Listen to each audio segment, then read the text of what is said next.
1. Something mysterious is happening. Stay tuned for details.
There's nobody near.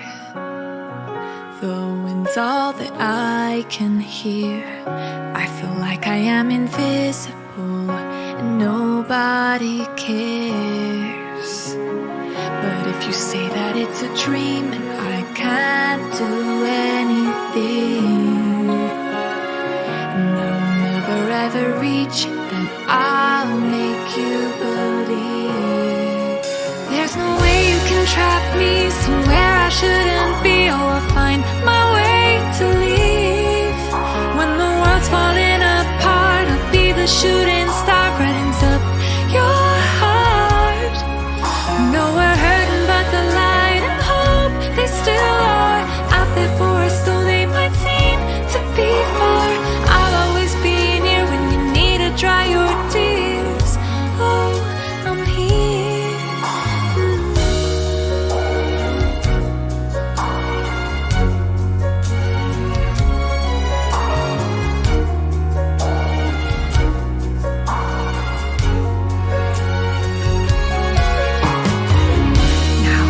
Everyone's leaving.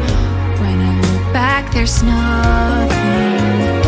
Oh, I wish I could be reckless, but I'm so small and I won't be seen.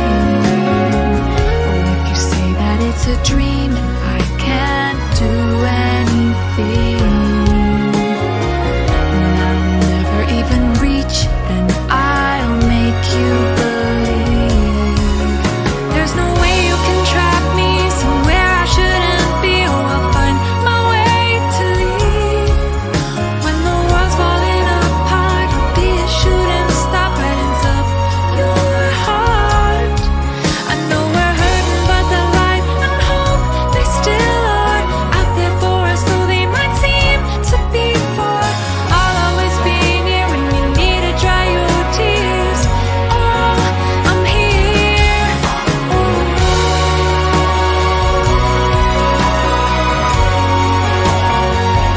I'm still right here.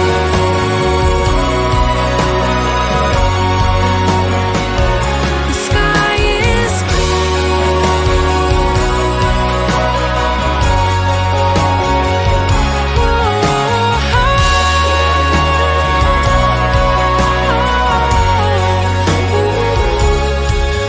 There's no way you can trap me somewhere I shouldn't be. Oh, I'll find my way to leave. When the world's falling apart, I'll be a shooting star, brightens up your soul and heart. No, we're hurting, but the light and hope, they still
can't believe what's happening here.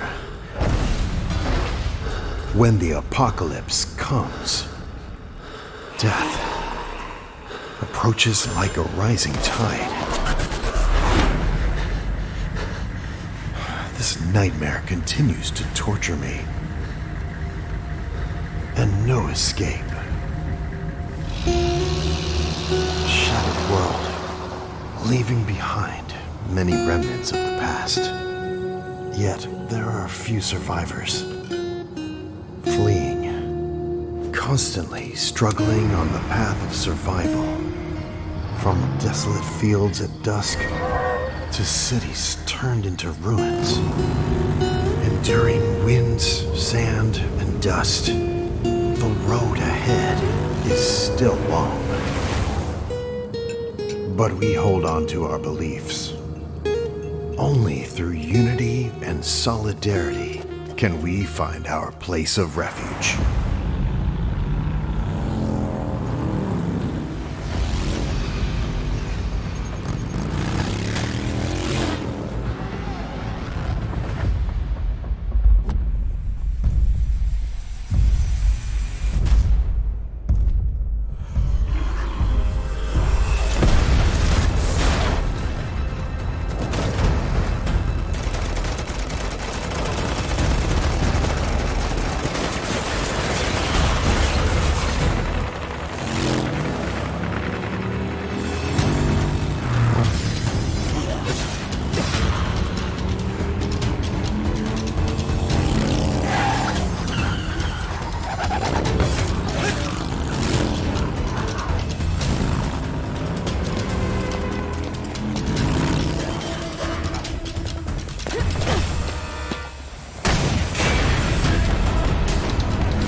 New companions, new shelters, a new dawn.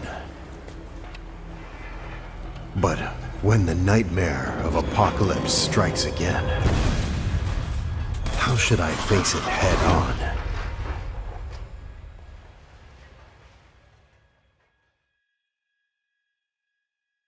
For markets, 16 teams. Singapore, Malaysia, Philippines, Thailand, Indonesia, Taiwan. Something mysterious is happening. Stay tuned for details.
there's nobody near. The wind's all that I can hear. I feel like I am invisible and nobody cares. But if you say that it's a dream and I can't do anything, and I'll never ever reach it, then I'll make you believe. There's no way you can trap me somewhere I shouldn't be. Oh, I'll find my way to leave. When the world's falling apart, I'll be the shooting star, brightens up your heart. No, we're hurting, but the light and hope, they still are out there for us, though they might seem to be far. I'll always be near when you need to dry your tears. Oh, I'm here.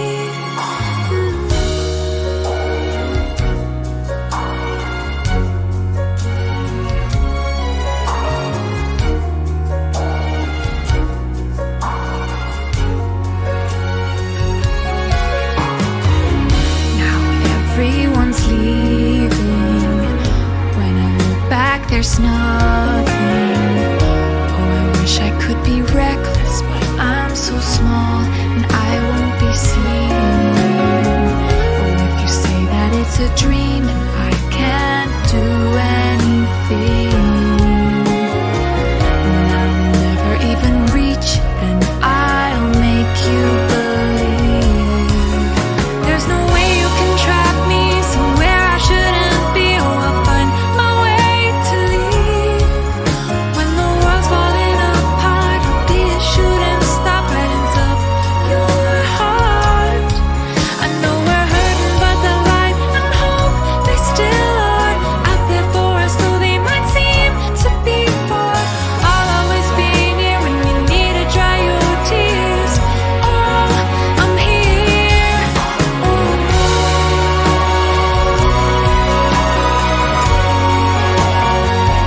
I'm still right here.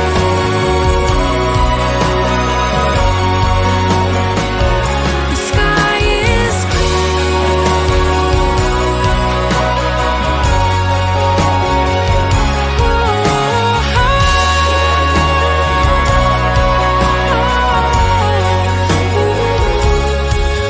There's no way you can trap me somewhere I shouldn't be. Oh, I'll find my way to leave. When the world's falling apart, I'll be a shooting star, brightens up your soul and heart. No, we're hurting, but the light and hope, they still are out there for us, so they might seem to be far. I'll always be near when you need to dry your tears. Oh, I'm here.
happening here.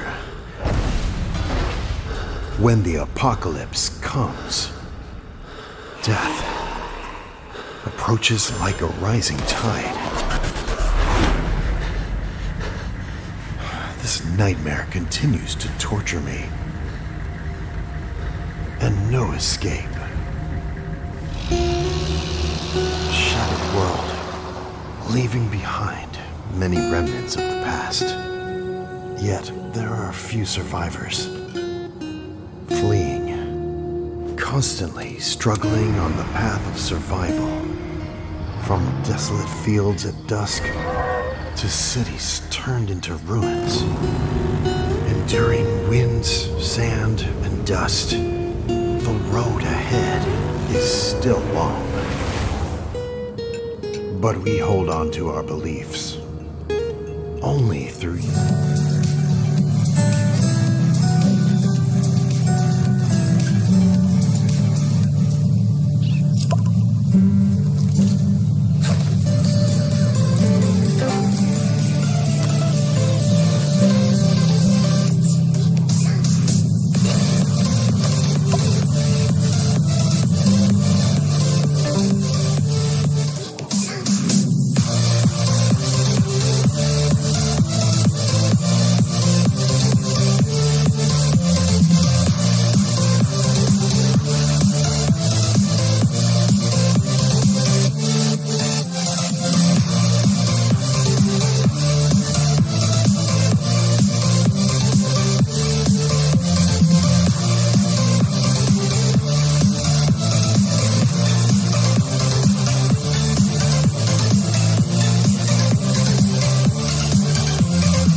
火力支援吧。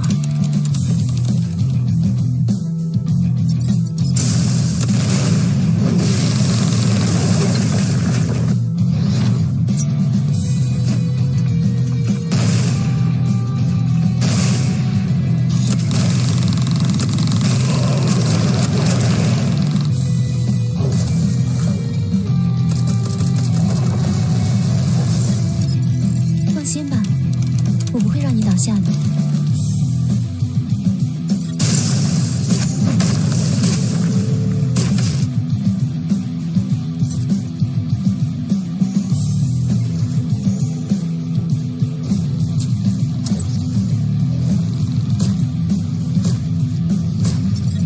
冷静与耐心，铸就最致命的子弹。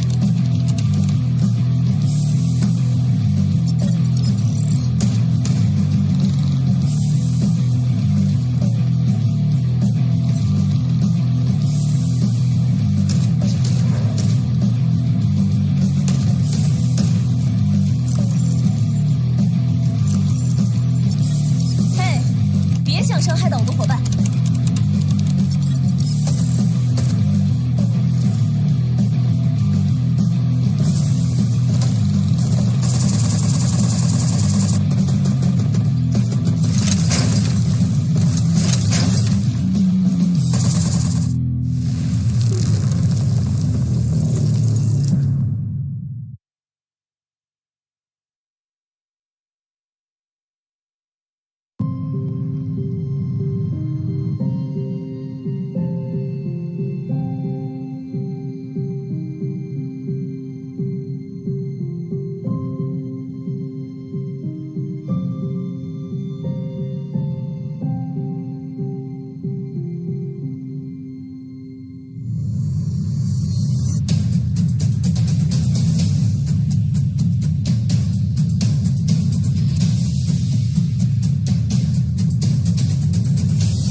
no chaos, we won't be able to bring out the action in this game. But I love how it's turning up right now. That was just the first match, though. So expect that there will be a lot of battle later on. And up on the list right now, I'm just looking it up. The next is Dragon against GRD. So this is a team coming from Thailand against a BH team, and GRD, we've seen them play before. I love to see how Dragon is going to bring the fire in here.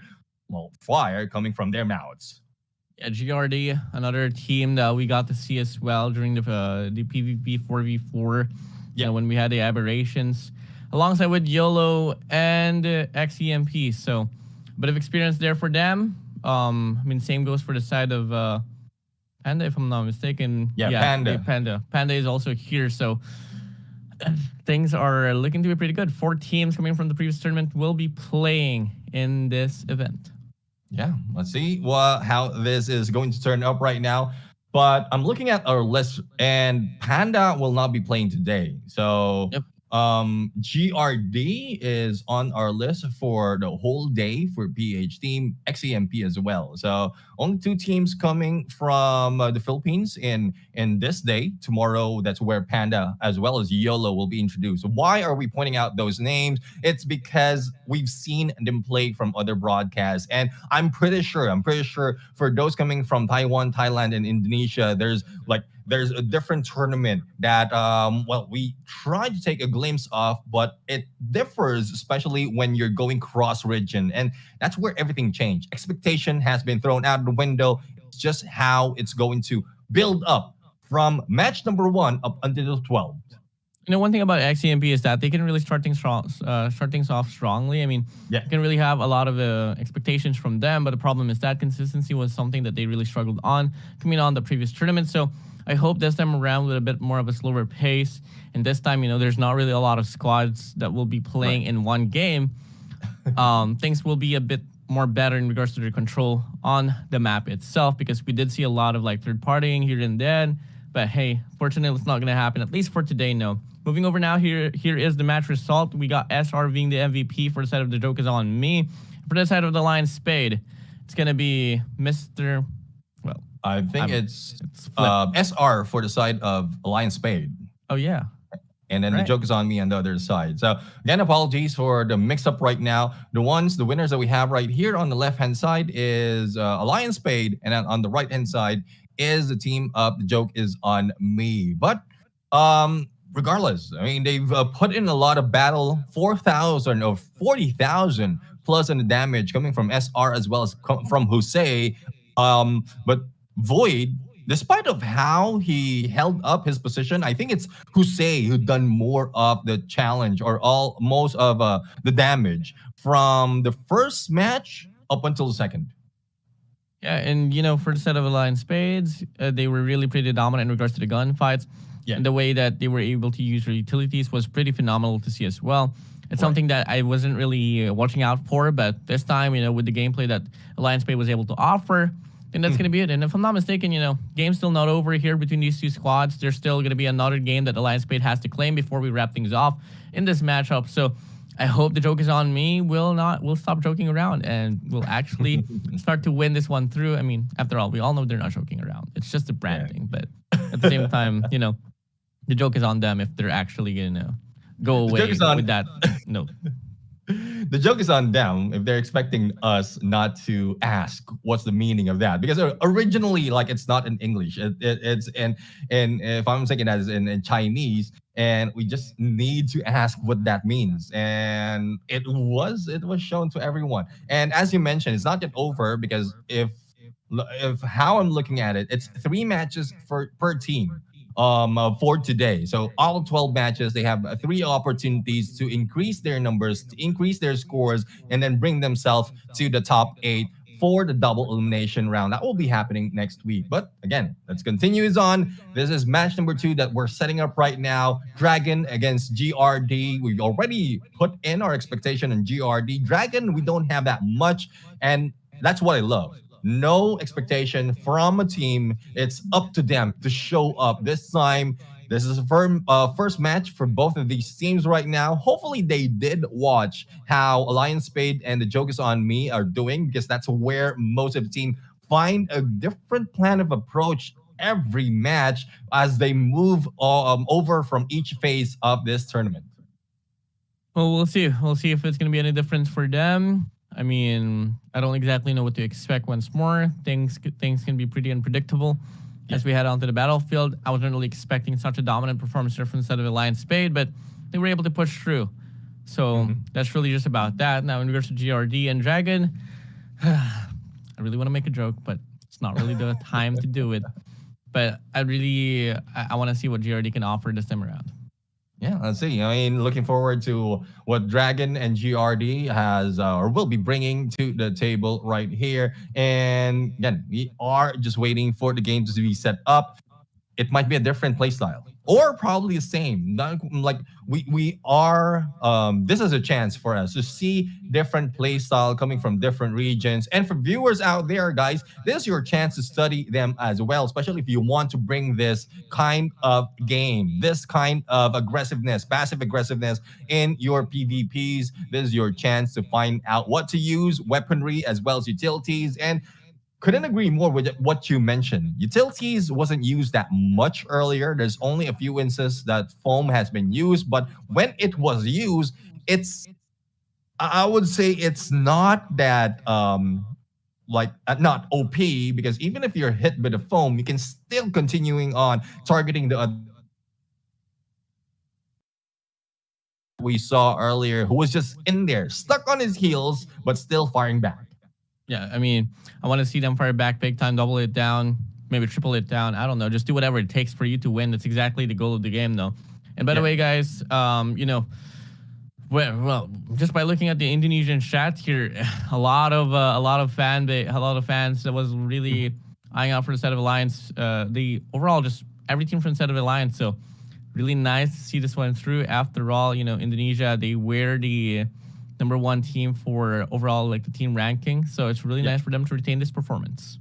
Yeah, definitely. I mean, a lot of teams coming from Indonesia right now, as we mentioned on the introduction, only proves how much effort's being done by this region to maintain their position in this competition, in this game overall. But I'm really excited. What gave me goosebumps as we were talking is, right now, we're only dealing with regions from Indonesia, Thailand, Taiwan, SGMYPH, but it's looking like in the near future, we might be going globally and looking seeing more tournaments just like this in a global scale. So I love how it is turning up. I know it's just the beginning of day #1, but I'm having this vision. And I guess there's a vision of Andon as well, that they want to bring this kind of tournaments, all this kind of battles all across the globe, going against all the regions across the globe. I don't want to say that Andon is basically the jack of all trades, but it's better than that, no.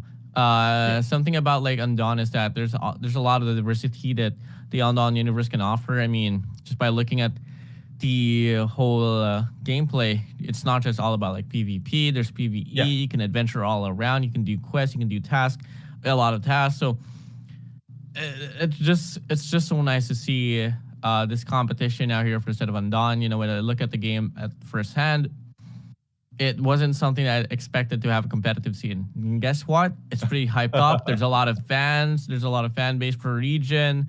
So once again, with time, things are just going to get better.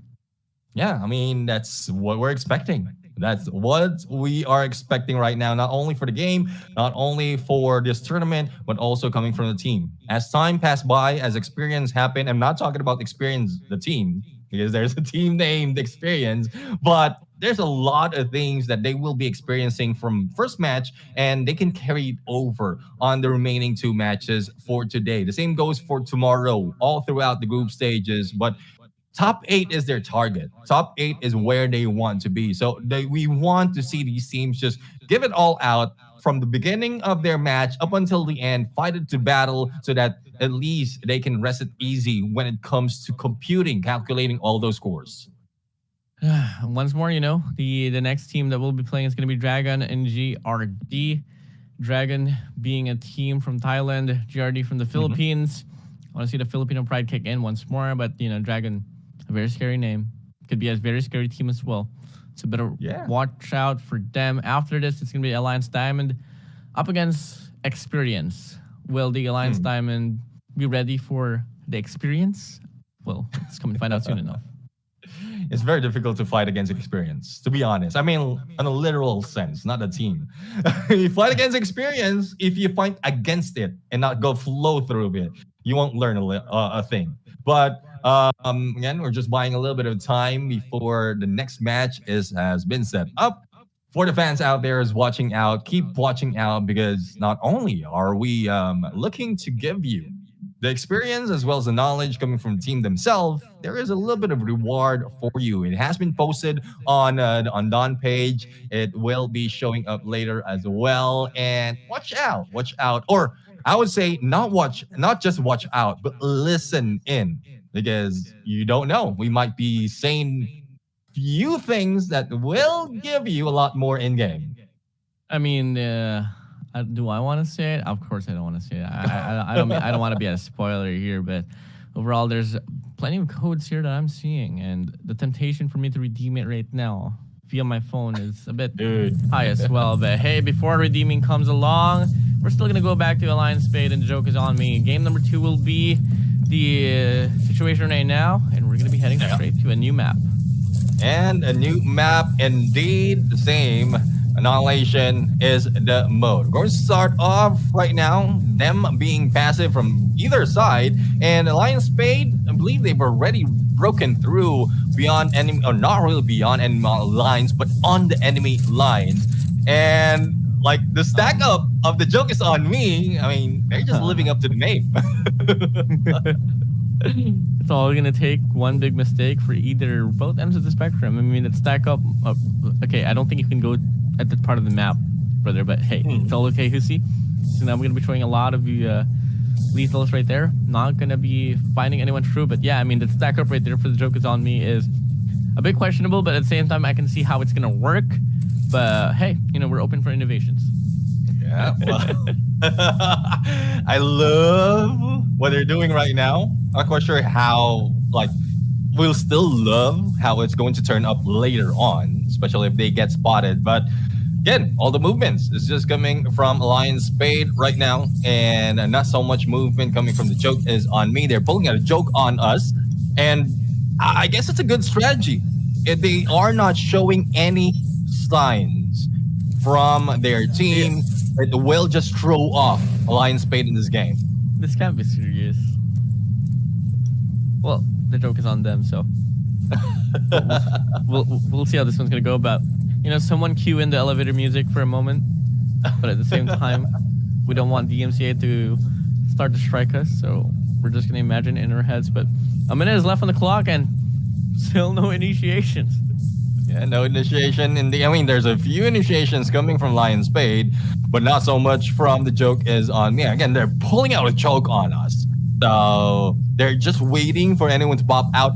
And one thing that worries me, especially from the team of Alliance Spade, is if anyone solos this rush, they will be hit hard by 4 players coming from Alliance Spade. And there you go. I guess they are felt, they are found, and let's see if they will be spotted once again once they release another utility on them. Explosion came to their face, and they were like, "Yep, no, we're still staying here." There's 10 seconds left on the clock. They're not moving at all. I don't exactly know what's the call here for the set of Taiwan, but now they're trying to make a play here. Alliance Spade closing in the distance. A second left on the clock, and just like that, we get to see what? It's Alliance Spade. I mean, Alliance Spade will get that win because of the damage that they've dealt. If in case the joke is on me was successful in hiding out, then it will be anyone's ball game. I mean, it will be anyone, probably a draw at some point because there's no damage. But the same Well, no, not really the same. They spotted this time around. They're crossing enemy lines and they got the positions of Alliance Spade. The only question is, will they be able to get that hit? And a hit has been done right now, as we can see coming from the Joke Is On Me. Yeah, great damage now here for the Joke Is On Me. They are surrounding the perimeter right now on this building. There's 2 players up top. It's gonna be Husi here so far, dropping in the grenade launcher. Great damage so far. Is it enough to get the kill? But he is putting a lot of points here for his squad. And they're going to be taking control of this rooftop. And the Joke Is On Me is having a hard time finding means to get themselves into that sector. Yeah, let's see if they'll be able to go for that rush. 1 down already for the Joke Is On Me. A rush is being done right now by Bang Jose. Let's see if Bang Jose will be the superhero that we need in this game. A little bit of cluster that will be sprayed, and another spray with that SMG up front and personal. The dance is on a 1v2, and another one goes down from both sides. Mang Jose goes down, looking like he's not going to be the hero for today. And now the break will come in here for the set of the Alliance Spade. And they claim another round. And that's going to be it for this match. Yep. Alliance Spade will be winning up against the Joke Is On Me. Now, what was the call on that round number 1? I don't know. Like, not quite sure if it's really part of the game plan, just buying some time so that they can reach at least the 3rd match. Finding out the position of Alliance Spade, we still don't know. I couldn't put myself in their shoes, in their mind, on what they're planning from that match number 1, but it didn't work too well for them because they received damage, especially with all utilities being thrown by Alliance Spade. Yeah, I mean, the utilization of the utilities was really nice for the set of Alliance Spade that was able to secure them the whole, just the damage away from the run there for the Joke Is On Me. So really nice call there for the Alliance Spade. And I did question how dominant can the Alliance squad can be, and looking like Alliance Spade just proved to live up to the testament even more. Yeah, definitely. I mean, not quite sure if this is the ace team, though we saw ace on their name. If they're ace of spades, that is a question right here, but there's a couple more of Alliance team coming from, or a couple more of teams coming from Alliance brand that will be jumping in here. That would depend on how they, like, if there's any differences on the game style that they have. One thing I would say is the Joke Is On Me. For sure, if they're still joking around, like from the name itself, I thought I was just a brand, but with what we've seen on that gameplay, especially in that second match, on that second round, I guess they're just living up to the name. They're just pulling out a joke on us. But with this joke, let's see if they'll be able to turn this around for the remaining 2 matches that they have later on. Turn around. Can they turn it around? I'm hopeful. I'm a very hopeful man.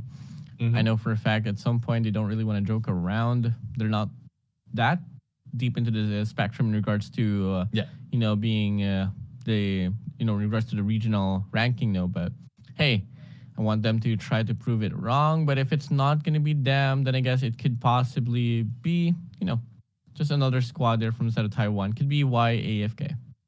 Yeah, let's see. I mean, YFK. Why are you AFK? I mean, why are you? Why are you AFK? I don't know. I don't know what's up with these names, but hopefully they'll be able to show up in this matches. Again, a little bit of seriousness in the battle, a little bit of joke in the battle as well is not bad, as long as they are getting all those points. But speaking of points right now, well, that's already 2 points for Alliance Spade, and after 2 matches, and well, again, we still have to see if there will be any changes in the result coming from how the Joke Is On Me will be playing this, but they're already -2 in this fight, in this matchup. Yeah, and it's not really the best way to start things off. I mean, overall, if you want to get through the group stage, you really have to find means to at least claim 1 match per game to at least, define yourself from the worst side of the spectrum. So moving over once more, let's see how it's going to be played out here for Dragon and GRD. I know for a fact GRD are really prideful in regards to, winning off those games. Haven't really seen a lot of Dragons, so hey, let's see if they can, drag on us on this game. I'm not sure if they'll be able to drag us on in this matchup. But for GRD, for fans of GRD out there, I'm pretty sure a lot of Filipino fans are there on the comment section. What does GRD mean? Well, please let us know. I'm just curious on what GRD means. I know XEMP is X-Emperor, if I'm correct. Because remember the last time that we casted, that's a lot of fans out there chatting that. But GRD, I got to be curious what it means.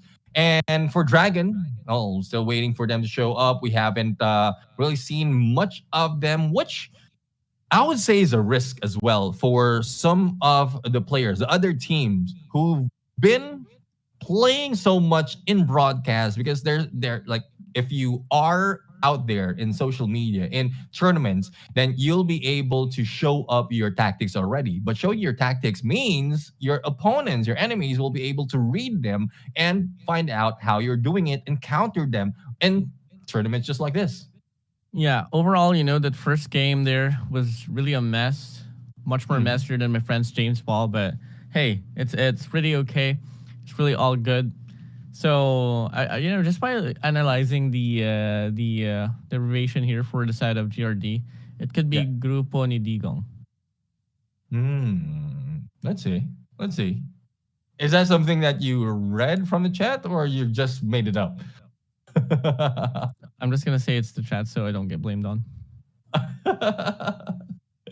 Well, let's find out. Again, we're just waiting for the chat out there to give me some hint of what GRD means. But we're just waiting for the battle to begin. Hopefully you're enjoying the broadcast right now. Again, I am Neptune the Gentleman Garcia. Together with me is our Wonder Boy Enzo. We'll be the voices that will join you and shout all those action all throughout the day. 12 matches will be shown right now, or all for today. And I guess we've already ended the first match between The Joke Is On Me and Alliance Spade. Next match is on another best of 3 against Dragon and GRD. And there you go. We have Chrono Andon saying that it is Guapings Radong. Like, not quite sure if that sounds familiar to you. I'm pretty sure you know at some point in the southern part of the Philippines, especially the dialect side. Thank you, Tito. But by looking at the whole matches as well here, we're only going to be seeing Group A and Group B battle it out, if I'm not mistaken here. And on the second day, we are going to be seeing Group C and D play out. So once again, Group A will be a composition of The Joke Is On Me, the Alliance Spade, Dragon, and GRD. For the side of Group B, we have Alliance Diamond Experience and YFK alongside with XEMP. But for anything else, here is the last and final rundown for the match results here, or the series overall. Alliance Spade takes the series 2-0 up against The Joke Is On Me, and UC will be the MVP. Yeah, Mang Husi is in there, the MVP. This time around, not reaching the 4K or 40K in the damage, probably because of the first round.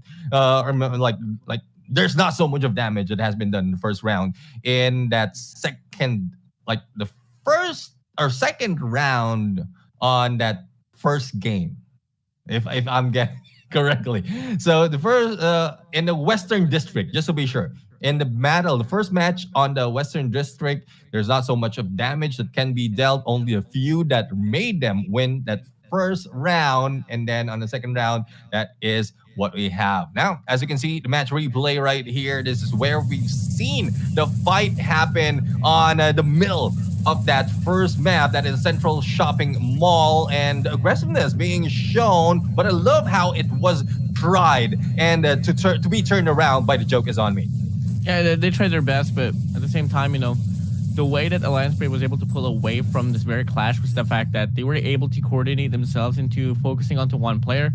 And obviously, The Joke Is On Me. This is their highlight, just sitting behind the staircase. Like, this is, well, I guess this is where the initial damage has been dealt, but being found out that really made them receive a lot of damage. This is now the second round where the approach has been initiated by The Joke Is On Me. The thing is, they weren't able to go for the backstab, and they were the ones caught off guard in that mix. But there you have it. First match is over. It is done and dusted, and really excited on how we're going to pick the minds of the other teams, especially for Dragon and GRD, who's setting up in this game. Yeah, I can't wait to see how this one's going to play out. Once more, teams are going to be preparing here and then. And overall, the GRD overall, I mean, the players for the teams wasn't the only thing that was caught off guard. It was me as well. But hey, looking to find something different once more here for the set of GRD and Dragon. And I don't know how to feel. I hope there's no joking around this time around, but at the same time, I don't want to take it away from the pros here. I mean, after all, they are the players, they are the teams that will be playing here. I respect the strategy. It's just the fact that looking and analyzing the whole positioning, they have a staircase up front. They didn't really have anything at the back. Yeah, I mean, well, we'll have find out. There's other tactics, other meta, other like silly gameplays, troll gameplays, if there are, in this next series for match number 2 up until 12. Again, for the first match is already done and dusted. It's already over between The Joke Is On Me against Elias Spade. We're just waiting for Dragon and GRD, and then later on, Lions, another team coming from Alliance. It is the Diamond who will be fighting against Experience. I would say the best friend and the worst enemy that you can get. Experience is really something you don't want to fight against. Well, the Alliance, can they play their cards right? Coming from Clover, Diamond, and Spade is going to be the next question there, but that will be happening on the third match. Dragon and GRD up next. Neptune, how are you feeling about GRD? Well, one thing I would say is I think I know. Thank you very much again, Chrono and Rod John. Generi Yoda, if I'm reading it right. Generi Yoda is a meeting of GRD, and they're excited as well. I'm excited as well for GRD. We've seen them play before, but not against Dragon and other teams from different regions. So I'm most excited between these two teams clash, because this is where we are going to find out if there are, like, the first match, we don't see so much of different in meta, unless The Joke Is On Me really brought in the meta for the region. But for this might be a good chance for us to understand what will be, or what is the meta coming from the region of the Dragons. Because again, Taiwan is a team that mostly consists, or a place where mostly consists of great players as well, other than Indonesia, other than the Philippines, as well as SGMY. Most of the players in Thailand, most of them really are great, especially in FPS games. Surely they are. I mean, that region has been able to prove themselves quite a lot in regards to the esports scene. So it would be nice as well if you could translate it to this very competition. So yeah, I want to see the factor implemented into these various squads. So hey, it's just all up to them now if they want to prove themselves into this competition of the Unknown All-Star. Yeah, let's see. We are just waiting. Jenny Riodan. Thank you very much, Miggy. That's a little bit of explanation. It's coming from the Hunter x Hunter series. So I might have forgotten it, or probably I just remember the Tagalog version. The like what's showing up on TV. So there's not so much of like the real names being shown. I might be wrong.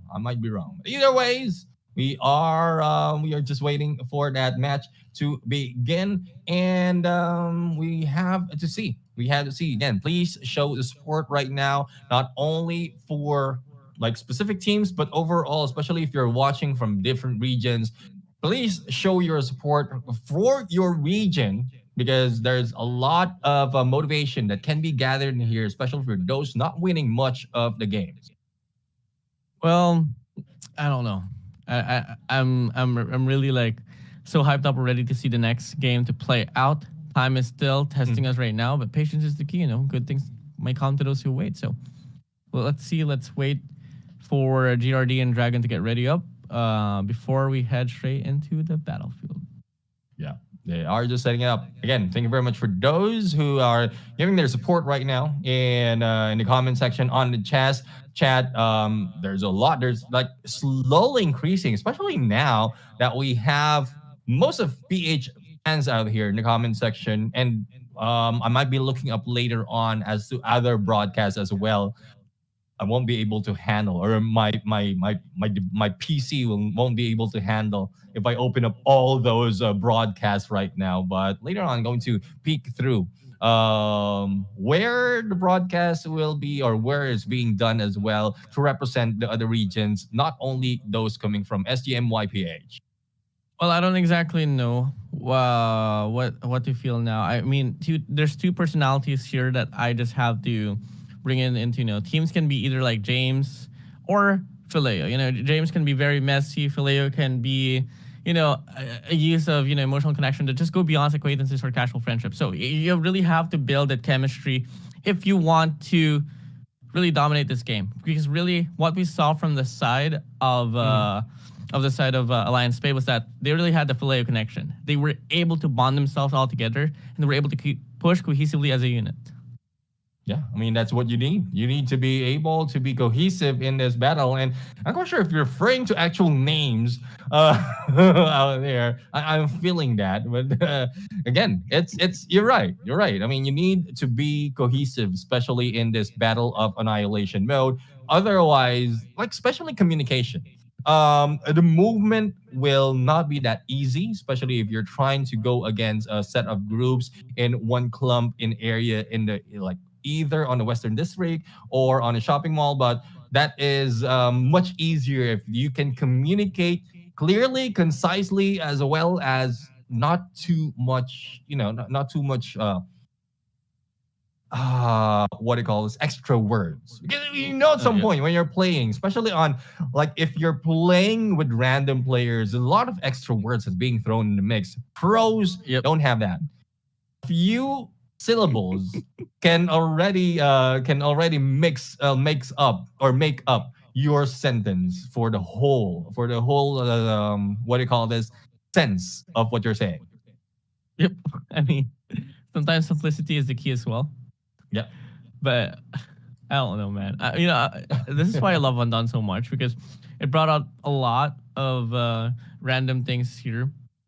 And one thing that I loved about the whole run for the set of the Joke Is On Me was that their personality was really right there. Their branding just lived up to it. But hey, we're going to move on from the Joke Is On Me and the Alliance Spade. We're now going to be watching over Dragon and GRD. For Dragon, they got Tiger Yed, Heyo, T9, and Nopt Z. For the side of GRD, we got Luffy, Enryu, Su, and Sojak. Yeah, let's see. I mean, any Gum will be pulled out, and probably Foam makes sense coming from Luffy. Not quite sure what position he has right here, and Roll as well. Because not only that, it's not just about the damage that you can deal. It's also the damage that you can heal. If you're the medic, if you're the guy who is in charge of healing up your teammates, there's a lot on your shoulders right here. So if you're a support player who are bringing out all the hostilities, healing up your teammates, then that's a lot to be dealt with. And the other players, if they're trusting those support, then they can just go all guns blazing in this battle. But speaking of guns blazing, not easy. Will be hit right there, and it's a good thing that he's being healed up by the support player. Let's talk about how accurate the hip firing here in this game. So, when you're up close, it's really just all about the movements now. And moving over, we got Enryu here, I think closing in the distance so far. A lot of damage will be inflicted as well here, coming from the set of Nopt Z on the opposition. That is going to be Luffy, getting a lot of beefed up bullets to his face. And so far, there's going to be investment on the drone as well to try to zone things out. But unfortunately, I don't think it's really going to be enough for GRD to zone the space out. Oh, let's see if they'll be able to pull back as well survive this clash. And there's one thing, the middle of this map is, I would say, a stronghold already for any team who'll be able to step in there. But there's a lot of risk as well, especially if utilities are being thrown at them and there's not so much of moving space. But as you can see right now, we have GRD trying to make their way through, probably surprise the players of a Dragon right now. But let's see where the surprise lies. Dragon, not easy, will be hit. Still managed to survive, though. No one has been knocked down. Shields dropped as well. A bit more better playing field here for the side of GRD. Dragon here, not too far apart, will actually go for a very aggressive peek, and he's going to go for a spray down. Big damage inflicted. And now things are getting more complicated here as we get to see. Nops overall, Dragon, they're going to try to wrap around, offer a pinch here, while GRD is going to try to make a push here from the side of the map. But a pinch will now be offered. But they get the call, they get the read, and now it's going to be annihilation, domination, abomination here done by the side of GRD. They managed to survive that battle and also bring 2 down, and that's to the expense of 1 player for the team of GRD. So it's now a 2v3 situation right now, and I love how the rotation has been done by GRD. They start off on left-hand side, bringing down, I believe, I forgot name coming from Dragon, but with that turnaround that has been done by GRD, they were able to surprise 1 guy as well. They stuck together, so giving them a little chance to be brought down. Really good shots there on the sniper. 15 seconds left on the clock to make the difference. And they're going to go for a big clash here. Nade's going to be dropped to the floor. And Dragon XX3 couldn't do anything at all. 3 versus 1, 3 versus 2. All of a sudden comes back into the game. But there's only 2 seconds left on the clock. And it's looking to be GRD still pulling away on this very round. Yep, they did pull away. I mean, that is a 1-2 trade in there on that match, and GRD has already taken that, plus the damage that they've dealt on the final moment of that first round. But I'll find out if there's any payback that will be done by Dragon in this battle. GRD and Rio will try to start off the push. 2 of them, if not all of them, is already moving onto the left. Can Dragon finally drag them on their hands? GRD in control. It wasn't too much of a blowout there for said Dragon, but GRD, they were always one-upping Dragon, so it was a really good call. But now here we go. Round number 2 is going to be starting, and this time it's going to be a big old stalemate here. GRD going to be playing a bit more passively this time around, while Dragon is going to be looking to try to make a push. But hey, big shots coming in. The concussion is right there. And they isolate 1 player already from the side of Dragon. Trigger discipline is what they needed right there. They're already clumped up on 1 corner. Saw 1 of the Dragons moving onto them. And with utilities set up as well as the gunshots already primed, they were able to go for that initial takedown. Now, 3 players coming from the side of Dragon need to defend themselves as well as fire back to pay them back on what they've done. Now they hit in the vicinity of GRD once more. Big old challenge here for the side of Nopz. Was able to get a few tags. Now the challenge comes in for the side of Sojak, but the armor is depleted now. And now he has this player isolated here at the corner of the map. Sojak gonna try to run away, but still, big shots, big connections. But Sojak is now backing down.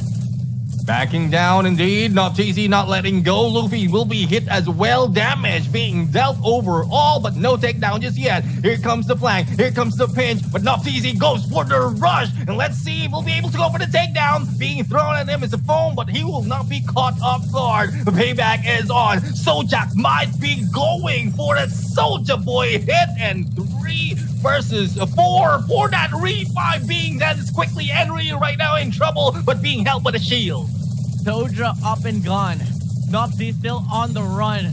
Luffy still trying to run away for dear life. But Nopz is still trailing him down. The shield gets popped. Their bodies get dropped. And that's gonna be it still. GRD pulling away. GRD. I mean, we saw that a lot of damage being dealt by Dragon right there. And with GRD just defending themselves, everyone is just targeting a few of the players, not the one that we have a view of. They still managed to go and pull out A very, very close range battle on that final moment, on that second round. And that's just round number 1 out of the best of 3 between these two teams. But I'm really seeing a lot of potential for more excitement later on. What a clash right there, bro. I mean, the initiation of the gunfights was done by Dragon. Soja was getting tagged all over the place. But hey, it didn't matter for him. He went for the challenge over and over again. Nobzy wasn't so patient anymore. He went for the clash, and all of a sudden the cavalry arrived. And bang, GRD still was in control, despite the fact that the momentum, the whole confidence was decided for the side of Dragon. Well, the thing is, like, I do agree with some of the comments out there. It's the healer's job that really has a lot of potential of turning things around. Despite of Noptz putting a lot of pressure on GRD. One has been taken down. The healer did his job, brings him back up, and it's back to a 3v4. That's one thing that needs to be worked on by a lot of teams. How your support player, how your healer will be able to go for a fight or go in a fight with only one focus in mind. Heal those rushing in. And they're not fools to rush in. They just trust their healer. I mean, it's always the supports, no. It's always the supports that does the team clashes so well. If it wasn't for the support, it wouldn't be so much of a dominant fight there for the side of GRD. But hey, fortunately, the support there for the side of GRD was really, really phenomenal, to the point that they can just barge into the clash, relying on the support to do the job in order to make the gap work out there up against Dragon. For the side of Dragon, you can agree. You mean the gunfights there was pretty resilient. It was dominant at some point, but when there's a good support at the other side of the door, it's gonna be very tough for you to get the eliminations. Exactly. I mean, if it happens that those clashes happen on a 4v4, it's looking like it looks like Noptz might be able to pull off like a knockdown or a takedown against 2. But the thing is, there's already disadvantage for them. A rush is being done by Noptz. Not quite sure if the one being taken down, TR, if I'm not mistaken, for the side of Dragon, was their support player, or probably I'm not quite sure what the role is, because we didn't get much of a chance of what he has in the table. He has been taken down a little bit early in that game. So it's a 3v4. And despite if you have one good player on the team, if you're not complete, there's a huge chance that you will lose. But as you can see right now, Tiger, is our MVP for the Dragon side. And Ryu is the MVP for the GRD side. And as you can see, Luffy has done his job. 24k on the heel, and even managed to pull out 4 knockdowns.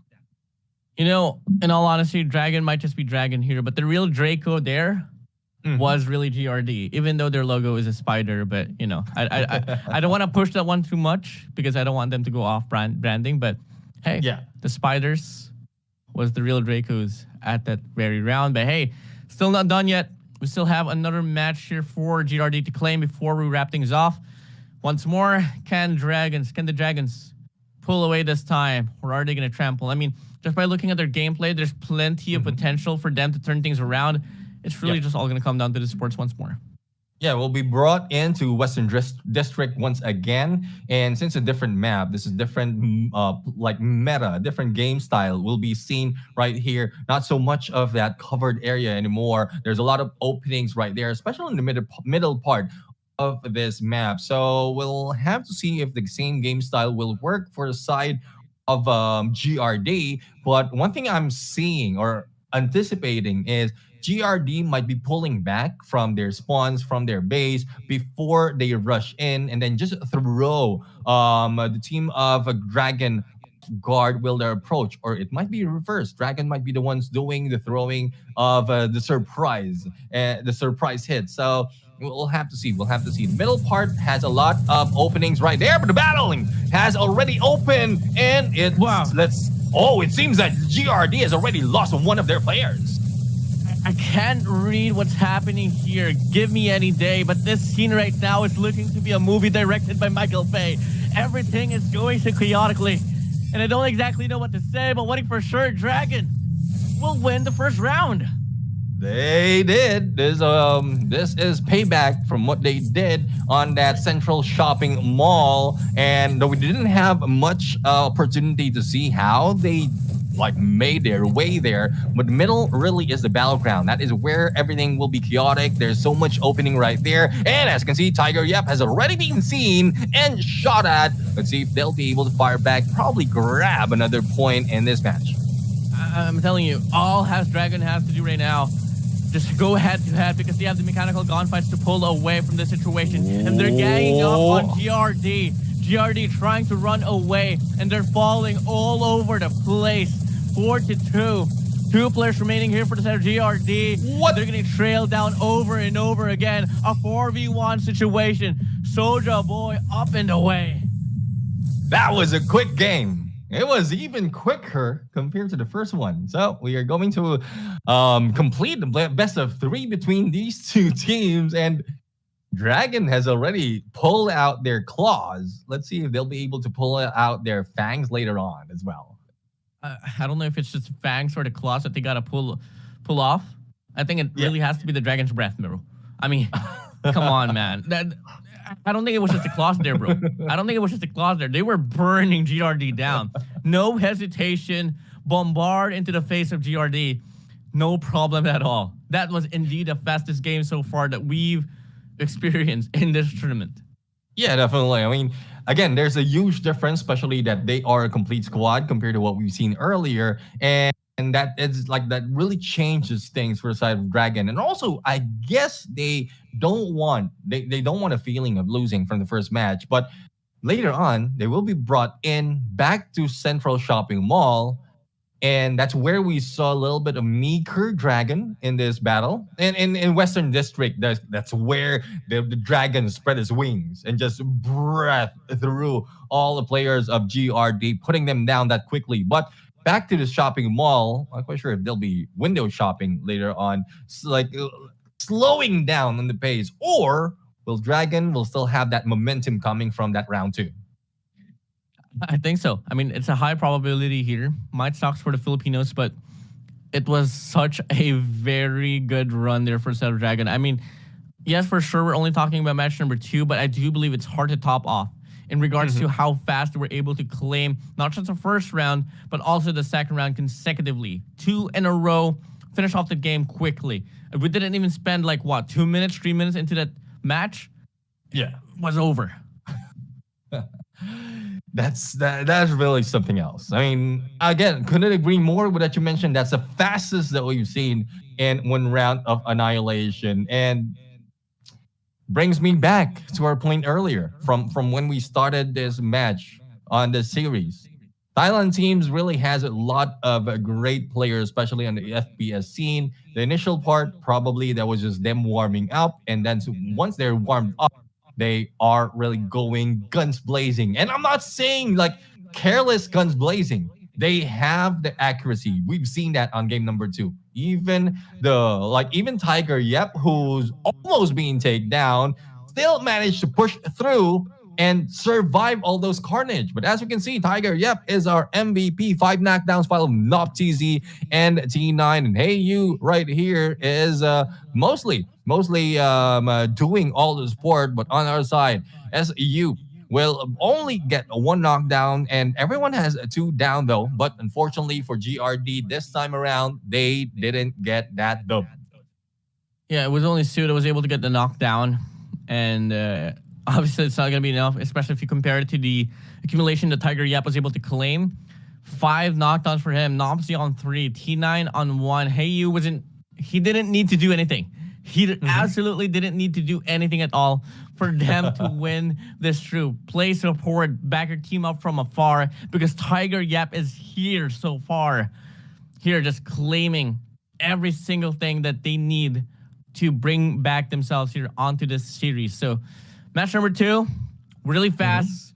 First game 3 that we'll be getting for today, and this is exactly where the intensity will come along. Will GRD put a stop into the momentum of Dragon, or can Dragon still retain the momentum?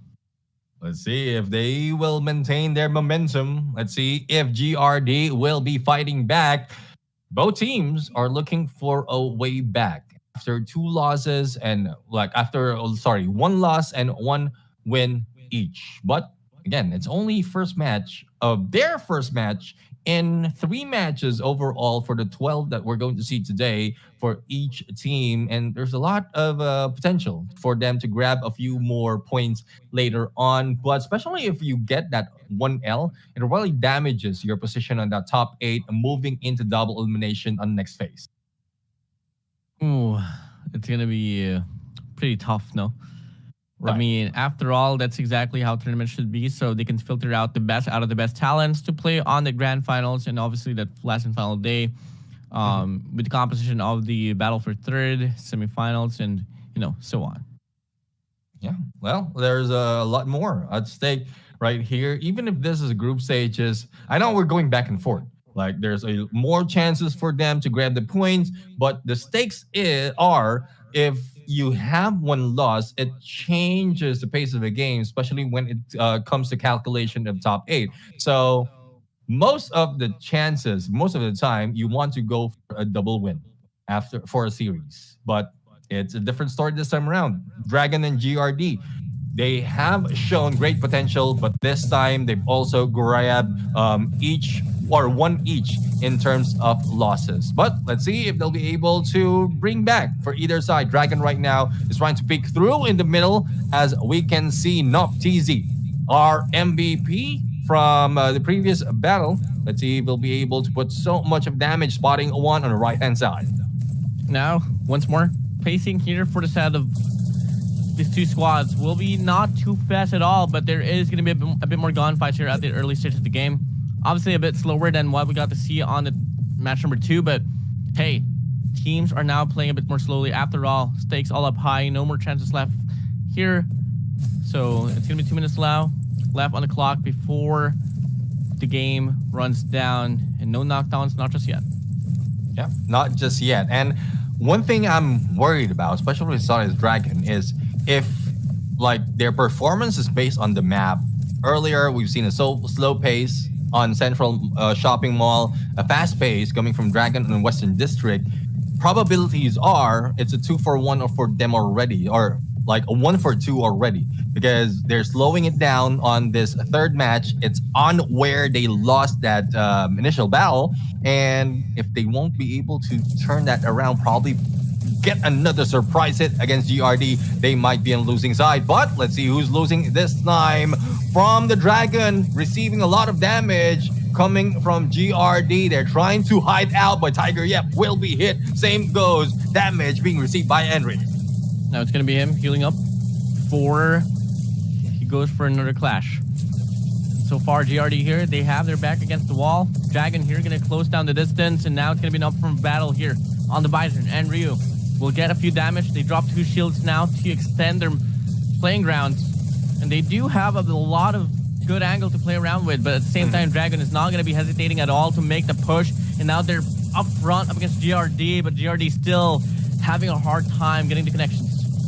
No connections indeed. They are being backed out. They are being pushed back by the Dragon, and later on they might be losing a lot of hiding spot, and there you have it. At least they were able to work that corner, but as you can see, it is still not easy going in for the rush against 3. Wow. No holds barred, going in with a shield gun in front of him, still managed to go for a takedown and surviving with all the carnage. There goes the takedown for the side against GRD. Another one just being led by Noptz, and the rest of Dragon going in for another point. GRD loses 2-1. Dragon takes that win. All it took was one bold man to make the play for the demise to ensue for GRD. And Nopsy was him. He was him, bro. That was insane for the set of Nopsy.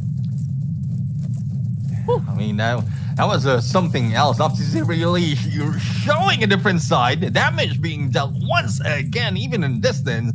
And Dragon I'm not quite sure. GRD might be shaking in their boots right now because they're not moving so much, and all aggression is just being brought in by Dragon. There goes the takedown though, and let's see if they'll be able to recover. Yes, the recovery has been done. They're still alive and kicking for the 4v4. Resurrection comes in for the set of GRD. Back to a 4v4. Dragon still holding the grounds here, but the map control is just more dominant here for the side of Dragon. And now looking like they are zoning things out once more, but this is exactly the play of Enryu. And overall, the squad of GRD, they love to wrap around and try to offer a pinch. But right now, they're not really getting anything at all. Once more, can't afford to lose this round, has to force another one if they want to push through and have a chance to take away the win from GRD. Yeah, let's see if they can grab that win. GRD right now, well, they were spotted. I guess they are anticipated as well, especially with Nobzy. And they're going in for aggressive push, just tanking it out the moment he had that momentum. But this is putting GRD in the corner right now. Shots on to Sue, but was able to survive. There goes a hit. And Nobzy right now still is the one in front of the gang. And a little bit of damage onto Luffy as a heal being done and Sue almost being brought down. Yeah, Nobzy here just doing most of the heavy job here for the set of Dragon. Such a very strong man here for the squad of Dragon. And looking like Thailand is looking to be smiling big time here as they have accumulated a lot of damage away from the squad of GRD, and they're trying to cut this one through. They're trying to make. They're going to try to play a cutoff, and now they are up front up against GRD. It's going to be a full squad clash now. Nobzy flashed out, and now it's going to be a push coming in once more. Who can pull away? It's a 50-50 battle here, and GRD, they have a better look in regards to map control. And Nobzy right now really in his mind, I think he's playing I'm not moving, because he is not moving back from this battle, always going front, and the chase is on, trying to survive as this player from GRD is getting back up, is on its way. 11 seconds, 8 seconds on the clock right now. Nobzy almost being taken down, but damage is being recovered right here with the healer from GRD. Let's see who's going to end it up. It is GRD who takes the point this time around. 1-1 will be the score line. No more chances.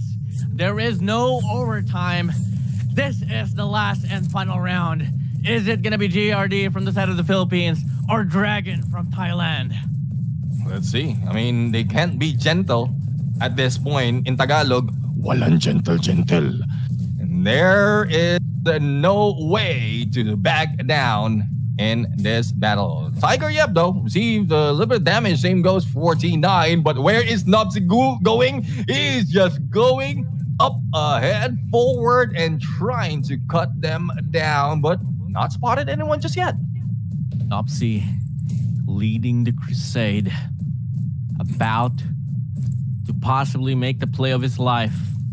Timing is going to be the factor here. GRD better watch out. Dragon was able to dominate the game number 2, but GRD from the side of the Philippines is showing up and showing a fight here. And it's just all going to come down to this moment. 2 minutes left on the clock. Let's see how this one's going to play out. Yep, let's see if they'll be able to play it out before the time runs out. There goes a view coming from Enryu. One has been spotted. A possibility of surprise can be done, but they back out in there. You don't want to risk it, especially as Nobzy is in there already taking the lead. But with his snipes from the hands of GRD, they can bring in the fire. Backs off in perfect timing, but Enryu as well as Sojak will be in trouble. They need to turn this corner. The shield has been brought up, and they survive.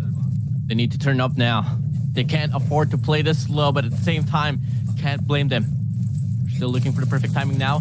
Hey, you will be peeking out in the open. Gonna go for the challenge now. GRD, Dragon going at it. A back and forth battle here. Dragon so far, they are getting the kills. Dragon, yep, he takes Sojak down, but Sojak comes up back up the top. And so far, damage accumulated. Dragon still on the run.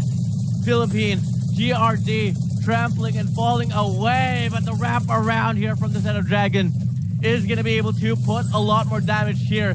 3v2 situation.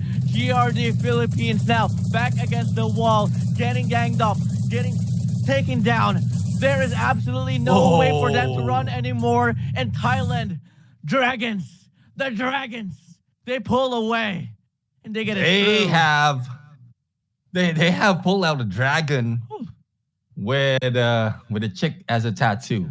I mean, that makes sense in Tagalog. Everyone in the Philippines knows that.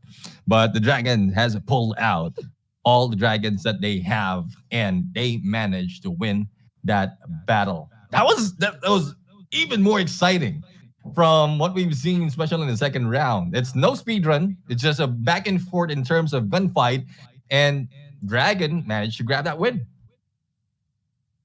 Dragon, mga dragon. They burned GRD down.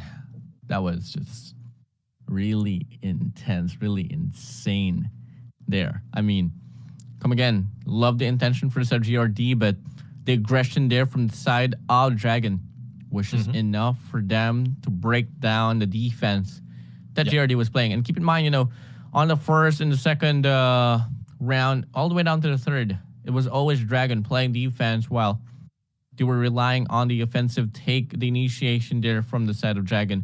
But Tiger Yep once more will be the MVP here from match number 2 to match number 3. And it's going to be him taking down 7 players to the ground. Ooh. Yeah, followed by Nobzy. And mostly we've seen Nobzy, but Tiger Yep really put in a lot of fight right here. He's the one backing Nobzy up. And every time we take a look at the left of Nobzy, Tiger Yep is always there. And this duo really can bring in a lot of damage in this fight, especially against a GRD. But they be able to do the same later on because looking at our list of matches, they will be back. They will be back against The Joke Is On Me, as well as Alliance Pay that we've seen them played earlier. But as we look into the replay, this is where we look back and reminisce on what happened in these matches. Now, I'm starting to question as well how dominant can the Alliance squad can be, and so far, I think it's gonna be something that I'm really eyeing out for. But hey, Dragon and GRD, they really showed up big time. They really provided us the whole beauty, whole art of Andon, especially on the competitive side here. But man, gotta talk about this match number 2. That was just so chaotic there for GRD. Yeah, so chaotic indeed. I mean, there's a little to no chance in there to fight back, especially if this goes that quickly. But as we went in onto that third round, that's where the back and forth is almost being done. If not for the time, GRD could have lost that second round, but especially in the final final round in the Central Shopping Mall, that is where we've seen how the Dragons has spread their wings and also brought down GRD. Yeah, I mean, the match number 3 was really very close. We got round number 3 overall.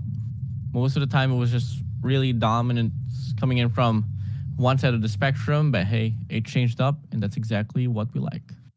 Yeah, I mean, we love all those aggression. We love all those great gameplay. And as well as how Nobzy is tanking all those battle, helping Tiger Yep to put in a lot of damage as well as in lockdowns. But that is just first round for Dragon as well as for GRD.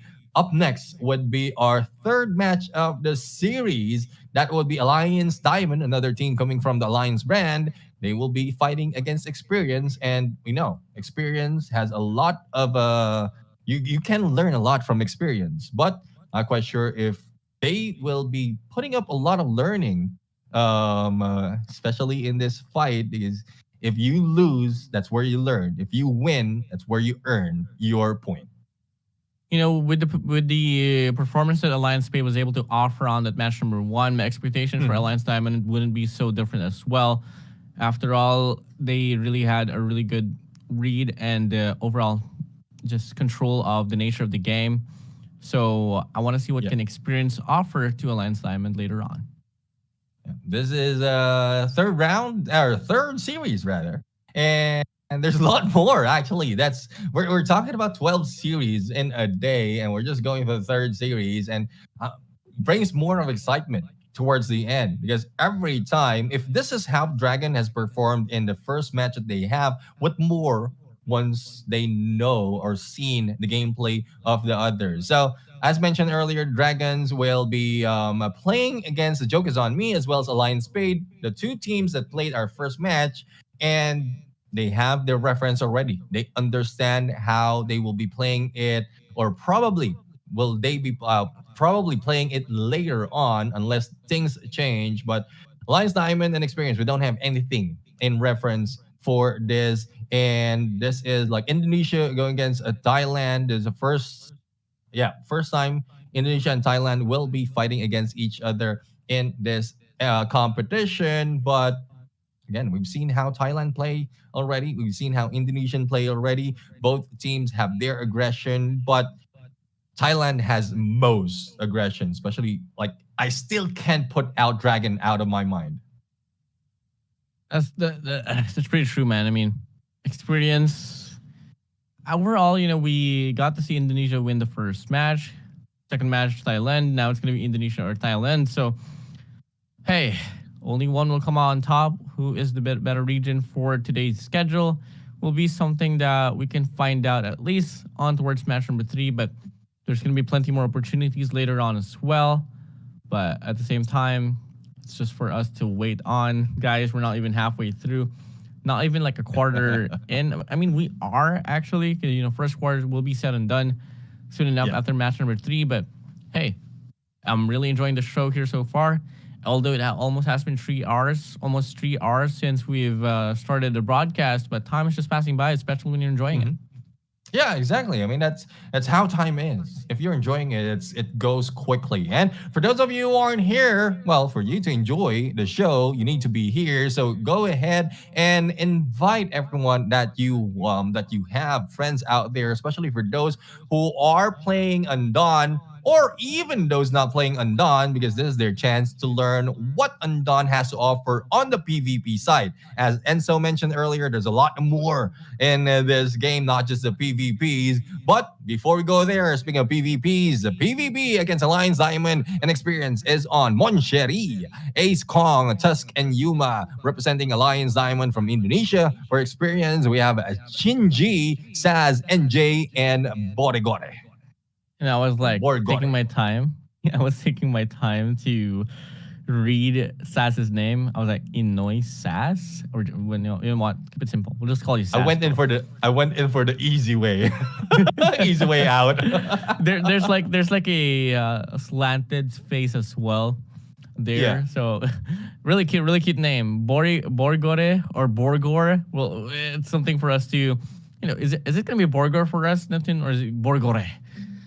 Let's go for the Borgore. That's much easier. Not quite sure if there anyone will have any contention to that. But again, don't take it against us if we don't read it correctly, unless anyone from viewers out there will be able to correct us. Then we'll just keep doing how we say it. Borgore. I think I like Borgore. I went hungry. I want a cheeseburger. Do you want a burger? Okay, I'll give you a burger. Hamburger. Let's see. This is the Alliance Diamond from Indonesia going against Experience of Thailand. And as you can see, Alliance Diamond right now is going in for the rush in the middle of the map. As the same goes for the team, Saz right now is already in the mid. Now a big clash here for the set of Saz. Big spray down for him on the Bison. Toss with the Bison as well. We'll be playing around, and it's just going to be a ring around the rosy. Just dancing all over the place. Toss gets a big old read. He goes for a spray down. He gets the kill. But Shinji looking to respond back with his own kill as well, but doesn't get the angle. But this is such a very heavy battle here on this mid-map. And so far, it's going to be Alliance Diamond pulling away with the first knockdown.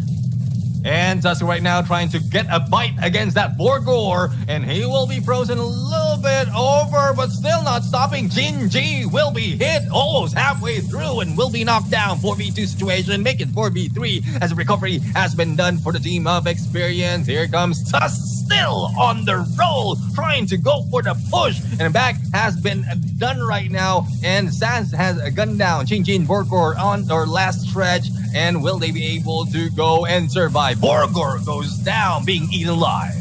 Borgor gets just beefed up there. And now it's going to be Tusk now, looking to get the spray down on this LMG. Whips at the Bison to get the final knockdown. Last final player remaining for the side of Experience. And they experienced hell up against Alliance Diamond. Yeah, you know how it is. And for Diamonds, it's really tough to beat. So let's see if they'll be able to break the diamond right here, or will Alliance Diamond shine bright like a diamond this time around on the second game in this map. They are already heading in on mid and doing the same approach as we've seen earlier. Only diamonds can take down diamonds. And Experience, can they be the first element to take down diamonds? Oh. So far, 30 seconds has passed, and now an HQ will come in. Shinji here on the ground, as quick as like that. Resurrection will come along, but it's not going to be enough at all. Recovery ain't enough. You got to find a way to live on. Yeah, and I need to find a way to leave on. Is now a 3v3 situation. As we can see, a healing being done by Parimon Kong. And Kong right now, just waiting for that opportunity to give that support. Being hit as well might be dangerous for him. He needs to recover for himself. That's right now onto the rush. Will he be able to go for the takedown? 2 minutes remaining into the game, and we're still dealing on a 3v3. Kong is not looking to remain as the king of this hill so far. And Experience, they are doing much better in regards to putting up the fight. Now we are seeing Sass here looking to go for a break here on the right side of the map. They do have this angle. He does have this angle right now. Does have the opportunity as well to wrap around, and looking like it's going to be that face that he wants to offer. Yeah, let's see if they can offer this battle. Poncheri right now being that sweet spot, or hitting that sweet spot. And 3v3 is still on. Sass right now is still trying to take a peek, but not seeing anyone from this side. Experience from Thailand, they need to fight back to recover, or to fight, get back onto that point. Tilty is being used. Sass right now missing the opportunity. Getaway is being done. Moncheri is being hit, but the backup coming from Yuma is on as well. On the Bison he goes. He gets flashed out. Now it's going to be Yuma here falling away as Kong tries to back himself up. Sass drops the shield. Has a bit more playing ground, but he's going to slide in onto Yuma. The shield gets dropped as well. And now they pull away once more. Perfect opportunity to go for the clash now, but they got to find a way to push more as a unit.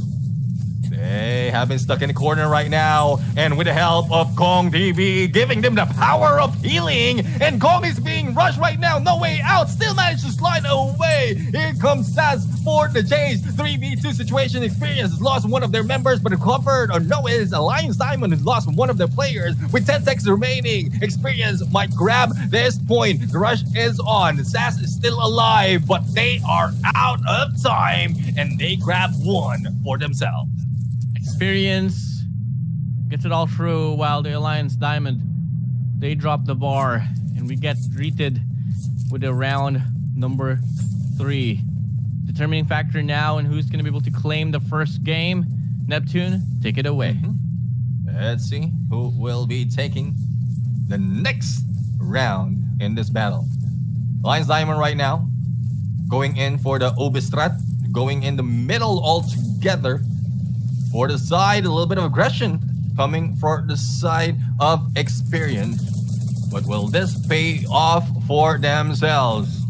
Shots being made and received from either side. And here comes a good hit coming from Tusk right now, but missed an opportunity, missed those shots to be exact. Accuracy is not up par for Tusk at that moment. Not at all. Not at all. Tusk gonna be spraying down. He's gonna be able to put a lot of great damage here. And now this is such a good opportunity here for Alliance Diamond. They have experience here, 2 players at least covered up here on the corner, but the cavalry arrives, and now he gets stuck down. And let's see. We have the shield being brought in by Stas right now. He needs to back up and moves in above. Tess right now being hit, but not yet dealt with, and will still manage to survive. On the side right now, we have Stas trying to bring in a lot of pressure from the left side of this team of Alliance. But as you can see, there's still fight being done in the middle. Tusk, so aggressive, being taken down with only a few more hits, but managed to survive. Tusk goes down as well. The 4v2 situation favoring Experience. Experience. They can't afford to let this one slide. Indonesia, Alliance Diamond, running away. And now Inosas, he gets the read. He goes for the spray down. Great damage now coming in. Kong running away, but he needs to find a way to support his teammate. But unfortunately, Moncherry goes down. That was all going to come down to Kong himself. Armor gets dropped. A quarter away from getting killed away. And now that's going to be it. Experience winning the first game. Experience winning the first game. And thing is, they don't have that much power in that battle. Power! Gong TV has lost that battle in the final match. And, well, we've seen so much of a good chance for the side of Alliance Diamond, but unfortunately for them, Experience really, like, they have a lot of experience losing first round and then catching it up on the next few, especially with the rotation that they've done, as well as the pressure that they've dealt. And Experience really is the winner of every man's lifetime. This is going to be the first L that the Alliance org will be taking, But hey, it's only match number 1. We still have match number 2 up ahead. And coming from what we saw in the match number 1, it all had to go down to round number 3 before we wrap things off. Yeah, let's see if what else can be done right here. Again, we're going to switch our maps onto coming from the Central Shopping Mall onto the Western District. And let's see, I'm really excited. We have a Thailand team right now we've seen a Thailand team earlier who really brought in a speed run. It might be the same story later on unless it changes on the tactics coming from Alliance Diamond. Well, I want to see the retaliation that we got to see from the set of Dragon. I hope we get to see that because that was really hyped up. So, hey, it's all going to come down to the players. If they can live up to that statement, can they live up to that factor coming in? Yeah. I want to see more of a better take here for the set of Alliance Diamond. They have the potential as well. So, hey, coming in, it's just all about the waiting game now. Yeah, waiting game indeed. So this Group B that is playing, 2 of the teams coming from Group B, Alliance Diamond and Experience as well as YAFK and X-Emperors. It's also part of Group B. And I guess they will be up next in terms of a series, but there's different groups coming in here. And why is it that Alliance are not placed in the same group? It's part of the rule book as well. If regions will be ending up the same, they are automatically moved to a different. That's part of the rule book. I did have a little chance of reading the rule book. Thus, it's no surprise for everyone. Hopefully, everyone is informed as well why the Alliance teams are not clumped up in the same group overall. Yeah, I mean, I'm really glad that that happens now because, coming in, I used to own an org as well, and every time that my teams face up against each other during the group stage was pretty devastating. Didn't exactly know how to feel when the pub match was getting edited, Oh yeah, we won, but at the same time we lost. So really nice that, they segregated the teams. Yeah, I mean, there's a better chance for them winning. You don't want to go against your team. And it doesn't feature that much of the game. Most of it, it's not just featuring the teams themselves and their game style. It's more of the entirety of Undone. So this is what we love. They're the diversity of all those matches. If you see a team, teams coming from the same organization going against each other, pretty much the same game style will be happening because Like who will be teaching the game style other than the same coming from the same org. So this is where we see all this diversity, including the different regions that we have in this competition, which really brings in a lot of changes every time we jump into a different series. Earlier there was a slow pace, a fast pace, aggressive, a passive, and this time around, like it's getting that balance overall. I mean, at some point, they do have to meet each other, especially if all three squads of the Alliance org will be able to get past this group stage. So that is something that I'm really eyeing out for as well, you know, who is the best team in the Alliance organization. So, hey, let's see about that as well. And, you know, the boss, they also have two teams, if I'm not mistaken here, that will be playing here. I think it's going to be the Falcons and the Lions. I mean, animals in this battle. Not only reptiles like dragons, animals will be in here as well.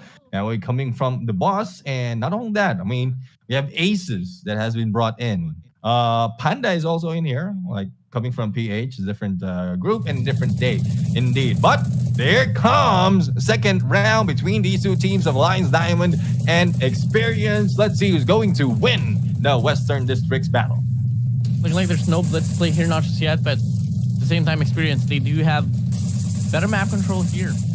Coming in, they do have this back corridor here locked down, while at the same time, the Alliance Diamonds, they are having a hard time making a break here. So it's looking to be a back and forth here from a distance, but great damage has been inflicted here by Experience.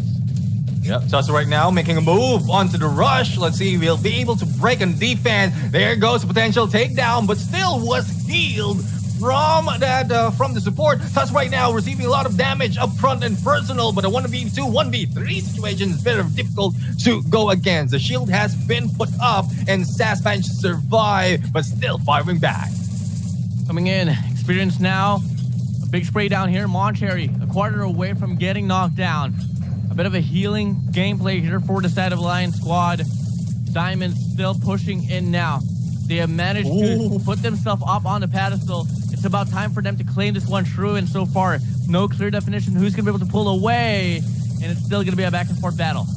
Tussa right now being hit and a takedown being done, but recovery is also applied in this fight. Sass goes down, 2 goes down for the side Experience. Make that 3, only 1 remain. And Lions Diamond really going as hard as Diamond in this battle. They grab the first point in this match. And that is Lions Diamond 1-0 in Western District. Really good respondment there for the side of the Alliance Diamond. I mean, once more, started off the game with barely any map control, but they pushed really intact as a squad, and it was enough for them to get the break to come in. But now, here we go. Alliance Diamond once more. They're going to be starting off a very early fight here up against Experience. And Yuma is about to get knocked down. Big play here for the side of Anilius. Back and forth once more, but hey, still, no knockdowns, not just yet. No knockdowns just yet, but the thing is, Experience was able to overthrow team of Alliance Diamond from that building. Here comes Moncherry trying to hide out in the corner, but will be able to get away as well. Top of this building right now is in the hands of Experience. Will they be able to control this? Have they dealt enough damage? If in case it goes in a stalemate, that would be dealt as well in the remaining 2 minutes in this game. Moncherry receive a lot of damage. Kong also recovers those damage back, but will be hit as well. Coming in, Alliance Diamonds, they do lose 1 player in the process, coming in from the very first flash. Experience still intact once more. Now it's going to be Moncherry here getting tagged up. Could be another player going down here for the set of the Alliance Diamond. But they do offer a pinch now. Lethal gets dropped. Inoya's now trailing him down, but there's going to be 3 players around the corner. Pull away, boy. All away indeed and put up the shield. Let's see if they can hit it back. Moncheri trying to fire back. Both of them has a little bit of a shield to protect them, but Shinji has received a lot of damage, and as they destroyed Healing Device, they will push back Alliance Diamond onto that corner, and there's a chance for Experience to bring them on. Kong right now has a lot on his plate, healing all his teammates, and there's still no one down. Yuma goes down though, almost, but will be recovered. 4v3 situation, now 4v4. 4v4 indeed. Making a 4v3. 4v2 for a moment and all. And still, the Alliance Diamond, they're still trying to hoggle the performance here from the side of Experience. Once more, gonna try to really support this team here. This is exactly where the support comes in. It really matters big time. And that's how, so far, the squad of Experience has been able to endure the pushes and the attack here from the side of the Alliance Diamond. Borgo right now taking a peek in the mid as they back up on the spawns. Let's see if they'll be able to go and continue this on. And let's see. Recovery has been done. It is a 4v3 situation with only 16 seconds remaining. All they have to do is buy some time. They have dealt a lot of damage, and they will be grabbing all this point. 1-1 will be scores if in case time's running out. Only 6 seconds remaining, but here comes the rest of the team. Alliance Diamond right now trying to bring it back. 2v4 situation. It is still in lead of Experience, and they grab the point this time around. Tied between these two teams. That's going to be a biter here for a set of the Alliance Diamond. They know for a fact they can't afford to lose this round because that means they will lose the whole series here up against the Alliance, up against Experience now. So, hey, we'll see coming in how this one's going to play out. Once more, they're going to be heading straight to the rooftops. And this is where chaos might begin. Chaos might begin and it might ensue. Tusk right now on the lead. They're still hiding out despite of damage as well as pressure being brought in by Experience. Tusk is the guy who is in charge of getting all those information and blocking any of the utilities being used on them. But it is a risky move, especially with the foam being thrown at him. But it still doesn't give them that much of a damage to bring them down. Moving in. 2 minutes and 18 seconds left on the clock. Got to find means to get the shots to connect. Oh. Drolan gets popped. Heads gets damaged. And overall, very defensive format here for the set of Experience. And it's just all about the pick-offs here as of the moment. Yeah, pick-offs indeed is not yet ensuing. Almost though, but Experience really having all that experience as well as that skills. Shield will be brought up. And this might be it. This might be the trigger for them. And as quickly as that Alliance Diamond has lost one of their players, a recovery is needed right now for them to bring it to 4v4. Otherwise, it will be Experience who will be getting this point overall. And no rush being done. There's no careless move being done by Experience. This is how they have been taught by Experience in the game. Yeah, a minute and 25 seconds left on the clock. And Experience here is bound to win off this series overall. Alliance Diamond, yes, for sure they get the resurrection, but the damage is not really right there. Ooh. And now the clash will come in. Experience here not holding back. Toss here up front. Inoya's now here gonna try to hold things down just a little bit. Alliance Diamond, they tried to go for the play, but looking like it's gonna be them feeling the disgrace. Toss running away for dear life, but unfortunately, it's not gonna be enough for him to put up the impact. 50 seconds left on the clock. 30 seconds left on the clock right now, and Kong almost being taken down. If Kong will go down, Tusk and the rest will be in trouble. But speaking of going down, it's only left to one player for the side of Alliance Diamond. Make it none for the side of Alliance Diamond, and Experience grabbing that win in Western District. Oh my golly, what a play. Yeah, I mean, that's going to be a wrap up here for this first quarter of the matches. And it's going to be Experience getting the win from match number 1 to match number 2. Really good call, really good play coming in for Experience. Yeah, I mean, as you saw earlier, despite of them going in for a takedown, they were still cautious. They were not careless at that point. They know when they will rush, and the moment that like they were met in between, well, they have no choice. That's what we're saying. Walang no choice. All I have to do is we are being rushed right now. We're in an advantage on a 4v3. What can we do? Just fight back. They have their support like in a safe space compared to what we've seen earlier in Alliance Diamond, where Kong is being shot at despite of Tusk being in the lead. I mean, there was a lot of good intentions right there, but unfortunately, Alliance Diamond, they really trampled for this one. And that's going to be an official L for the side of the Alliance organization. So, hey, fortunately, Space was able to pull away up against the Joke Is On Me, but for the side of Diamond, they fell down up against Experience. Yeah, the thing is, like, as we mentioned, there's still 2 chances for each team in this day. And next time that we're going to see Alliance Diamond is against YAFK, which is not yet being shown. That will be a next series that we have later on. And the next would be against XEMP, which, well, that will be the next series again. YFK and XEMP. So that's where Alliance Diamond that's the team that Alliance Diamond will be meeting. And if aggressiveness will be shown on match number 4 by both of these teams, then it will be very difficult for the Diamond team.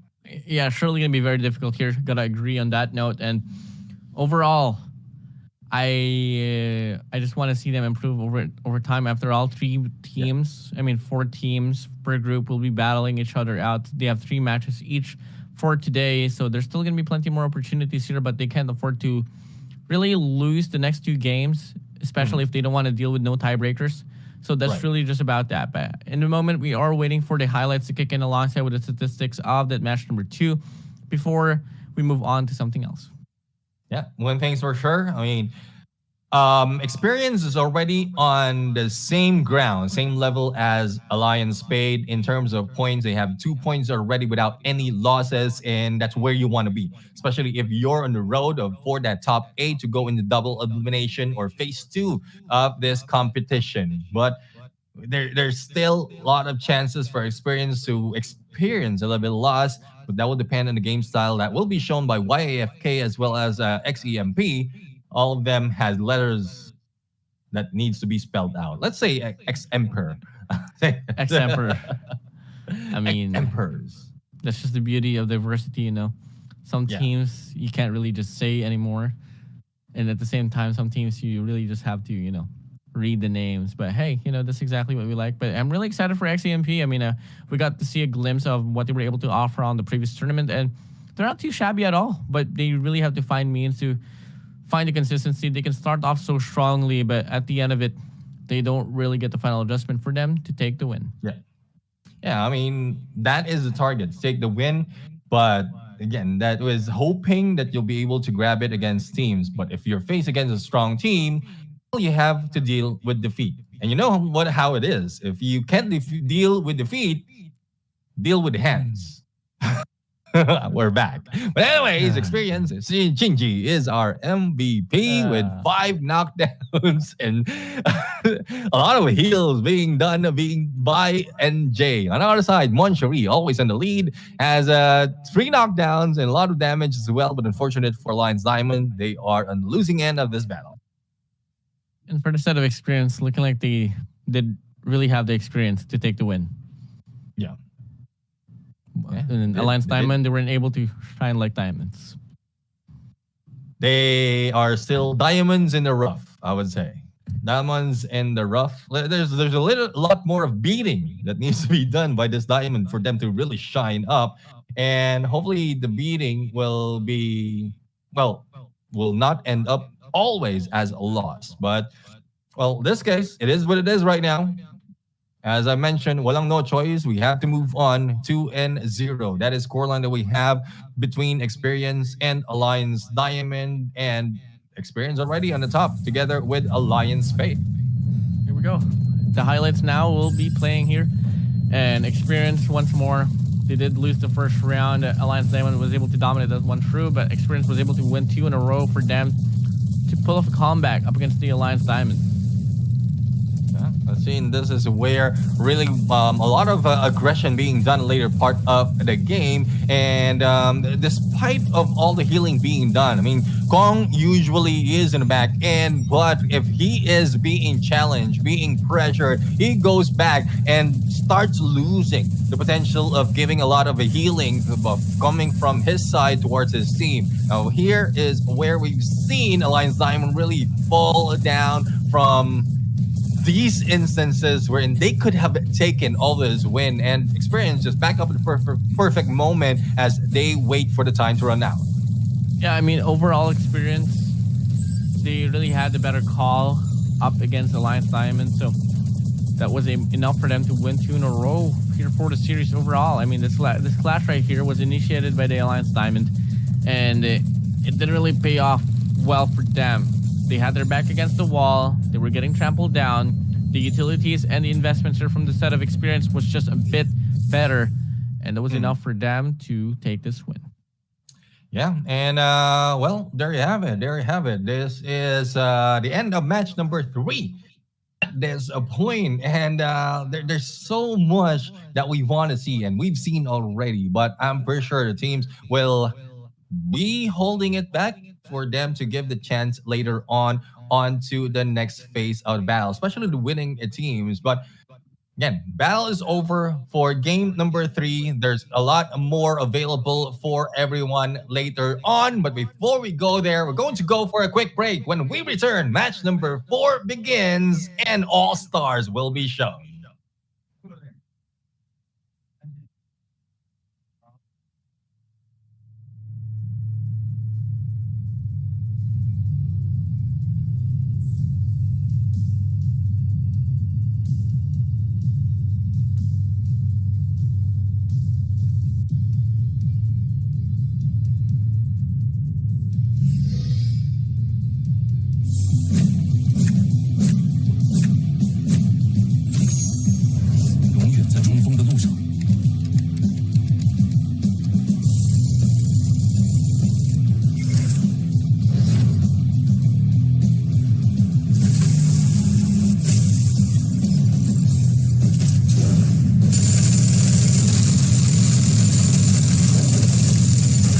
Kill，需要火力支援吗？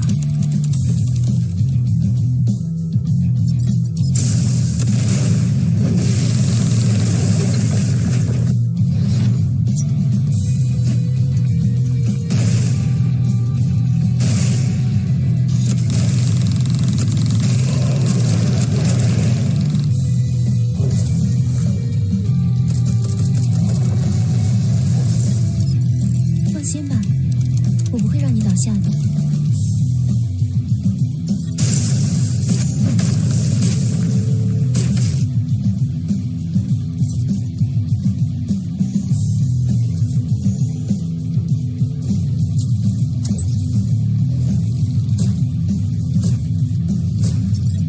冷静与耐心，铸就最致命的子弹。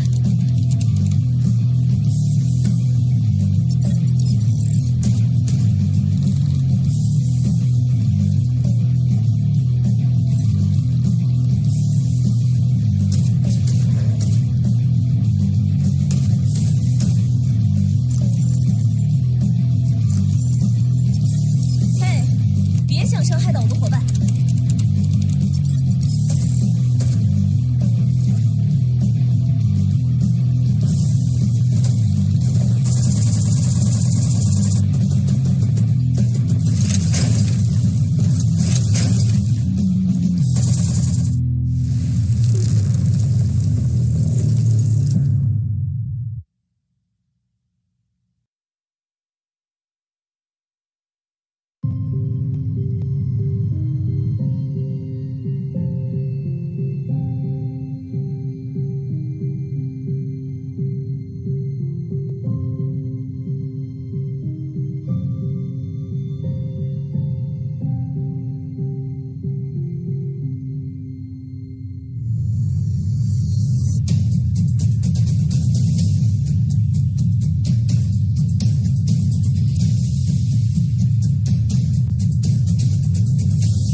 Hello, welcome everyone back to more actions here on the Undawn All-Star Tournament here. Once more on the desk, I am Enzo alongside with Neptune. And first of all, we've tackled the first quarter of the matches here for today. Three separate winners that we got it through. And so far, to run it down once more, it was the Alliance Spade that was able to take the win up against the Joke is on me. On that game number 2, was Dragon up against GRD, and Dragon was able to take the win as well. On the last and final match on the first quarter, it was the Alliance Diamond up against... I'm a very forgetful man. Experience. I'm too young to be forgetful. Experience, exactly. And it's something that I was able to experience, but I forgot about it. But hey, 3 separate winners, 3 more here before we wrap up the quarter. And guys, keep in mind, stay tuned on the broadcast because we have a gold coming up. Oh, yeah, really excited. I'm pretty sure a lot of fans out there, especially viewers out there, really want to receive this code. Not quite sure if we have a go signal ready to say the code because it depends on us right now. It will be available for you, and this is something that we would like to share. This is just one part of many. So for those of you expecting a lot more, all you have to do is stay with us. Not only that, please like and share the stream so that we get a lot of traction right now in this broadcast so that it can pop off so much and we can give a lot more. It's more of a give and take in terms of this relationship that we have in this broadcast. But Wow. I think Enzo, you have something to say for our viewers. Do I say it? Do I not say it? I don't know. I mean... Go ahead. I want to be selfish. I'm kidding. Okay. Well, guys, the first code will be including 10,000 silver, guys. The code will be All-Star 7948. You heard it right. Alpha Lima Lima Sierra Tango Alpha Romeo 7948. You'll be able to claim 10,000 silver, guys, if you guys are able to claim this code.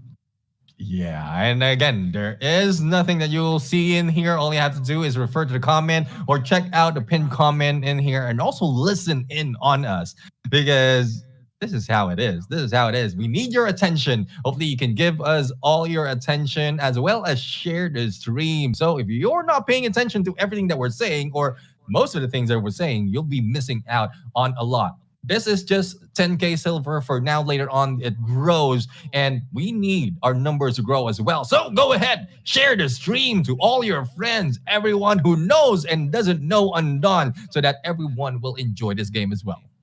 I don't know. I don't know if silver is enough for me. I kind of want to look for some Raven chests here at some point. I don't know if there's going to be any Raven chest codes here, but hey, maybe. You guys have to stay. You guys have to stay tuned if you guys want to claim yourself some Raven chest here on the line. And once more, we are saying the codes because if you all are if any of you guys are watching on a broken screen, at least you guys can hear the code, right? Yeah, Convenience. Nice point. Convenience as well. But the thing is, how will they be entering the code if they have broken screen? You have to throw me under the bus, man. No, not you. Like I was just thinking, it's my it's my curse. I think a lot, and it shows as well in my hair. I'm growing gray hair already. But to be honest, guys, for those of you who don't know, we are generations apart. Me and Enzo are generations apart, literally 2 decades. So 2 decades apart. So this is how it is. This is what brings esports the goodness that it can bring every generation in here together. Not only that, regions as well. 4 regions, 16 teams are fighting it off. We're now off to our match number 4. That will be XEMP going against YAFK. Hopefully, they are not AFK. Neptune, I got a question. Do you know how to swim? Yeah, I do. I was a competitive swimmer when I was younger age. Yeah, I guess it makes sense because you are the ancient Roman god of the sea. Mm-hmm. Yeah, I mean, I have to live up to the name. It's so silly if I'm named Neptune, Roman god of the sea, and I don't know how to swim. Irony.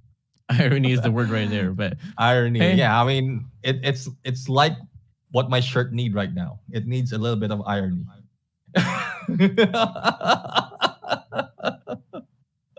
I got you this time. I got you this time again. I can't hold it back, man. Oh Oh my goodness. I mean, it's really excited right now. I'm excited to see ex-Emperors fight and also to see what YAFK has to offer this time. But again, we just have to wait a little bit, especially for fans out there. I know you're excited to see ex-Emperors. Oh, I still can't get over irony, man. But yeah, I'm really excited for YAFK and what they can offer as well alongside with X-Emperor. But at the same time, X-Emperor, they were able to prove themselves quite a lot. And I wouldn't be so surprised as well if we can get to see a much more of a revamped version with X-Emperors. YAFK, don't exactly know what to say. One thing for sure, in any day whatsoever, I'd love to see them play. Yeah, and this goes to Sean right here, and as well to Sean's neighbor. Big shout out, Sean's neighbor. This is your chance to take a shower. Power. Go ahead, Sean. Anyways, excited to see what is going to be offered by X-Emperor as well as the YAFK. We've seen like one team already being brought in by the Taiwan region. We just have to see a little bit more of better potential from YAFK. Well, the joke's on me, or the joke is on me, is like, I guess for the first round, they're just playing around. They're just putting a joke on us. Won't be surprised if they will be playing better on the next time we've seen them. But for YAFK, we love to see they pull out everything that they have in the first part in this match. Can you do it? Can you do it? Can you do it? As always, the question here, and I'm trying to research what does YAFK stand for. So, give me a moment here. I'm just gonna pull up my translator. It's the Hua Gang Yi Laugh. So I don't exactly know if that's accurate or not, but hey, if you guys know Chinese, better correct us. Yeah, correct us. We love to be corrected, especially when we say things about teams that can be proving us wrong later on. So that's one thing. That's one excitement that really brings in this job of us as commentators, as shoutcasters, because everything that we see is based on, like, everything we say is based on what we see, and as well as some assumptions based on those performances from before. But if you can prove us wrong, especially if you turn things around in the toughest spot, then that's what we love. Really, I can agree on that note. And moving over, it's gonna be the teams now here, gonna be playing soon enough. It's the gang up against X-Emperors, and once more, the only player I can read here from the set of YFK is gonna be KK himself. For the set of X-Emperors, we got Fox, Raykid, Kaser, and Crescilia. Yeah, the third player in here is Suda. The fourth player, hopefully I'm getting this right, is Xiaowei. It's too long for me to pronounce. But anyways, YFK is ready for the battle. Hopefully they're not AFK at this point. X-Emperors right here also is in a good spot. Love to see how Raykid will be able to take this battle together with Fox, Kaiser, and Crescilia. And fans out there, get ready. Bring in all your friends. Show them how this is going to turn up. Match number 4 is about to begin in a bit. Yeah, shout out to my friend watching on the broadcast while he's literally just, across me here supporting me. But yeah, that is exactly the support that we love to see for Rondon. And they're getting inspired to play this game. So, hey, if you want to play a competitive scene, you better stay tuned. You better observe how these teams play this one through. As we get to see the starter here for this first round, YFK and X-Emperor is about to go at it. Yeah, let's see. Raykid being spotted right now, and also putting a lot of damage against the team of YFK. Again, this part of the game is often slow because they don't want to risk anything, especially with damage right there, because it's a game changer. If you are a team receiving a lot of damage, even without a point, even without a takedown, that it will be your loss. So they need to be cautious right now. Raykid once again being hit, but firing back. Firing back indeed. So far, YFK once more gonna try to hold their grounds here from the backside, not really entering into the vicinity on the middle side, not just yet. Playing off pick-offs. X-Emperors, on the contrary, they are just waiting for the push to come in, but at the same time, it's really not looking to be a good case here for them. Resurrection comes in, still going to be a 4v4, a minute and 40 seconds left on the clock. Minute 40 seconds, that is the time they need to play it out. And damage being received right now. AA being recovered as well. And it's a good thing. Backup is on, support is here. But one thing that will be worrisome is in case they rush in. And there you go. X-Emperors right now is rushing in onto the flank. They need to back off a little bit. Only one corner. And they have the position of YAFK. Question is, how will they approach them? Really nice here for the set of YFK that they have a player on the tablet. So it's going to be a much more of a stronger statement if they can pull away. After all, we had this whole debate, which one is better, mobile gamers or PC gamers. So, hey, if YFK can push through with this one, then it might be the first step to prove this statement. Let's see if they can prove this statement. A little bit of utilities being used right now. And damage as well. They didn't back off. A bit of flames that will stopping them, as well as a shield. They pull out their own shield, and a rotation will be done. Distraction being done as well against YAFK, and they might not be expecting the knockdown being put on them, but recovery is as quickly as that. Hit onto K right there on the corner, and they will be backing off. Backing off indeed. 20 seconds left on the clock. Still no knockdowns here, convincingly. But now it's going to be 4-3 now. Taiwan, YFK falling down. The fire is burning hot. 4-2, 2-3. Game's all on reverse. But X-Emperors looking like they are about to win this one through. Only a second left on the clock. 2v2. Who's going to be able to win? Is it going to be... YFK? No, YFK? Not quite sure. It was YFK right there who grab that point. Damage is what they've dealt. And I mentioned that. Not quite sure how much truth is coming out from my mouth. There were quite tight in terms of takedown, but it will depend on the damage. Now, as you can see, there's a huge flank being done right now, but they have been spotted by X-Emperors. And YFK right now has a good chance to go for backstab, as we have Kaiser as well as Ray Kid in the mid. Coming in once more. Mid-map control here for the set of X-Emperors. Kaiser here alongside with his squad will be surrounding the vicinity, but at the same time, Taiwan, YFK, they try to make the play, but they get ganged up. They get pushed away now, and they go for a reset. Let's see if the reset will be favoring them. And there goes a little bit of jiggle. But they will not be wiggling out of this that easily. Raykid right now is Raikyo is a little bit aggressive as well as tactical in this game. They just need to go in onto the other side to get their backstab on full gear. Moving in once more. Big play is going to try to get cut down here. But X-Emperors, they're not really feeling the groove here as of the moment. They're getting trampled down here over and over again. Whoa. But hey, good respondment here for the side of YFK. They do get one player. X-Emperors as well. 3v3 situation. Make it a 2v3 now.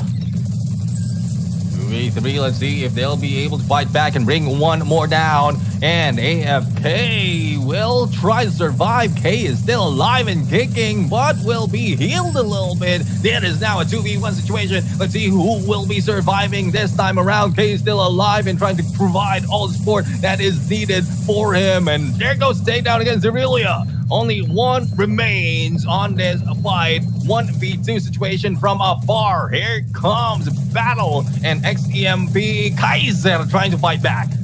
They provided the gunfights, but at the end they get divided now. And Taiwan, they fall. And they lose the matchup here up against X-Emperors on that match number 1.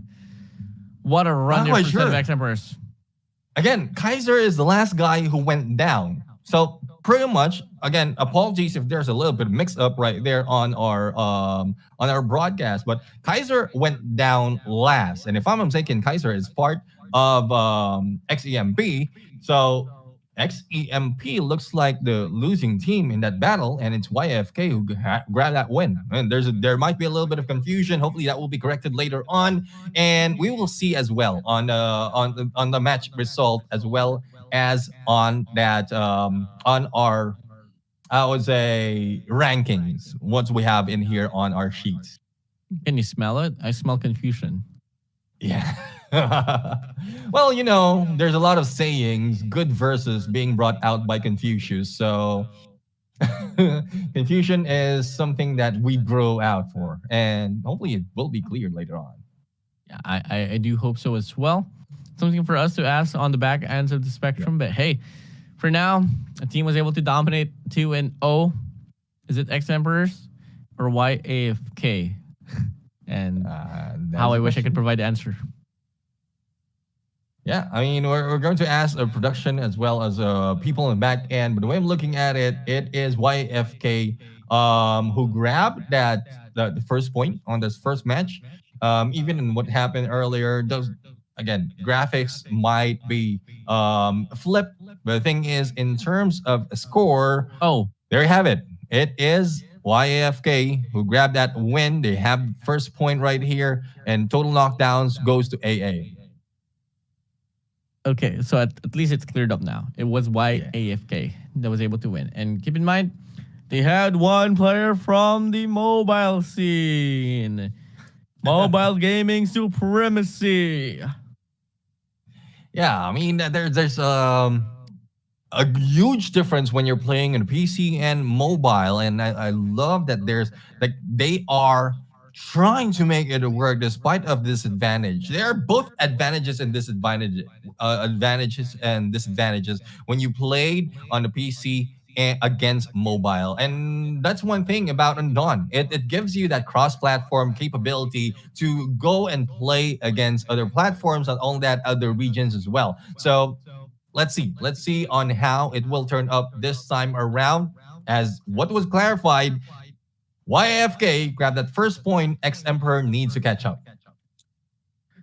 Can they do it? I mean, this was the struggle that X Emperors faced during their last run for the last run of the event, and unfortunately, as much as I want to root for the Filipinos here, they are not really showing up in the tactical side of the spectrum. I mean, they're really good in regards to gunfights, but at the same time, you can't really do much if the supporting end of your opposition is just too good. Yeah, definitely. I mean, if that's too good, despite of like the prestige and recognition coming from the region itself, I'm pretty sure a lot of fans out there just need to make sure that you can adjust your game style depending on your enemies. And from what we've seen, like, there's a huge difference from what we've seen from the early parts of this game, and it's just that they need to like stick together, probably like find a good or a better approach into each rotation, because they're not rushing into mid. They're just waiting for them to receive a lot of damage, and then towards the end, when YFK is confident enough to go for the rush, that's where they go down. But Western District, this is our round number 2 for this battle of YFK against X Emperors. Let's go. Here we go. First gunshots here will be the connection coming in from the set of X Emperors. Sniper in play. Could get a heady, but instead gets the body shot instead.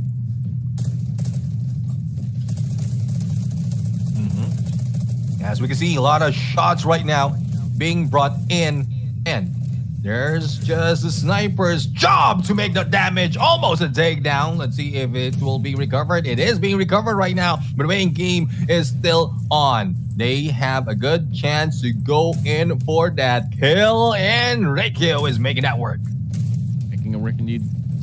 207 will be the time here for this very game. So far, the battle of the range here will be offered by the side of both teams. But YFK, one player here, going to be up front. Going to be able to tag a few as well, but, with the DPS not being good enough, they got to find a way to double team at least one player for them to get the secure for the kills. But the sniper finds the connection to the head. Second shot is no good, but the third shot will be. Yeah, third shot. As long as you have a good shot, then that will work for you. A little bit of recovery needed for both sides, especially for Xbox, who received a lot of damage trying to tank in out. And there goes the hit There goes the takedown against YAFK. Backstab against AA right now makes it 2 down already. Reikio taking the lead, and a little bit of help right now from the back ends as they rush in. 3v4 situation as the recovery will be done for X-Emperors, but no, they are losing side. They are the ones going down one at a time, and with this push by YAFK, another point will be grabbed. Another point, another run, another day, another dollar for the side of YFK. And X-Emperors, it's not looking good for them. Round number 2, redemption time. Can't afford to lose another one. It's going to be them going down, possibly 0-2 on the scoreline. Not quite sure. I mean, not quite sure what's happening right now for X-Emperors. They have a good chance. They are showing a lot of potential right here, but they're losing all those gunfights, especially when everyone is getting up close. So they need to get that distance, especially as Reikio is on the snipe. And Snipers doesn't have that much of, I would say, potential in terms of close range battle. 3v situation as quickly as that. X-Emperors right now being chased down. And it is left to one player for the team of X-Emperor. And they just need to find them out. KK right now was brought in and brought down by Reikio, but here comes the rush. 1v3 situation. Where will you run? Yeah, I can't help but compare the support discrepancy here for the side of the X-Emperors. But at the same time, this man right here, Reikio, is doing the heavy work. He gets tagged off. He's gonna go for a heal up. Gonna go for the challenge now on the melee. Playing behind the crate, but it's not gonna be enough. And YAFK says hooray. Says hooray indeed. There's only a hep for them. All they have to do is just go and pack up because they grabbed 2 points against X-Emperors. And, well, that is something else. We asked for YFK, teams from Taiwan, to really bring in the game. And they did offer us a game. X-Emperors, on the other hand, as you mentioned, consistency was lost in there. From the beginning of the game, they have a lot of aggression, especially with the damage being brought in by Reikio. But towards the end, that is being lost once aggression has been brought in by YAFK. It was overall a very enjoyable game there that YFK was able to offer. X-Emperors had a lot of expectation, but it didn't really live up to it. So that's going to be one of their games said and done. They go down negative 0-2. They still have 2 more games to prove themselves worthy. Yeah. And the question is, can they actually take the name away from their opposition? Yeah, I'll have to find out. I mean, there's a couple more of matches for X-Emperors right here, but YFK, they already grabbed one of the series in this game, and they are together with Experience as well as Alliance Spade in terms of the scoreline. All of them as a perfect match in this group stages for the initial that they have, and we'll have to find out if they will be taking any L's in this matchup. But speaking of match, we're back to having The Joke Is On Me this time around facing the Wrath of the Dragons. Okay, now we all know how strong the Dragons can be. The Joke Is On Me has been pretty questionable. We haven't really figured out if they were really joking around or are they really serious about the game. But you know, their action so far has been questionable, especially on that round number 2 on the western side, Western District. So hey, coming in, wait, was it the Western District? But you know, regardless, it was one of the maps. Yeah, Western District. Yep. Regardless, it was pretty questionable. So I don't know what to feel. I know for a fact Dragons are really cohesive. They were able to burn down their opposition earlier. So, hey, that's really that. Yeah, that's really that. I mean, there's not so much that we can do right there, but it will depend. It will depend. If there are any cards being held at by The Joke's On Me, this is their chance to pull it out and show it against Dragons. They might be strong. We've seen how YFK is from that early match. I mean, The Joke Is On Me will not be here if they don't have that accuracy. We don't have that mechanical skills in this gameplay. Probably they were just giving out a few of those unorthodox gameplay just to throw us off, and then later on they just show up in this game. Again, 2 more matches for the Joke's on Me, and this time it's against Dragon, later on against GRD, and then the same goes for everyone in this day for the group, for all the groups who's playing. So it's Group A and B for today, if I'm not mistaken, Enzo. Yeah, I mean, Group A and Group B will be playing today, and also D and C for tomorrow. So better stay tuned once more. There, half of the composition will not be playing for today, but will be playing tomorrow. Same format, still gonna be best of 3, purely Annihilation. So coming in, I don't exactly know. I mean, I really love Annihilation, but at the same time, I do miss myself some, Domination. Yeah, I mean, Annihilation is more of really taking down the enemies, tactical.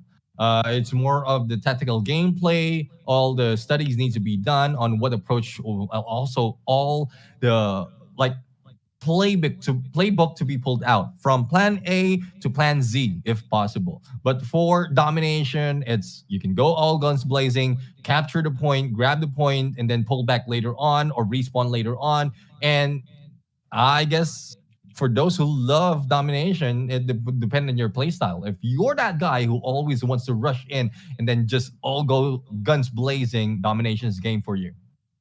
It's really, I mean, it really lives up to the name. I mean, overall, every game mode actually has been living up to the name. Domination, Annihilation. There has been a lot of Annihilation. There was a lot of Domination and Domination. What's next? Abomination? Well, we've seen, abominations or aberration in the PvE. So it's already there. Again, Undone has it all. Yeah, Undone has it all. They have it all for you. I know it's I know it's coming from a different brand in the Philippines, but they have it all for you. Undone. So, for those of you not watching, if you're not here, andun ka. So, andun ka. Andun ka, saan ka? Saan ka? Andun ka. No, I mean, you need to be here. Share or like and share the stream right now. So, for those who are andun, mapunta sila dito, or they will be brought here. Neptune, I don't exactly know how your brain works sometimes, but one thing for sure is that you are really spontaneous. But now here we go, moving over to the highlights of the game. It was really just all about the run here for the set of Wave. Okay, they showed up pretty dominantly. They were able to hold on to pretty much every momentum that was offered to them. And that's exactly how they were able to pull away up against X Emperors. And even in this match, when we thought that X Emperors has a good chance of taking the win, they still lose the battle. And I love how the healing is being done. Final moment, Reikio trying to survive on that 1v3 or that was a potential 1v2 if he was able to go for the takedown. The thing is, all is against him. There's not so much that he can do. Thus, he just had to hide out in the corner and lose that match. I mean, it was a really good recovery for him for a moment. He was able to isolate 2 players, but a 1v2 was still too much for him to deal with. If only he had faster recovery in regards to the health count. Till then, it would have been a better look for him. But at the same time, if you want good life, if you want good health, you need to have a good support in your squad. Yeah, definitely. I mean, that's one thing. Support. We've seen that and pointed out earlier how important it is for the support. Even recovery will be done quickly. Even heal up will be done quickly. It seems like your team will be indestructible if you have a good support on you. And the distance might be far, might be near, but as long as you're jiving with your teammates in terms of movement as well as communication, you'll be able to push through and manage to heal up your teammates. Something about the way that teams has been winning off those clashes was really all about the support. If a player falls down, fortunately, there's a support around the corner that will be able to get the resurrection. That's how teams has been able to endure a lot of clashes, all because of those supports. So if the players or the teams that can't get really better supports for their squads, then it might just be them pretty much doomed out here for this competition. Yeah, I mean, that's one thing. Roles are important for a reason, and it's there for a reason as well. So it's just so happened the sport has greater on his shoulders, it just doesn't show that much. Most of what we've seen are those rushers, the snipers, but sport underrated.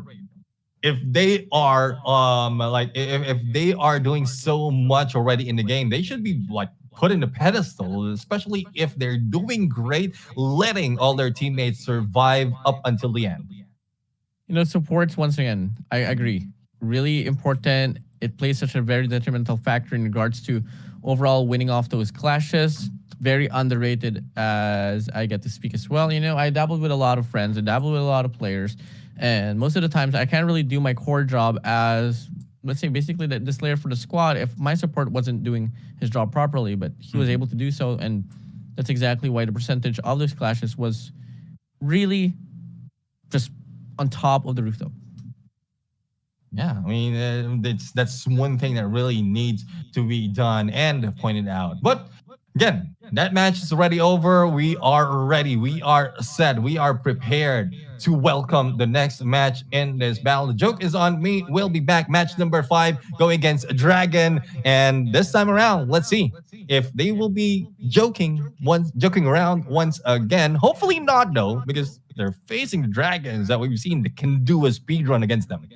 Yeah, the players to watch out for here for the set of Dragon is honestly going to be Tiger Yep and Nops himself, or Nops Z, because they just was able to control their squad big time. Leading the Crusade up against their opposition was no problem for them, especially Nops. The guy has no hesitation at all.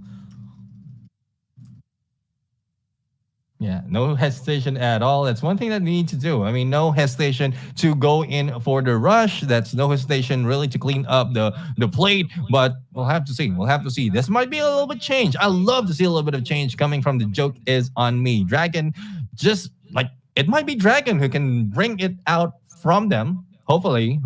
Otherwise, it'll be another game that can bring smiles, if not laugh, to our not only casters but also the viewers. Yeah, here we go. Will there still be laughing here at all, or are we going to be able to see more of a serious take here for the joke is on me? Dragon is going to be their opposition here as we are about to start off this first round. Yeah, first round right now as we are back in the Central Shopping Mall. There's just so much of things in store for us. Dragon right now is already in the middle, and this is where they usually spend their time looking for the enemies. For the side of the jokes on me, they always clump up into one space. They are always into the one space and also trying to go in for the covers before they pop off. But speaking of pop off, there you go. Bullets and heads are starting to pop off. A little bit of damage, a lot of damage being taken by the jokes on me. Begin Dragon so far, they are on the middle side. They do go for a spray down, big damage coming in. Tiger Yep is going to be the one inflicting the damage here. They tried to slide in from the backside. 3 of their players now here on the corner.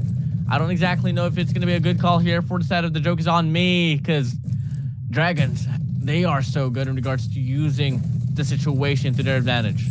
Oh, first knockdown into the game right now. Let's see if a recovery will be done. It has been done. Nope. No recovery will be happening right now. There's not so much time. The joke is on me. Will try to go and reel them in. And will they be able to pay back? Nope. No takedown will be done right now, despite of the rush being done by one of the players. Back turn against the Dragon, and that is one huge mistake. Dragon right now putting all their breath in this fight and burning them alive. Yeah, this is looking to be a very fast game, honestly.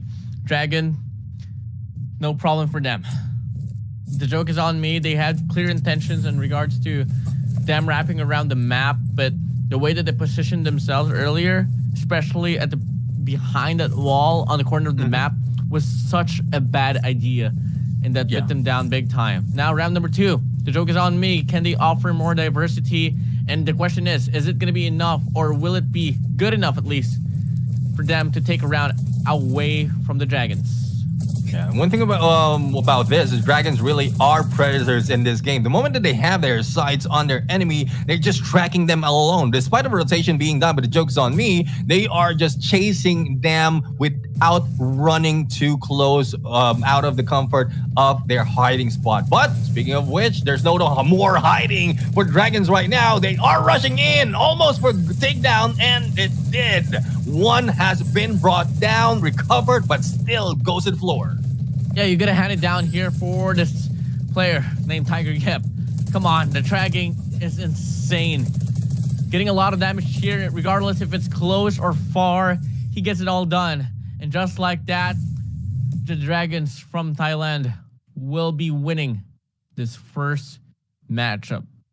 Yeah, I mean, it's not the speed run that we were expecting from the Dragon, but it's quite faster compared to what we've seen in the earlier fights that they have on Central Shopping Mall. But Western District, this is where it gets me excited. Special Dragon is in play. This is where they went in for speed run.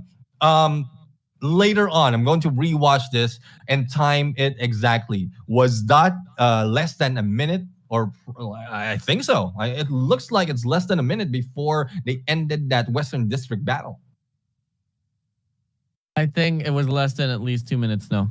Confidently, less than 2 minutes. Yeah. So we'll see if anyone can break that record, or can they just break their own record? That might just be the problem here for the set of Dragons, because that was just so fast. Definitely, right? Again, dragons still putting all their claws and their teeth, their fangs against their enemies. This time, the joke is on me. We'll need to bring in a lot more. Well, the joke is on them. they're the one not winning. I mean, for me, win or lose, we're still doing our job, still getting paid. So there's no joke here. But the thing is, I have plenty of jokes in store for everyone, especially for Enzo right here. I know Enzo loves my jokes. But going back to the match result, Tiger Yep, MVP, 4 knockdowns, the same as a T9 with 39,000 in damage. Tiger Yep, once more, just pulling away this one. T9, this time around, is going to be able to get a lot of kills. 4 and 4 here for Tiger Yap, accumulating overall 10 kills here for the side of Dragon, while the joke is on me will not be able to get anything at all. Yeah, none at all in terms of knockdown. It's very difficult for them to make it. All they're working on is rotation, but not so much on a tactical approach on how they can beat down the enemies, not even damage or... Well, yeah, they are putting some effort in terms of damage, but there's no follow through coming from the rest of the team. If one player peeks out from Joke is on me against, say, Tiger Yep, they don't go in for the follow-up until such time that they're being pushed back to the spawns, or probably in one corner, and it's all done and dusted. Yeah, the map control, or the way that the Dragons has been able to manipulate the positioning here for the joke is on me is such a hard thing to counter now. So it's going to mean quite a lot for the joke is on me for them to retaliate, especially when we move over to Western District, because coming in from that first match that we got to see with Dragons is that the experience is really on for them. They were able to just mitigate the force as quickly as it was as easy as wearing Velcro shoes, bro. It's easy as wearing Velcro shoes. Thing is, I can't remember the experience of wearing Velcro shoes. Most of it, like I had the laces and all. But anyways, let's see if how this will work this time around. Again, Central Shopping Mall, that is the slowest that we've seen.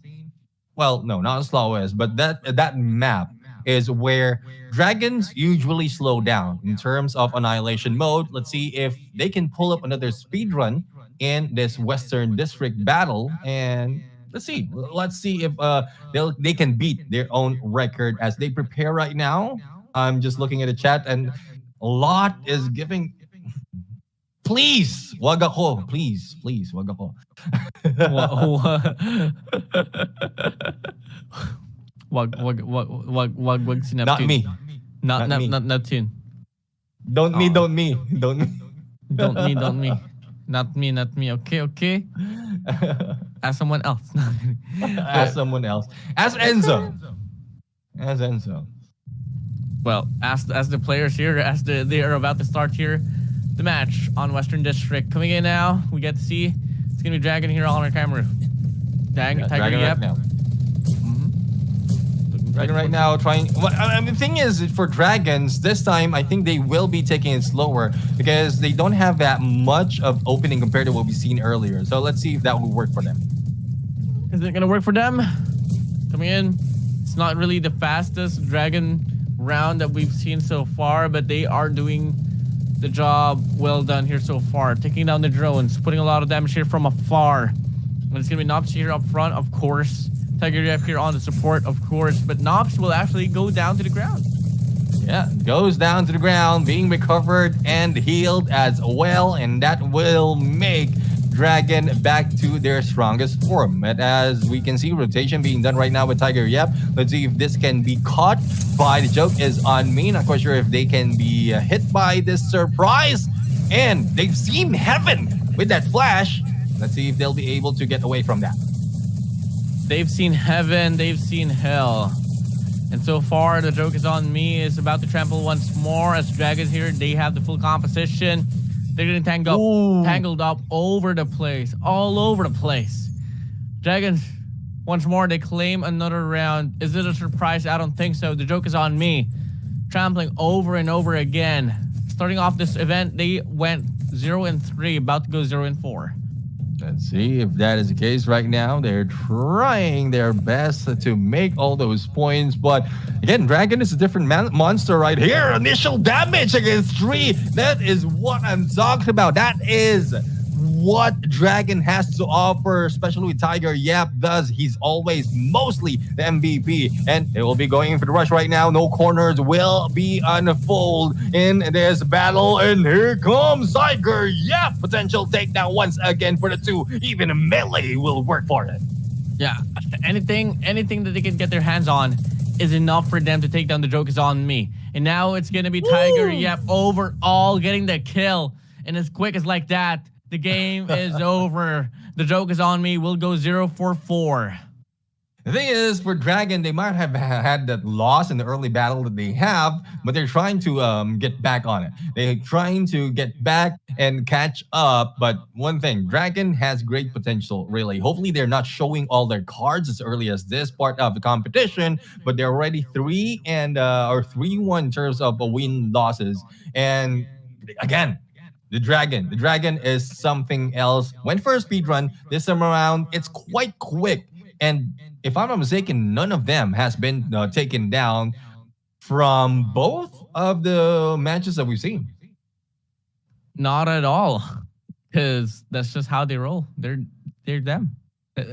That's how strong they are into this competition. Now, you know, it's safe to say that Annihilation is truly the forte here for the set of Dragon. I want to see how they play in Domination, but unfortunately, it's not something that I will get to experience. Well, the thing is, it will be happening on our phase 2 and phase 3. So right now, we're only looking at best out of 3 for Annihilation mode. But later on, best out of 5 in combination of Annihilation and Domination. That will be for the phase 2 or the double elimination battle. And then once we get into the grand finals, that will be best of 7, a turnaround of Annihilation as well as Domination once again, which Domination is something that we might see Tiger really brings a lot more, because it's always in there in a rush, always in there in the battlefield trying to deal as much damage as he could. Yeah, it could be Tiger Yap or it could be Nopsy here for the set of Dragon. Regardless, it was something that they were just able to make the most out of. So, hey, elimination's not a problem as well, especially if it's going to come to Domination. As we can see the match result right now, Tiger once again MVP, 5 knockdowns and 53k on the damage, plus a lot of heals as well that has been done, but not so much for side of the joke is on me. Though 1 knockdown has been done on them, so well, I stand corrected. They did have 1 being taken out against Dragon, but still, Dragon ends up victorious, and they will not be fossilized just yet. Not just yet. I mean, whew. Tiger Yap 5 knockdowns for him. T9 on 2. Nopsy on 1. Hey you on 0. And for the squad of Joker, the joke is on me. Only the MVP will be able to get a knockdown into this match. Yeah, and not so much really to show for the jokes on me, making it worried. Though they still have, or the region itself still have one representative YFK that really has done damage against XEMP earlier. So at least one from them is doing quite well in the set of groups for day number 1. But here comes a match replay or the highlights from the previous game that we've seen against the Joke is on me and the Dragons. I mean, overall, the push this year for the set of Dragons was so cohesive to the point that the joke is on me wasn't able to get anything away from the Dragons of Thailand. And overall, Dragon Yap, a bit of a showcase on how well is his tracking, was really the biggest factor right there on the match number 1. Yeah, and biggest factor indeed is how the Dragons can end up going against a battle, especially with Target Yep and Nopsy being the headliner in this match. But there you have it. We have another match done and dusted. It's already over as quickly as that. Well, again, as much as we want to fight going against the other teams, it is good that we're ending battle early as well, because it gives us more chance to see how the combination of matchup will end up before the end of this day. I don't exactly know. But something about the whole run here, of course, is that, we've done the joke is on me and the Dragons. It's now going to be the Alliance Spade up against GRD. And I'm not so certain how to feel about GRD, because the Alliance Spade was able to dominate a lot in regards to the run between them and the joke is on me. But at the same time, the joke is on me. They haven't been able to perform well, so I don't think it's going to be a fair engagement here for GRD as they went against Dragons on the match number 2. Yeah, I mean, if we're going to go for a comparison, Alliance Spade, well, went against a team who's not as strong as the Dragons. And GRD went against the Dragons, and it's evident even for the 2 matches that they played on, like they have shown a lot of potential, much potential for them to move in on phase 2. So GRD, because it's so close between them and the Dragon earlier, if I'm not mistaken, it was a little bit close for them, but GRD needs to bring a lot more, probably a little bit more of what we've seen from experience, or probably YFK if they're tuning in to broadcast. Speaking of tuning in, for those of you watching right now, please like and share the stream so that a lot more will be tuning in. And also, rewards are up for grabs later once we give you the code. Again, it's coming from us. We're going to spell it out or say it out loud, and just check out the comment section right there if it's available there. But the task is on us. Surely going to be the case right there. And once more, guys, I don't know if I'm allowed to recall the code, but hey, I'm just going to be sneaky and deal with the consequences if I'm not allowed to, guys. But hey, make sure to claim All-Star 7948. The price is 10K silver, guys. Yeah, Don't let that is... Thank you. That's like you're whispering as if production is not hearing you, but they can. I'm whispering. That's the purpose of whispering, Neptune. Do you know what whisper is? It's the point. For the point is that people can't hear you. Well, what is the same between a dragon and whisper? What? Something that spreads out. It's the wings. Dragons has wings.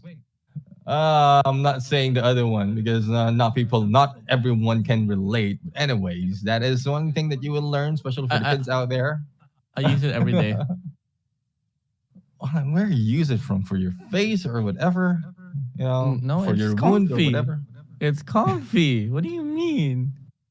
We're not saying out loud. Anyways, for those of you who are in here, again, a lot of jokes, a lot of fun, a lot of battle will be happening. Hopefully, a lot of support will be coming from you guys as well, because we really need all the support right here. Because as you can see, Undone is growing. We started off with just like show matches, and just to showcase everything that is being offered on a PvP level. And then we have a PvP and PvE, and then we have this regional battle, the Undawn All-Stars, wherein we're already crossing borders. What more will happen if we have all your support? So please like and share the stream and let everyone know that Undawn All-Stars is happening.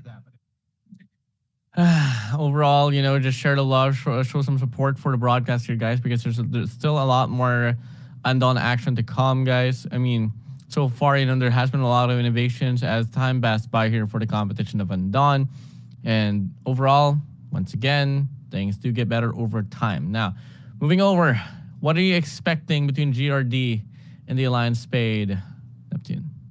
Well, Alliance Spade, we've seen a lot of potential coming from them. And if we base it on past matches, they might be quite equal to each other. Unless GRD moves up compared to what we've seen them played earlier, but they played against the Dragon. So GRD might be able to bring in a lot more in this fight. But again, for those losing and winning, there's different motivations coming from either situation. So just have to find out and watch the game. Yeah, overall, you just have to just stay tuned, watch for the actions to pan out. No matter what kind of predictions you want to put up, hey, be it.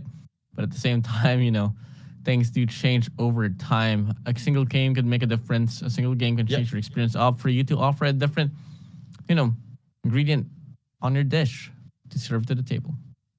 Yeah, let's bring in a lot of seasonings here as well. Yes, a little bit of spice will be good and everything nice. So again, as we wait for the battle, just to set the expectation, the next match would be GRD going against Alliance Spade. There's still questions on what will be brought in by this game, but Alliance Spade with Parlix, Usei, Jemmy, and Vol right here going against GRD, Luffy, Enryu, Sue, and Soja. And for the side of just overall these various squads, GRD, they know exactly how to play well, but they're not just, they haven't been able to really get the final adjustment for them to take the win. So let's see who's going to be able to get this one through. Alliance Spade, they were able to claim the win up against the Joke Is On Me in a 2-0 manner. So GRD, they need this one badly for them to at least rise up to the scoreboard. Yeah, I mean, like they are on a different side of the spectrum right now. One on a 2-0 on a win-loss ratio, other one on they were on a 0-1-2, if I'm mistaken, if not a 1-2. So GRD really has a lot more at store in this battle because they've already received that L in this day. But again, this is a chance for them for redemption. But spades, you know how it is. Once you have that ace of spades, you might be winning the game. Definitely, man. It's all about playing the cards right. As of now, we are about to start off the first round here on match number 5. And here we go. Moving over. We are seeing the engagement here happening here quickly. And it's going to be GRD so far getting most of the damage. Yeah, most of the damage being brought in. Let's see if they can continue this on. And Hussein right here, Mang Hussein. And spotting one the corner as they picks in. That is what we love to see. Anticipation to its finest to really deal those damage. And you might not be able to get that knockdown and grab that point, but as long as you have increase in damaging or you get a lot of damage dealt onto the enemy, this might be your winning game. 2 minutes remaining for this first match between these two teams. Let's see who's going to bring it on. Bit of a correction here. This is match number 6, so it's going to be 2 quarters said and done right after this. But at the same time, might take a bit of time as GRD and the Alliance Spade is taking their time here, finding means to break through out from this very situation. Hussein so far, he is close up against GRD. He's not really finding the read nut right now. And he does go for the initiation. Trigger doesn't exist for him, but it does break the armor of Enryu. And Ryu really is questioning that position. Hopefully a heal up will be done, but there you go. Jose will be fired back by Enryu. Now let's see if they can take this advantage. Not so much a follow-up and surprise it from above to below. But he needs back up. A little bit of healing being done by the support. And now a minute and 5 seconds left on the clock to be played with. GRD in the Lion Spade hasn't gotten a knockdown, not just yet.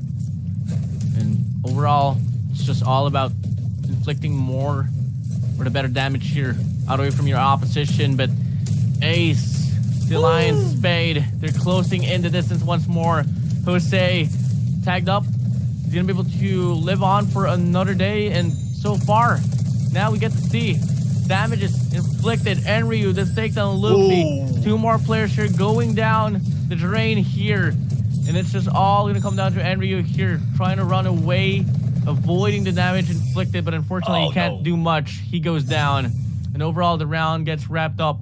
It's gonna be overall the Lion Spade claiming the first round.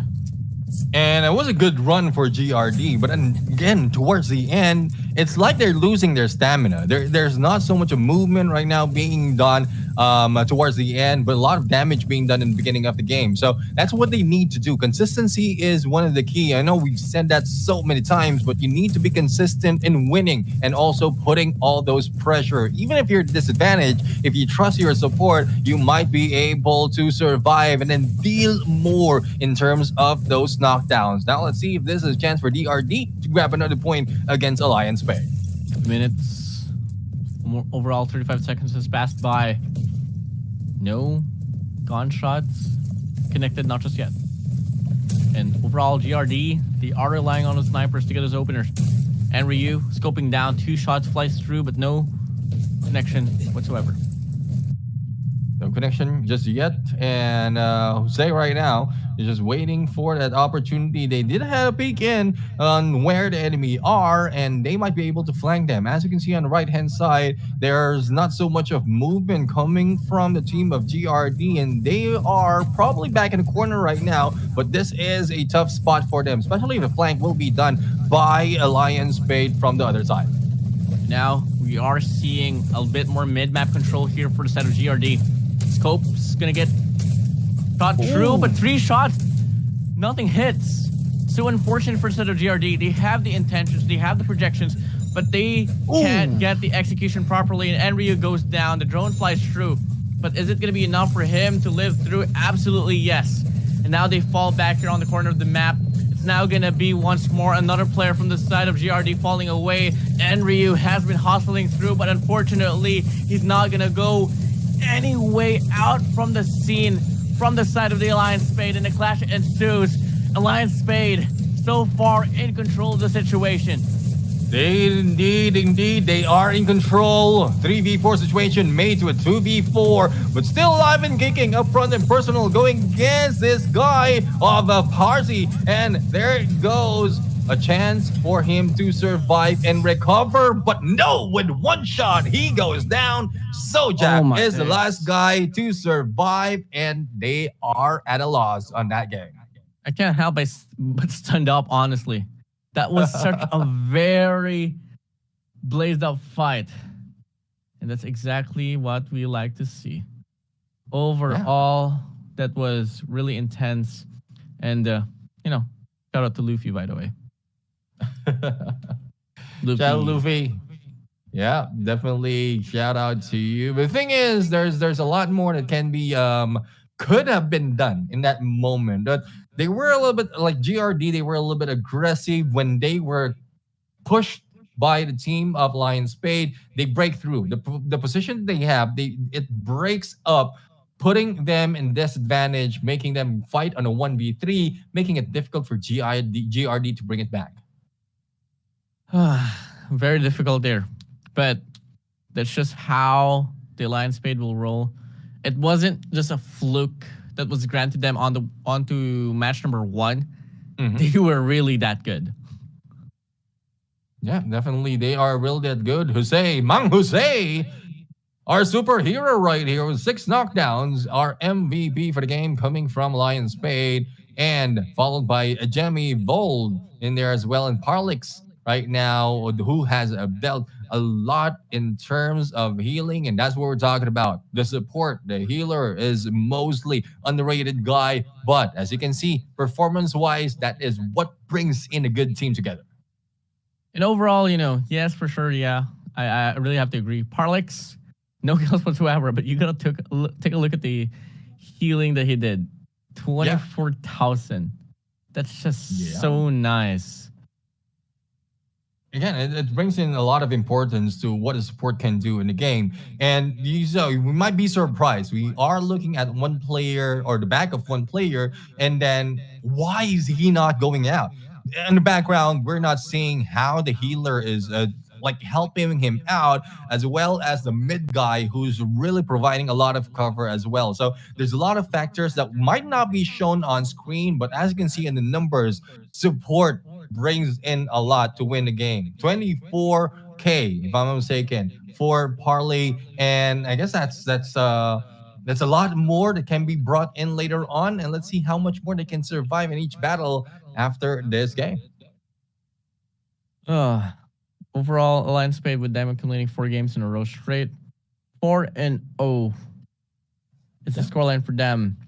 While GRD, yes, for sure, they were able to force a lot of run down there up against Dragon. This time around, they really fell down big time against Alliance Spade. But hey, that is basically half of the match is said and done. So, hey, 2 quarters. We still have a lot more games to go. A lot more games to go. I mean, I'm really excited how it's going to end up later on in this match. But again, expectation has been set that, some of the teams might show their potential against other regions. Some teams will lose those potentials against other regions, but the battle continues right now. GRD and Alliance Spade in the Western District, and it's now ensuing. No one has been taken out just yet, but as you can see, it is the team of Alliance Spade who's taken the outskirts, and out in the open on the rooftop is the team of GRD. Yeah, and GRD so far is going to be able to get this one through. Hey, I did call. I was initially calling that was 4-0, but hey, I was just foreshadowing because Alliance Spade is really just so dominant here. Let's move over. Let's see how this one's going to play through. So far, Alliance Spade, they do have top control of the map. GRD looking to be playing the same way as well, but this time they do have more of an extensive push compared to the Alliance Spade. So it might just be a better look here for GRD, especially if they can convert their gunfights. Yeah, they need to convert their gunfights right now. Not really out in open, or probably they can pull in a little bit of surprise against the team of Alliance Spade. But as you can see, they are just being waited on. Backstab against Enryu right now, not able to escape that easily. And bold, really a bold move coming from him. Anything that GRD has been able to do so far hasn't been able to accumulate anything away from the side of the Alliance Spade. 1 minute and 24 seconds left on the clock. So far, I'm really respecting the fact that GRD, despite the fact that they do have the map control, they're falling away. They're pulling away from the gunfights, but at the same time, the accuracy here from the Alliance Spade has been so phenomenal, and that's going to be them getting a big pick off here from afar, and that's going to be them getting more damage. Could translate into the win here for this game. And a little bit of aggression coming from Sojak right now onto one side. Unexpectedly, there is one hiding out for the team of Alliance Spade onto the other. 1v2 situation might be ensuing on the right side of this game, but here comes the shield as well as the sword being pulled out. Now, Bold right now stuck in the corner with that foam, almost being taken down, but recovered still on a 4v4. But this is a good chance for GRD to turn this around. Hopefully they have the stamina to continue this carnage. Yeah, they dropped the shield now, making their playgrounds a bit better. 45 Fortress will be the key way for them to take away the playing grounds here away from Alliance Spade. So far, a very hectic battle. Gonna be Void himself spraying down one player from the side of GRD, and they do get the knockdown now. 8 seconds left on the clock. Is it gonna be the Alliance Spade or GRD pulling through with this run? And Alliance Spade retaliating with a lot more force should be enough for them to claim this first round. Yep, let's see. And there you go. It is Alliance Spade to grab that first point in that first round that was dependent on damage. And despite of GRD putting a lot of effort right there, they didn't get a knockdown, and the damage is not enough for them to grab the point. Now let's see if they can pay it back. The same position being taken by both teams, but how can this fail? It's pretty much a carbon copy, if it is a carbon copy of what happened earlier. Yeah, I mean, it's just a stalemate. Players are just taking their time. GRD, they have to apply the factor right now. They can't play intrusively because they are a round away from getting beaten down once more. Coming in, a lot more aggression here for the side of GRD. Well, the Alliance Spade is just holding back once more. Fairly a mirror, as you would say. Yeah. Let's see if they can probably turn this around. There's one more asking for GRD. If they stay in this route, it might be the same result as earlier, because from earlier, they're the ones rushing into this room, in this compound wherein it's already being controlled by Alliance Spade. Yes, they can push them down onto the ground floor, but the moment they rush in, they are out and open, especially when shields will block any of their escape. So this is what the teams of Alliance Spade is doing right now, trying to pull them in onto this trap. Shields gets dropped. Healing beacon all over the place. And now the clash will come in. GRD up front. But it's going to be Void himself here, not hesitating to barge in and go for a spray down. So far, whipping out the Bison, now the LMG. Going for a big old rundown there on the hallway. And he's going to be able to get a lot of damage, but not enough to get the knockdown, not just yet. He quickly pulls away, waiting for the support to come in. A lot of incendiary was put into the play as well. And it's not going to go to any knockdowns whatsoever. Hard to say who's really putting a lot more damage, because both of these squads right now is playing this game into perfection. 1 minute remaining into this game. Let's see if they can perfect this takedown, especially for the side of a GRD, receiving a lot of damage with those nades and also dealing a lot, especially for the side of Enryu, just picking in onto 2 doors. Sojak will be joining him, but there's not so much of follow through, and they're receiving, or not really receiving, they are being covered right now with this offense, and it's a good thing that they are on there and it's not going through. So as we can see, it's still a stalemate right now with 30 seconds on the clock. 28 seconds left now. GRD, they gotta risk it all. They gotta find means to put themselves up on the pedestal. Rev it up now. Dwindle the pedals. And now the clash ensues. GRD, they are caught in the middle. Alliance Spade winning most of the gunfights, waving their hands goodbye up against GRD. 4v1 situation. What can you do? Absolutely nothing. That was a buzzer beater hit, and that is a win for Alliance Spade right now against GRD. Again, the same story goes in that position. Similar story, or similar position being taken by GRD as well as Alliance Spade, and towards the end, it's the same result. GRD didn't get the advantage that they're looking for. If in case they've just quite rotated or probably done a pinch play, they might have a good advantage to go for the backstab and then deal a lot of damage instead of them being pulled into the trap set by Alliance Spade. You know, the intention was really great for the set of GRD, but the retaliation from the set of Alliance Spade was so phenomenal. They were able to concuss the players of GRD, and they were caught in the middle and all over the place, looking around on the perspective for GRD. They couldn't do much. They were surrounded by the players of the Alliance Spade, and that was it. That was said and dealt with. No problem at all for the side of the Alliance Spade. Yeah, I mean, well, so unfortunately, as we are seeing GRD not really winning any matches at this game, but again, it's dependent on the skills, dependent on their tactics, as well as the communication. So far, they're falling for the trap against the team of Alliance Spade, and it is working for Alliance Spade. For GRD, they have one more chance, if I'm not mistaken, to bring in a few more of that point, and the battle will be, or that battle later on will be against the Joke Is On Me. Well, a better chance for them to grab a few points.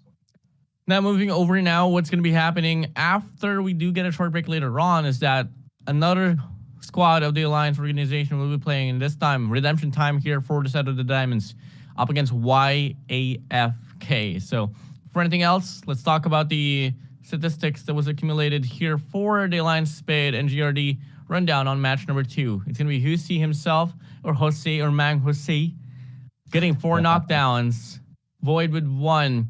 Jemmy and Parlix will be on the supporting end of the spectrum. My days. Parlix, 33,000 healed HP. Was it 24,000 earlier from what we've seen? Yep. So yeah, I mean, so this only shows there's a lot more that is being done in terms of healing, and that's one reason as well why Alliance Spade is so confident with their gameplay, even if they're just waiting for GRD to run through, but they're not afraid the moment the battle ensues in the close battle or in close encounter. But as you can see, there's a match replay from the first battle that we've seen in Central Shopping Mall, where GRD really are being pulled in most of the time and losing all those gunfights. There's a lot of room for potential here for set of GRD just by looking at Sojak there. No, the movements was so phenomenal to see. But when you get to see a clash like this happening on the last and final round, mirrorly, it's so hard to counter. Like this, exactly like this. You know, a lot of things was happening, very chaotic, but the support was doing his job so well to the point that the rest of the members of the Alliance Spade was able to endure all of this. And that's exactly how they were able to win most of the clashes, coming from match number 1 to match number 2. Again, that is a good role for the support right there and the healer to put in on the battle, just helping out their teammates, and also the accuracy from the rushers themselves. But as you mentioned, it's already match number 6, halfway through, all throughout day, or all the series that we have available for today. And I guess we're going to go for well, in a bit, we're going to go for a quick break, and that will continue on for battle. As you mentioned, Alliance Diamond will be back into play, and they will be going against YAFK. So, YAFK, we didn't expect that much from them from the beginning because of how it was performed by the other Taiwan team. But when they showed up, they really showed up against ex-Emperors, like beating them even to our surprise on the result. So I love to see how Alliance Diamond will be fighting back, especially after their loss against Experience. Yeah, gotta bring in the balance. You know, one squad from the side of Taiwan will be so faulty, the other one will do the same. Now, I mean, the otherwise, and for the side of, you know, Indonesia, Alliance Spade, they were able to claim the first win so nicely, and to the point that, you know, it was easily said and done for them, but Diamonds, they fell short. This time, can they do the same thing? I don't exactly know. One thing for sure is that we're going to be having a short break before we head straight to the next batches of matches. So we'll be right back, guys.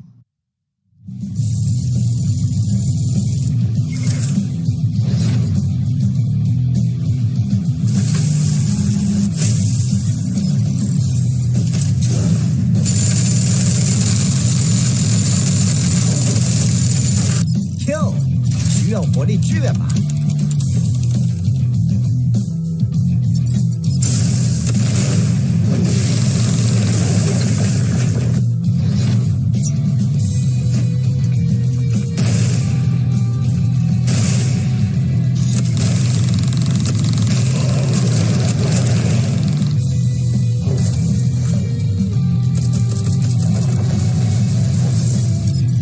放心吧，我不会让你倒下的。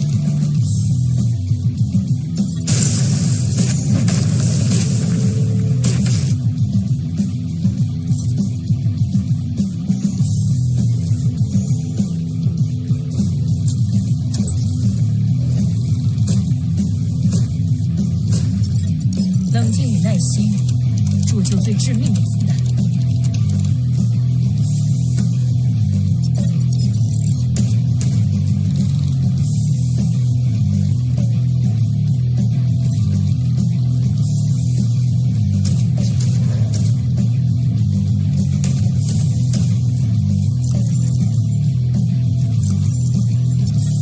嘿，别想伤害到我的伙伴。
gentlemen, welcome back to the show, and this is still Undawn All-Stars, and we are halfway through for this day series. Back in the casters desk, I am Neptune the Gemini Garcia. Together with me is the Wonder Boy Enzo, and this time around, I can't take it sitting down, so I had to stand up because the battle is about to begin, and it's going to get exciting.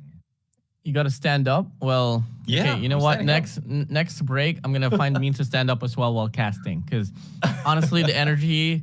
Earlier on the match number 2, I was standing up, but the problem is that my camera was only below my head, so you know, not really the best of angle. But hey, we'll see it through. But now, overall, we've gone through the first 2 quarters of today's schedule. Up next, it's going to be Alliance Diamond up against YAFK.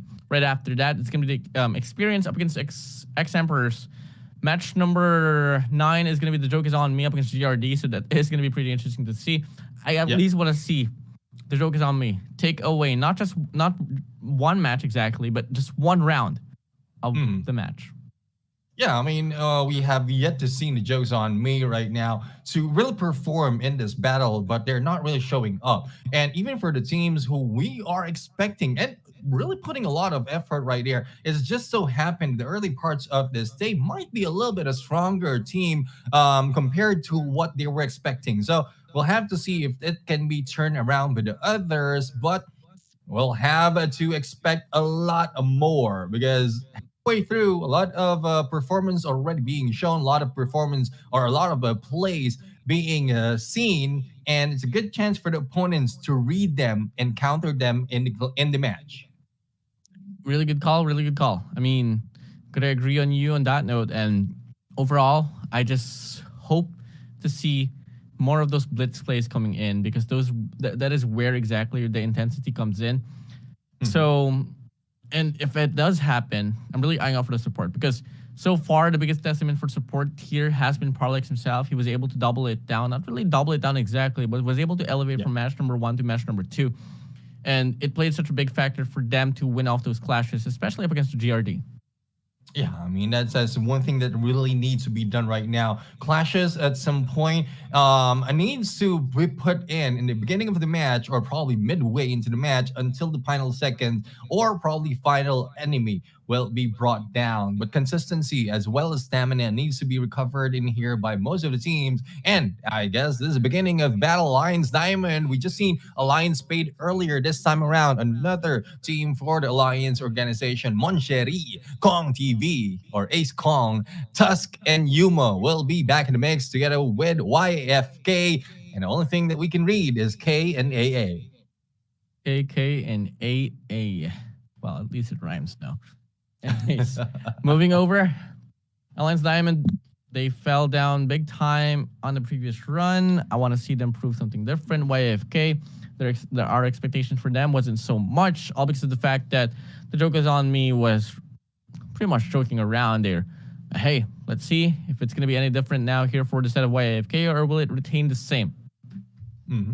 Yeah, the thing is, we don't want it to be the same. We want it to be better. So hopefully the teams will be hearing us as well. Better performances coming from this team means good chance for us to shout out your names. The battle is beginning right now. Back to the Central Shopping Mall, who will be taking the mid of this map early and providing that surprise. Alliance Diamond right now on the rush, reaching that middle part of the map a little bit too early. Let's see what YAFK can do.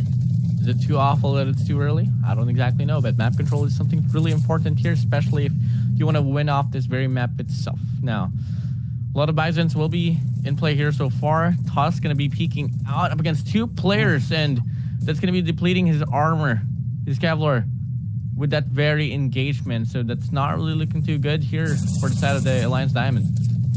Yeah, well, they need to recover from that, but damage has been dealt already, giving that advantage to YFK. And if in case a rush will be ensuing right now by YFK, it will be a difficult task right now for the Diamonds to push through. Again, Diamonds in the rough right here need to be pounded, and if they get that pounding, they might be stronger. That we've seen a little bit of headshot right there, but Yuma was hit as well. And let's see if this is a chance for them to make that push and break the approach or probably the defense of YAFK. 1 minute and 35 seconds left on the clock. Time is going to be cut down to half now as I speak. And Alliance Diamond, Indonesia, YFK Taiwan still holding their grounds. Now we get to see a bit of a spray down here for the set of Tusk. Not going to be finding any bullets to connect. And the cavalry arrives. They try to gang him down. And so far, it's going to be the shields dropped here, but that's going to be leaving him stuck in the corner. Big mistake, but the rollover will come in. He tries to go for the play. He falls away. The support is doing his job so perfectly. And that's exactly why he's still standing strong here as of the moment. And he's not hesitating at all. He wants to get the kill. Was it a mistake or was it right? Something for sure is that YFK and the Alliance Diamond here just overall getting themselves into such a heavy fight. Heavy fight indeed. Trade-off after trade-off and a knockdown. And there goes another hit. YFK in the losing end. 4v2 situation. And the rush is still on. It makes now a 2v2 as Monterrey and Yuma will be going down. But no! There goes the hit. And there goes the win. Alliance Diamond right now grabbing a point against YFK. And I guess they haven't pounded so much. They're slowly getting strong. Yeah, I mean, I was so scared for Tusk, but at the same time, the support was doing his job so well that clearly, even with no hesitation, he was able to accumulate the damage enough for them to get softened up. And they went straight for the attack. And YFK had no respondment out from that. No response just yet. Moncherry, though, receiving a lot of damage. And even Tusk, who's rushing in, almost being taken out with a sliver of health. And Tusk still gets back after being recovered. 1v2 situation with help of the healer. Might be able to go, but no. There goes the takedown. The pickup is being done right now, but Alliance Diamond has already lost one of the players. Make that two of the players. And hit the jump. Kong TV being there. Not so much of power anymore. Only one Yuma remains, and a point will be grabbed once again. 1-1 the score between these two teams. Now, no more chances, no more. They have to find a way to claim this game through. Exactly what we like to see. Games being close as ever. 1-1. Once more. Alliance Diamond, Indonesia. They were able to claim the first round. YFK responded back with the second. And here comes the third. No overtime. Last and final round. Last and final round. Let's see if they can pull this through. Either side will grab a point after this game. The only question is, which one is it? As we can see, Tusk right now being shot at, being seen, and this is not looking good for Alliance Diamond. They are the ones dealing with a lot of damage right now, and there's not so much of support coming from the rest of the team. Now, as we are looking at the rotation at the far end, there comes in the middle as well a bit of engagement being received by AA and being dealt with as well. But no, Tusk is still alive and kicking, but is that enough for them to win? Gonna be a tough call. Once more, you know the odds are very slim, especially if they play pretty aggressively. All relying on those pickups from afar.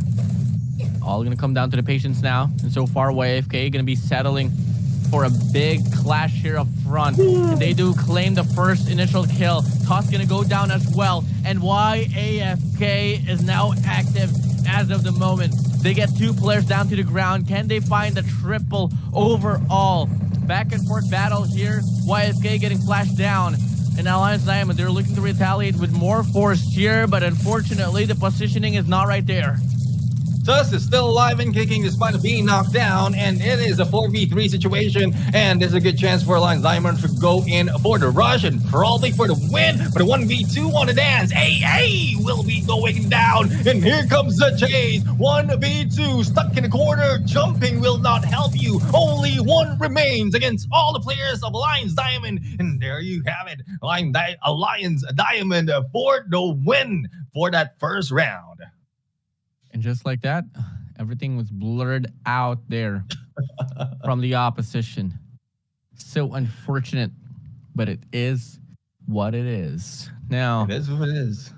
that was pretty nice, honestly. I mean, there was no clear dominance on one side of the spectrum. And deep down, it was a very intense game right there. And I love it. I love it a lot. I can't wait to see what map number 2 can offer.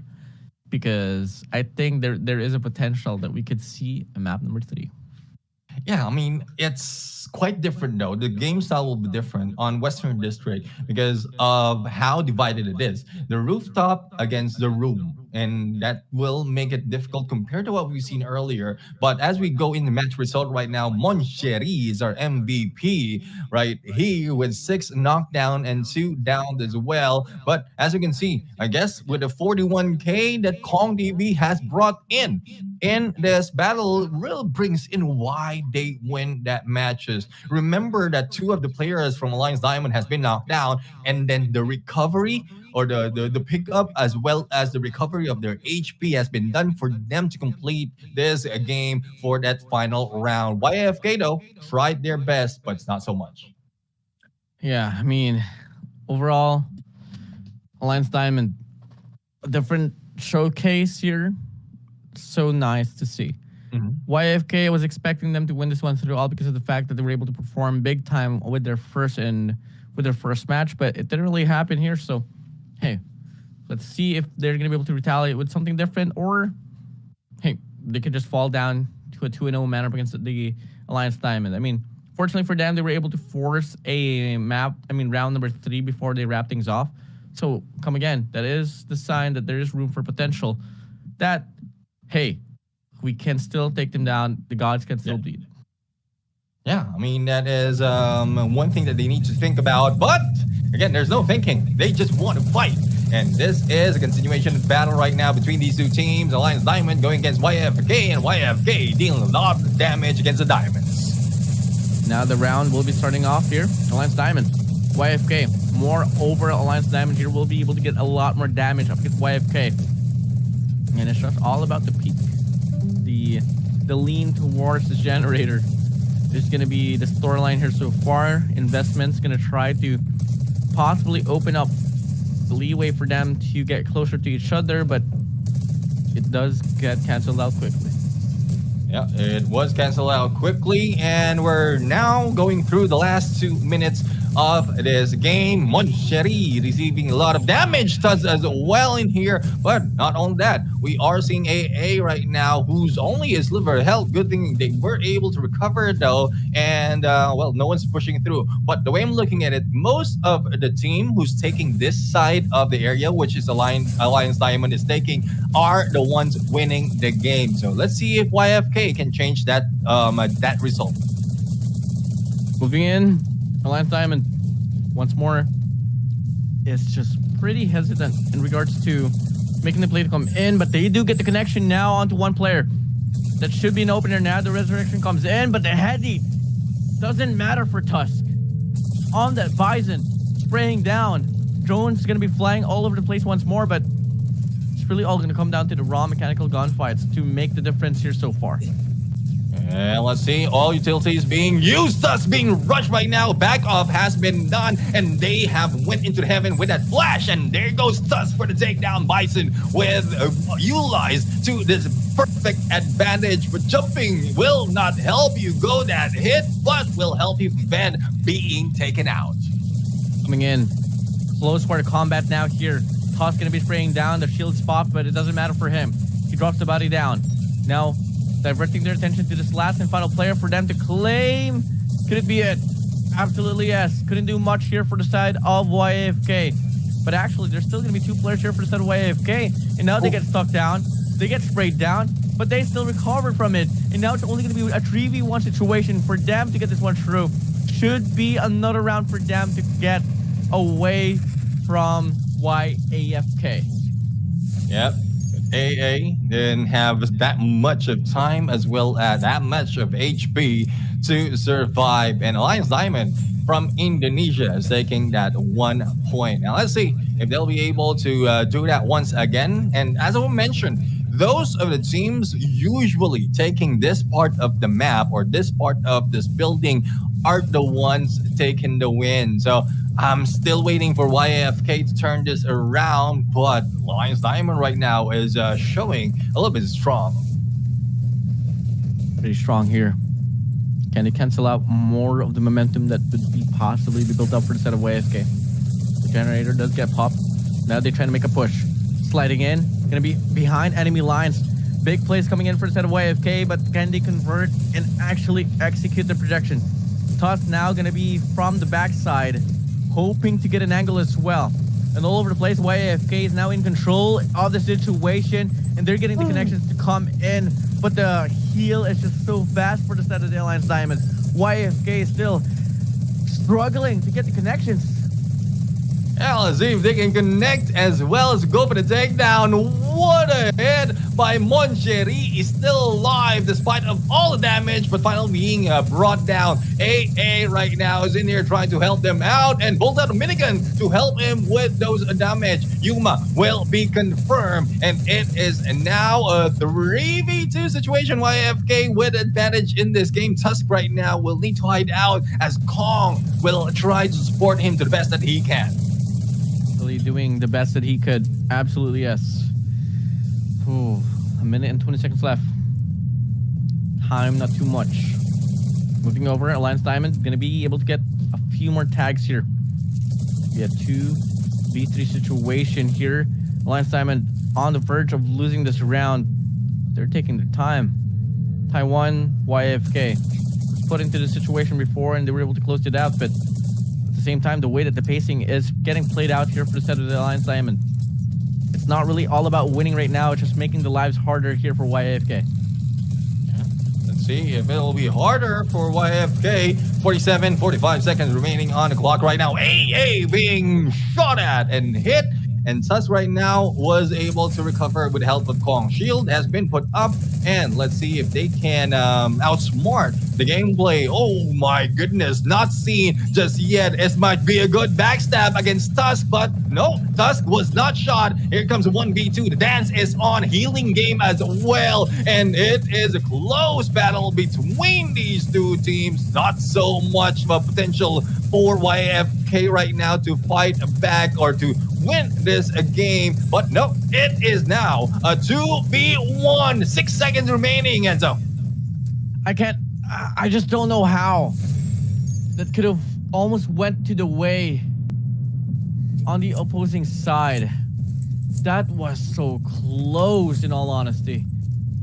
On the lead was YFK, but Alliance Diamond, they were able to hoggle things down. They were able to force another round here. Here we go. Decider factor. The in fact of it all. Alliance Diamond, YFK all tied up now 1-1. I guess the goal here for the team is probably the best way is to take down their healer so that they can give the advantage, or like you can get the advantage of not an enemy not recovering while you're shooting them down. But it will be easier said than done right now. Tusk is just trying to peek in, whereas Moncherry is being hit as well from the other side. But as you can see, good flank, a good spread being done by YFK right now. But Alliance Diamond had a good timing later on in this game, if in case they can pull it off. And they pull it off. It's going to be a very tough call here, but YFK, they need this one badly. Moving over now. This is going to be a bit of a wishy-washy situation here. And nothing really going to be happening so far. Going to be playing off those pickoffs. But great damage here coming in from the set of the Alliance Diamond. Making one player heal up and degenerate his life. And now overall, Alliance Diamond is going to be playing head-to-head now. It's going to be Tasha spraying down on the Bison. Has the LMG to play with as well.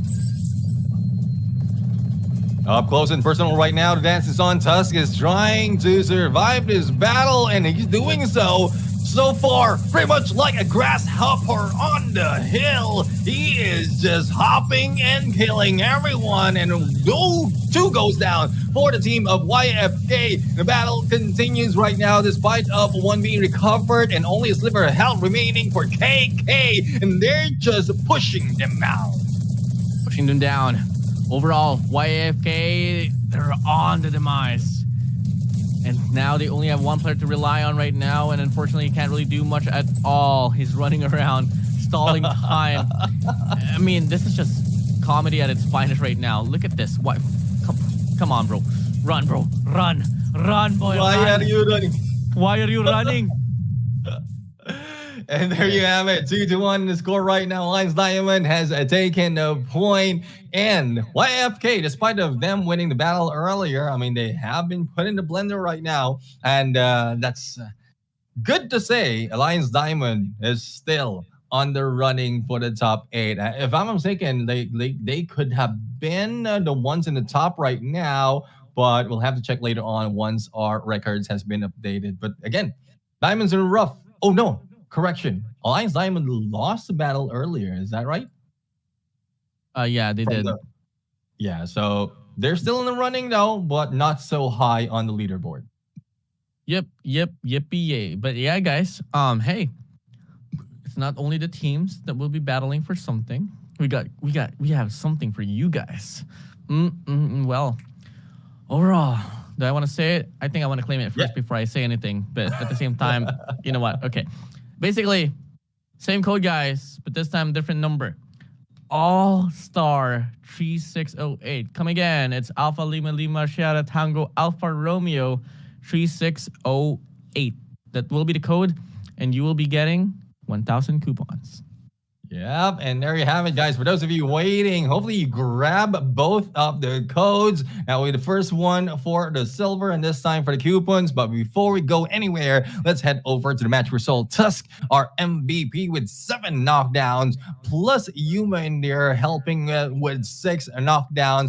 But as you can see, improvement overall, especially for Kong, or Ace Kong TV, as we call him, with 53,000 on the heel. This is what I'm talking about. Good support really brings in a lot in the battle, especially earlier when they were on a 2v4, 2v3 situation and they took a point against YFK.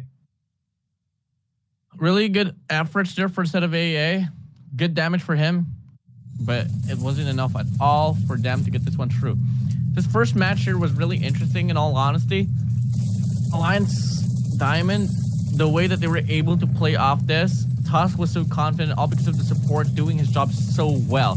And it was so applicable as well, all down to round number 2 or 3. Yeah, round number 3 was it. And until then, all because of the support, Tusk was able to do his job so well, was just able to put himself up front on the front lines.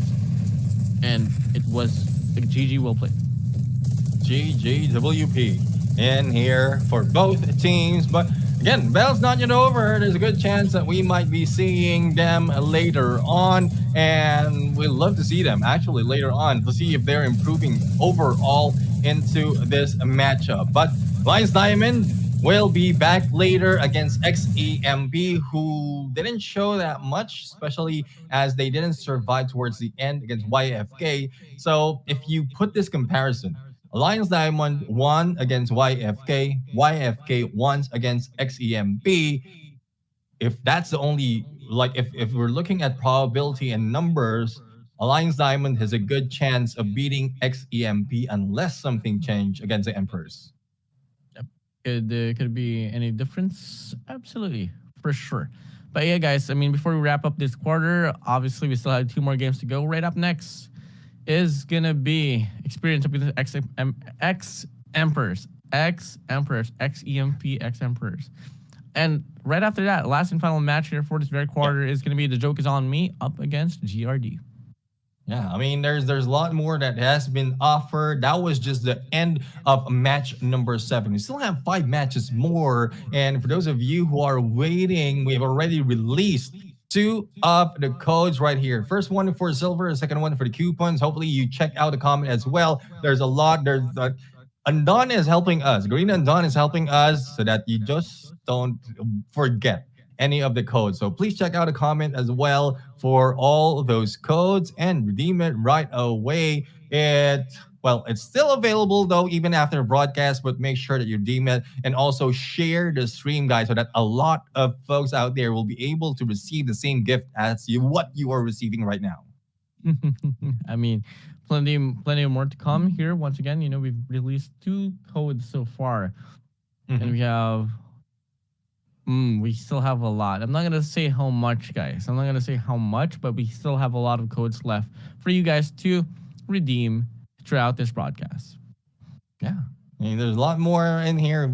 Like we won't be able to tell which one it is, but hopefully you'll be able to get it all. Also, for those of you who aren't here, hopefully you keep that comment section in a healthy environment. We want Green and Dawn overall to be a healthy space for everyone. So I know there are a lot of competition. I know there's a lot of heat, but again, let's leave that on the battlefield. Not only that, keep the comment section clean. So we trust that you'll be able to do that. But for now, we're just preparing for the next battle at hand. So thank you very much for everyone supporting us, as well as those who are doing their best to support the team. Speaking of teams, here's the battle that's going to see next. Experience going against X-Emperors. I'm not gonna lie, I thought he was about to say, here are the available players. But yeah, overall experience, it's going to be Shinji, Sass, NJ, and Borgor. And for the set of X-Emperor, we got X-Fox, X-Raykit, X-Gracilia, X-Kaiser. There's a lot of X's in the line. Yeah. Dude, I mean, it's an X. I don't think it's on the line. Wait, are they still emperors? Because their name is X-Emperors. Are they still emperors or are they X-Emperors? Oh, makes sense. But how about experience? Are they still Pyrians or are they old Pyrians? Okay, bro. Okay, I got you that one. Anyways, first round starting off here. Experience up against XAMP or the X-Emperors. And it's going to be, once more, just all about map control. Can we see this one be more chaotic, or are we going to be able to see more of a slower take? And so far, it's going to be experience here holding on to the mid-map quickly.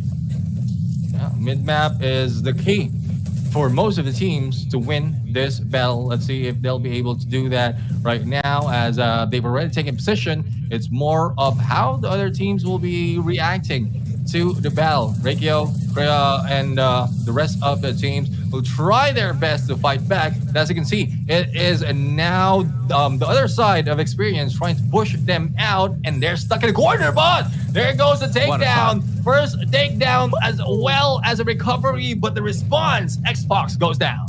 What a headshot there. Quick scope to the face. Hit him with a YY 360 no scope, please. This guy is insane. Now he's going to be wrapping around here on the right side. Reikyu, with a sniper in hand, a lot of opportunities. He peeks out now. And they can offer a big old pinch here for the set of experience. Yeah, let's see if they can go in for the pinch right now. 3v4 situation. And here we go. Blinded by the light, heading onto the heavens. But as we can see, here comes the payback. 3v3, make that 3v4. And the battle is ensuing. Chaos is breaking out. 4v2 situation. And we have X-Emperors and losing, and only 2 remain. Now experience showing that they have what it takes to fight back. Oh, they absolutely do now. And that's going to be it. Experience. Making X-Emperor experience hell. Pain. I thought pain. But hell will be painful for all. I had to add a pull on the word. Here we go. Round number 2. Going to be starting now. Experience going to be on the lead. X-Emperors coming in. I don't exactly know if they can stand a chance up against experience here, because the way that round number 1 was able to wrap up, it was pretty dominant, my guy. The thing is, like, it's more of aggressiveness. Anyone who can pull off the aggressiveness, sticking together, and then healer on the back end will be able to survive that battle. But if you're stuck in the corner, not so much of move around, if in case you're caught off guard, then you're already done and dusted. Shinji right now being damaged, but as I mentioned, this is where the healer does his best. With that corner blocking any approach that can be done by X-Emperors, they can heal out, recover, and then turn around, fight back. Fighting back indeed. Very hectic fight here on the middle stage of the map. And now they are trying to give X-Emperors their reverse, because so far they need a better look. They need a better face in this situation. Gonna be 3-4 here so far. Actually, X-Emperors trying to turn things around, but quickly as I say that, Experience, they draw things back. You take down one, we'll take down two. And this is the game for you that Experience is trying to offer up against X-Emperors. They are being pushed in the corner right now, but as we can see, the fight back is on. 2v2 is happening, but the recovery is quite quick. With only a few HP and a grenade launcher, will this be a chance for them to go and take down Shinji? Shinji right now a little bit too strong, not going down that easily, but finally, Experience grab another, or this time a loss against X-Emperors. Now it's 1-1, a little bit of light coming from a team from the Philippines. Give them the light. So far, no squad from the side of the Philippines was able to take a game away from the rest of the regions. This might just be the start here for the side of the X-Emperors. After all, they have one of the best experiences in regards to playing competitively under the title of London. So I want to see them push through and live up to what they were able to build up in the previous runs. Yeah, let's see if they'll be able to build up that easily. A little bit of waiting game right now being done by the X-Emperors, and this is quite risky for the side of Experience, but I guess that is the plan, to show up and then pull them in. But the thing is, trigger discipline, not only trigger discipline, but all the commands says don't push just yet. But as you can see, all push being done by Experience against X-Emperor, thus the Philippine team receiving a lot of damage. Philippine team gonna be drawn down just a little bit. Experience, Thailand. It's gonna be Anoyas here. Gonna be playing around the entrance of the doorway.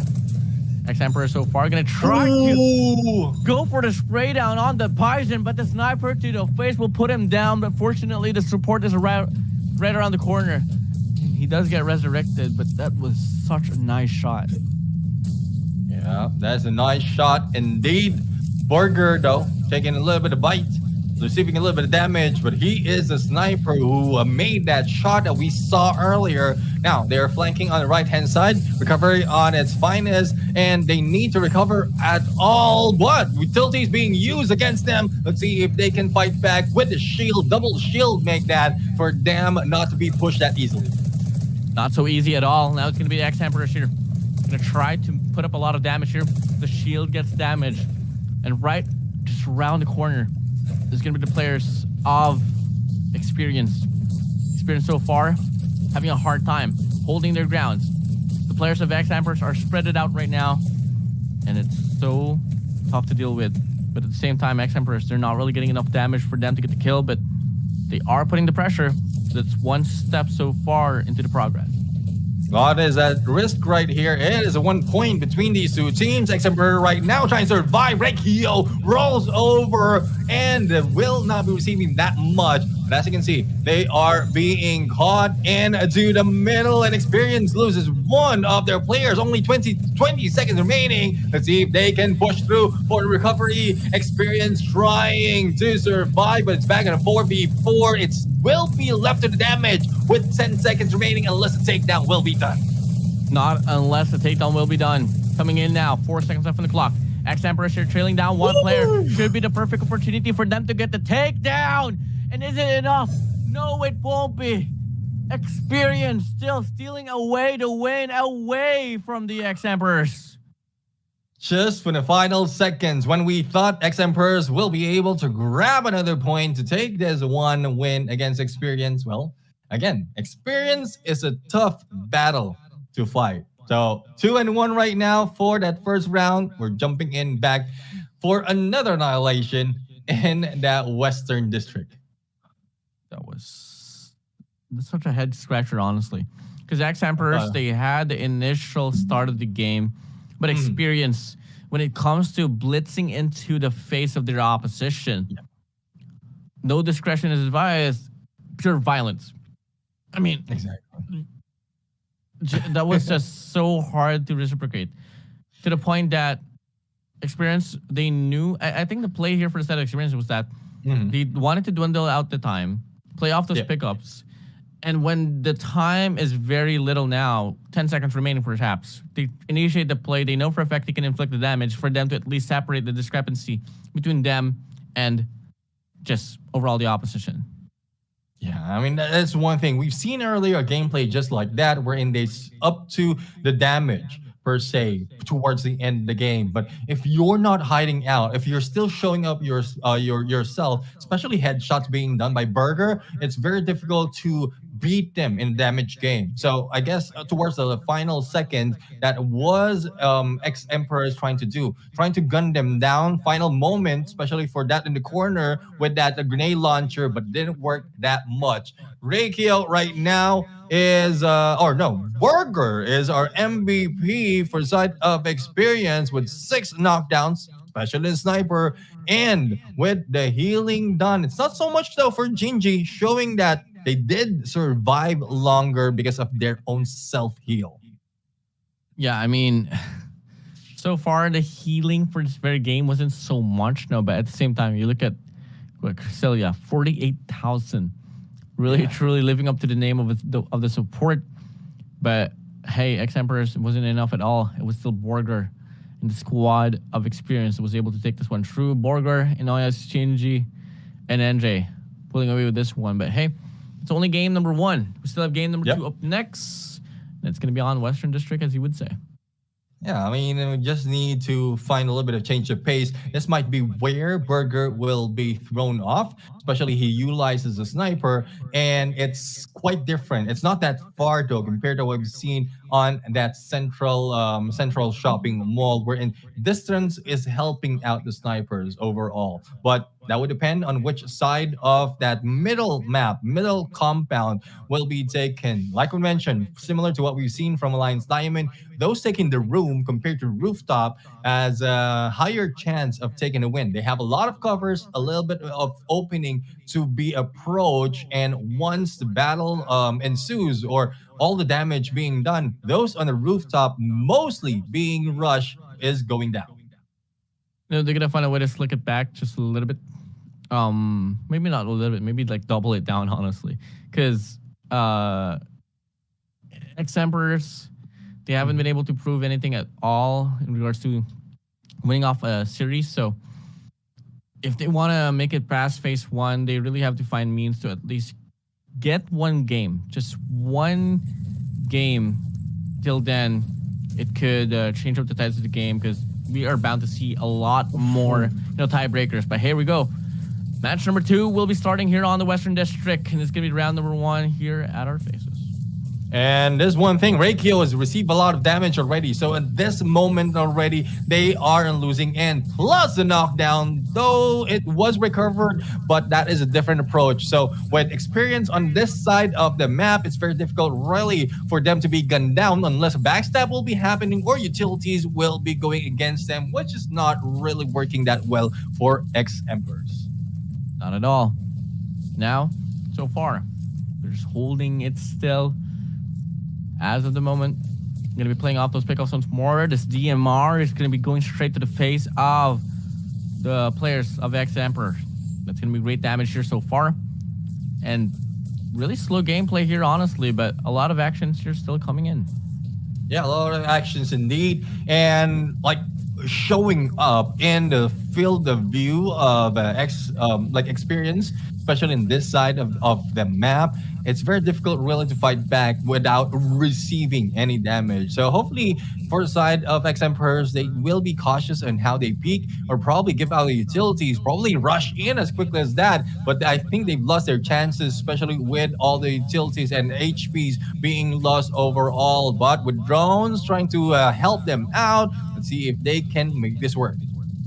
Gonna be a tough call for them to make it work, but it'd be pretty doable, especially if they play their cards right. And one thing that they can do right now is really try to offer a pinch. They don't really have to commit here up top, but at the same time, that's exactly what ex-Emperors here is doing. They're gonna go face to face now, spraying down in, whipping out the LMG. A lot of damage inflicted here. A very chaotic battle once more. And there's no clear definition who's going to be able to pull away, but one thing for sure, one player from one squad will go down. And that's going to be ex-Emperor so far, feasting the deficit. Back and forth battle we go. 3v2 situation. Now the lead is on for Experience.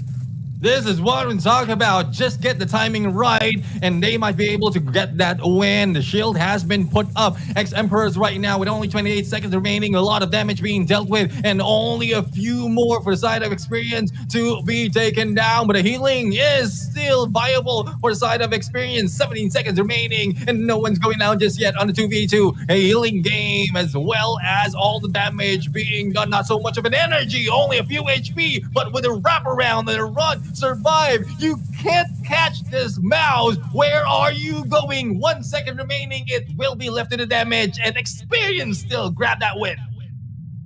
Wow. Oh, wow. Experience boiling in the heat, coming in from game number 1 all the way down here. And now we move over with X-Emperors with no more chances. They gotta find means to take this one all away from Experience.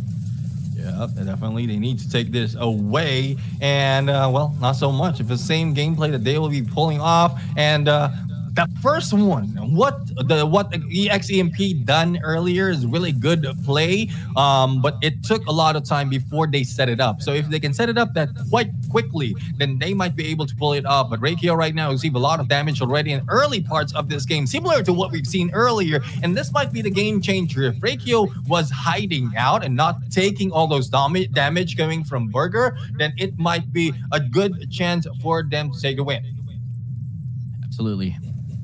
Now we get to see a bit more wraparound here for the set of X-Emperors. This is exactly what I said. But now there's going to be the whole squad. Reikio has a lot of opportunities. The communication gets relayed. It's all going to come down to this very moment now. Can he get the kill? Oh! Nice heady to the face. He pulls away now, but the damage has been done. This is such a good call here for the set of the X-Emperors, but they got to find a way to retain the high ground.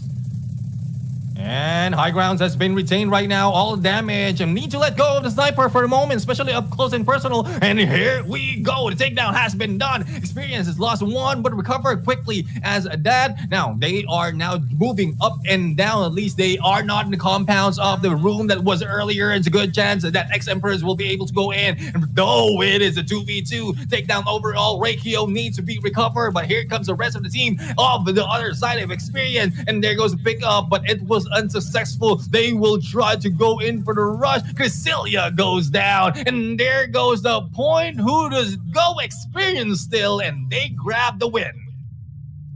Wow. Oh, wow. Experience serving a 2-0 run up against the X-Emperors. That was just intense right there. Really good control. I mean, I really love the intention there for Reiki for him to wrap around on the bottom, on the left side of the map, but at the same time, he wasn't able to get the most out of it. He did get a heady. He pulled away, loved the call, but the rest of his teammates wasn't able to back himself up, and that was really it.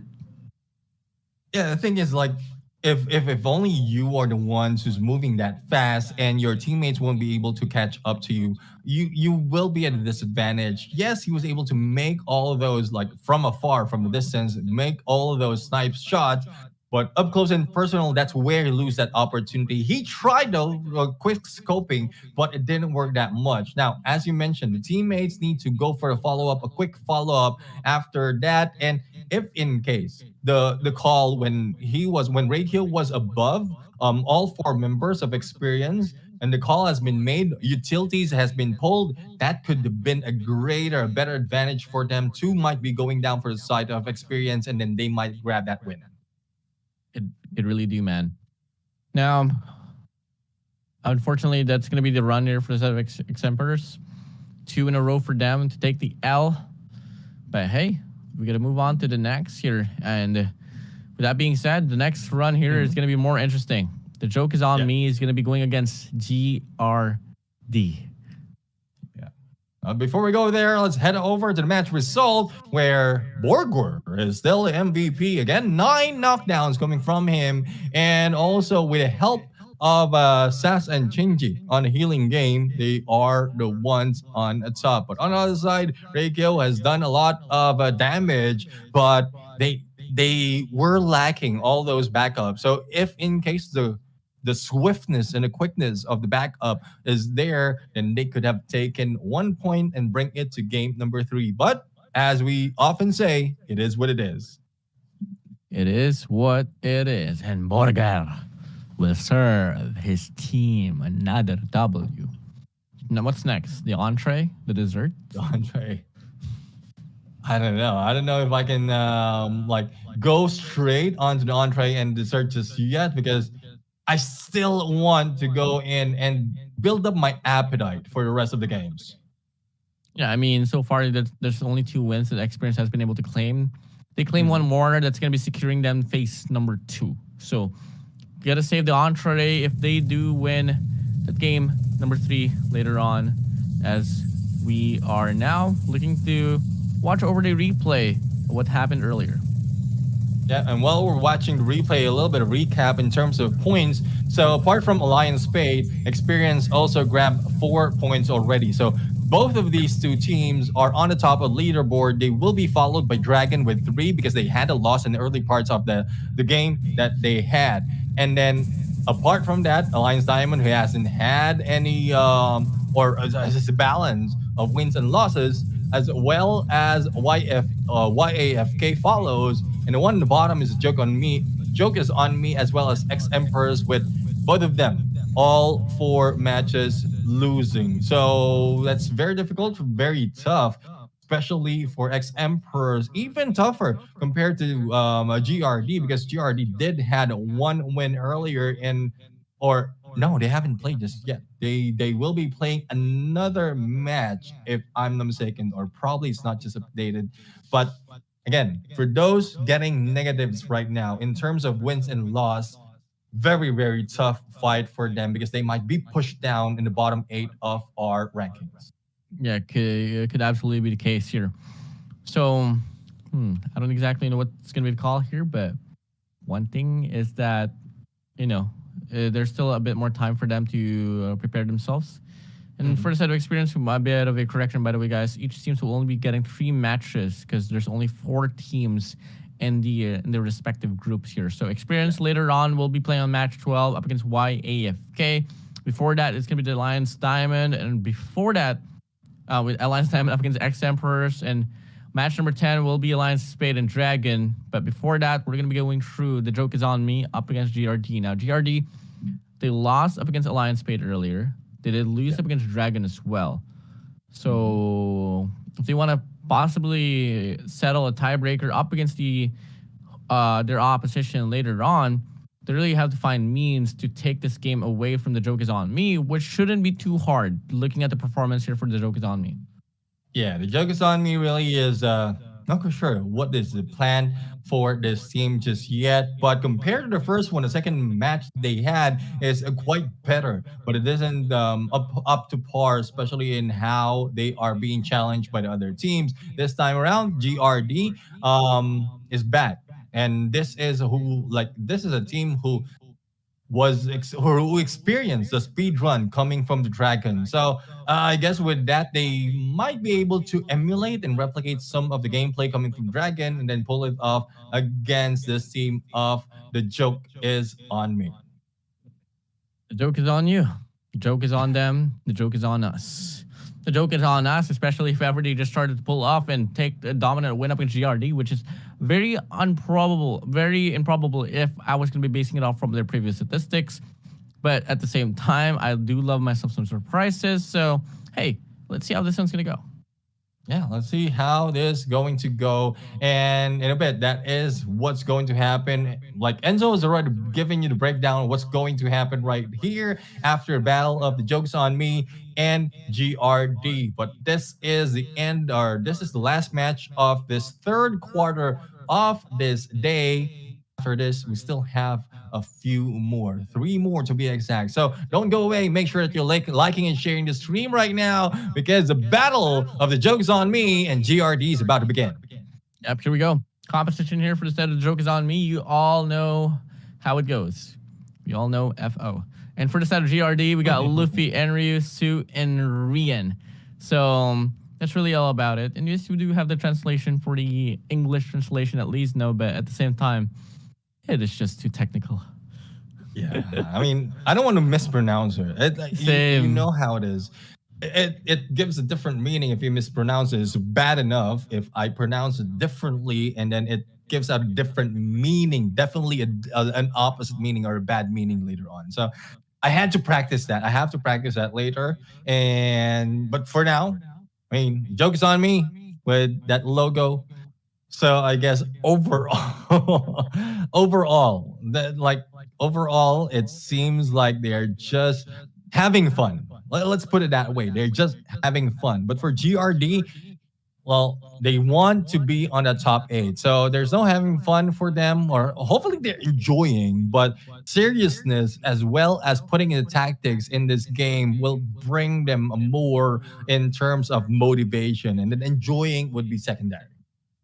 Yep, and fortunately for the set of the joke is on me and the joke is on you, Neptune, is that you don't really need to memorize their names that much, especially if they don't really put up an impact on this very series itself.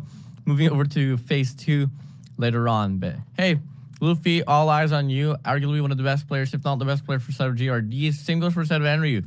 I mean, these two players here has been able to put up the biggest impact in regards to the killing department, but it all also comes down to the support, which is AK Rian, if I'm not mistaken. Yeah, well, let's see if that is something that can bring in more into the battle. The battle is now starting. Let's see who's going to initiate this fight. Bring in a lot of damage. Joke's on me right now is on the left-hand side as GRD and right-hand side. But as you can see, there might be a huge advantage for GRD, especially they are in position right now to fire against this team. But as we saw earlier, a glimpse of damage being brought in by the joke is on me. So let's see if this is the light that they need right now. Minutes and 30 seconds left on the clock. Moving over. Good map control here for set of GRD. Well, the joke is on me is looking like they are reverberating around the perimeter on the building instead. Not really making any pushes. All going to come down to the pickoffs once more. Yep, let's see if they can pick it up right now and pick off some of the players. But again, we are just looking at a long-range engagement, not so much bringing it up close. GRD is also trying to be tactical and cautious in their gameplay. Same goes for the joke is on me. So on the left side of the map, this is where the joke is on me is trying to push and thread through, but they will not be able to catch anyone in the middle because GRD has already rotated as well. A minute and 40 seconds left on the clock now. Moving over. Still no gunfights whatsoever. I don't exactly know what's going to be the clear intention here for both ends of the spectrum, but the joke is on me for sure has been pretty questionable, but looking like the logos are kind of questionable here on top. Yeah, it might be changed. It was coming from a previous round. So let's see if that will be updated later on. But as you can see, oh my goodness, Enryu right now trying his best to go for the headshot and then rolls over. But as you can see, one goes down for the joke's on me. But here comes Carnage as everyone else on the other side is putting on the pressure. All going to come down to really the way that they're going to be able to reset the momentum.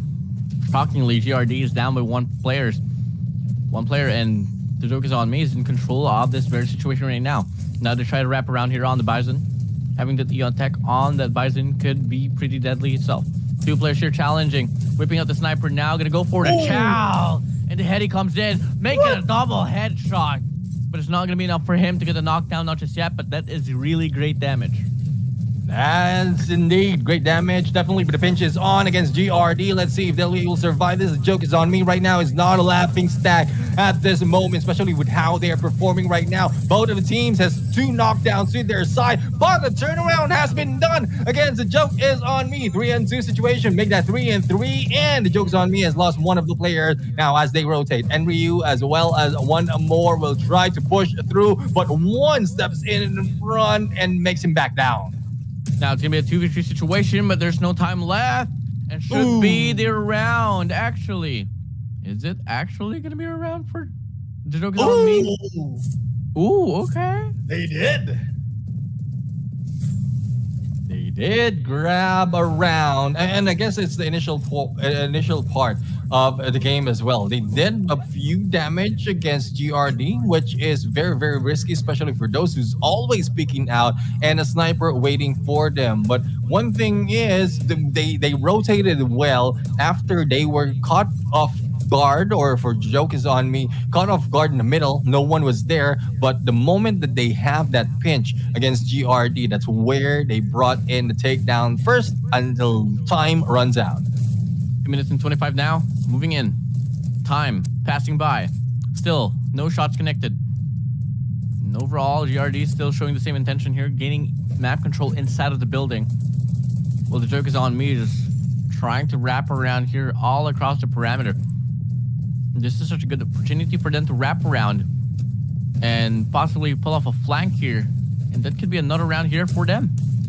Oh, let's see if they can pull another round. Only 2 minutes remaining on the game. And not so much of damage, though, compared to what we've seen earlier. Shots coming from Enryu is not really connecting just yet. But we'll see. With this flag, it might be a good chance for them. There goes a peek. There goes a hit. But not a headshot. But still, damage been dealt. There's a lot of things that has been so far pretty questionable here. Having a hard time reading this very situation. I don't exactly know once more what the joke is on me is doing. But GRD here, they are just getting map control here over all the place. They stall it out. They do find one player now wrapping around. This should be an opportunity for them to get a knockdown. They really have to get this one through. If they want to win up against the joke is on me. And now we get to see, we wait with this player flanking here for the set of the joke is on me. Now they go for 5, but a shot from GRD will connect Henry on the sniper. Getting this one through, and that's going to be stopping the pressure coming from the backside. Really love all those headshots popping off. But again, as mentioned, headshots can be done and recovered, but a takedown would be good for either team. There goes a shot, and Ryu misses that, and the rest of the teams from the middle is being rushed right now for the team's jokes on me. Another headshot will be done. 26 seconds remaining on the clock right now, and we'll have to find out if this is a knockdown that can make this win, or will it be the damage? There goes the push backstab right now, being done by the jokes is on me, and I guess the joke is on you, GRD, because you cannot get away from this fight that easily. 9 seconds remaining, and we still have no idea who's dealt a lot of damage. Here comes the rush, here comes the push, but 2 seconds and it's done. The joke is on me. Grabs their second, and 1 point finally for them. 1 point finally. That's exactly what I hope and somewhat, just wished for them to get the point away from their opposition. And GRD, they falter once more. This is so shocking here, Neptune.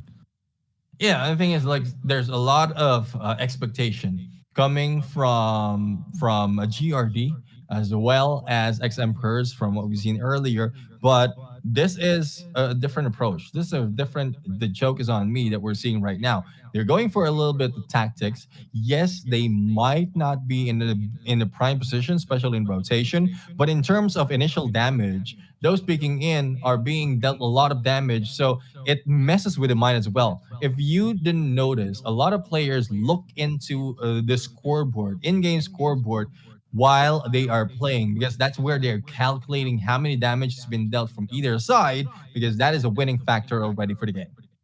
You don't really need to get the whole elimination. All you got to do is put up the better damage as well, especially if the whole knockdowns is tied up now. But obviously knockdowns are more valuable than just, getting the damage. So it's a clear intent as well here for these two squads. But hey, the joke is on me. They get their first point. GRD, are they going to allow this to happen? If that's going to be the case, then that might just be their whole odds are dwindled down. Yeah, it's so difficult to say, really, especially for those supporting the PH team. But let's check out the match result right now. MVP for this side of the joke is on me only had 2 knockdowns. Same goes for the ones in second. But as you can see, 11,000, almost 12,000 on the heel that has, or no, FO 34,000 on the healing that has been done. Really has helped the team so far. And for GRD, damage that has been dealt is mostly something that you need to avoid, because if you cannot make all those knockdown, probably squad wipe the team. Once you rush in, then it will be a difficult decision later on. Similar though we've seen earlier on a 2v2, and it was ending or was decided on a damage. Now, I don't exactly know if things are going to get retained here for this side of the joke is on me.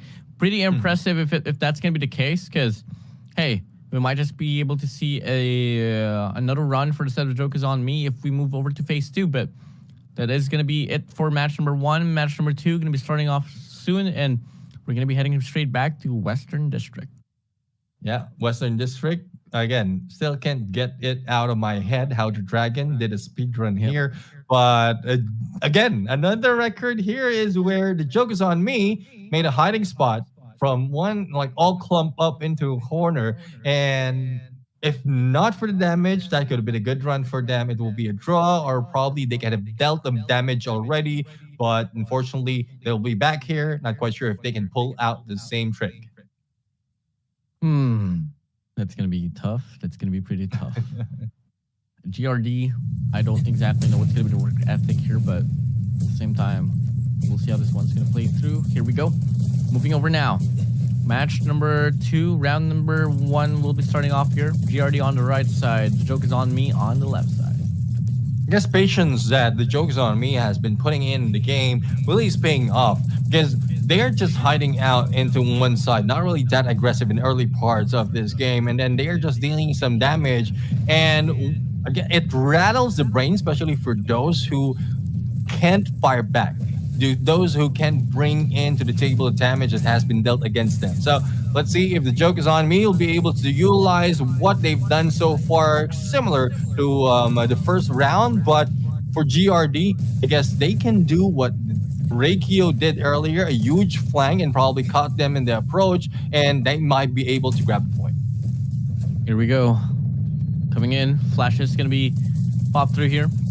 Going to go for a very hefty run. The joke is on me. Going to be spraying down, and so far, they are making things work out. Look at this. Coming in hot. Drops the shield. Spraying down. No hesitation whatsoever. Just playing head-to-head gunfights.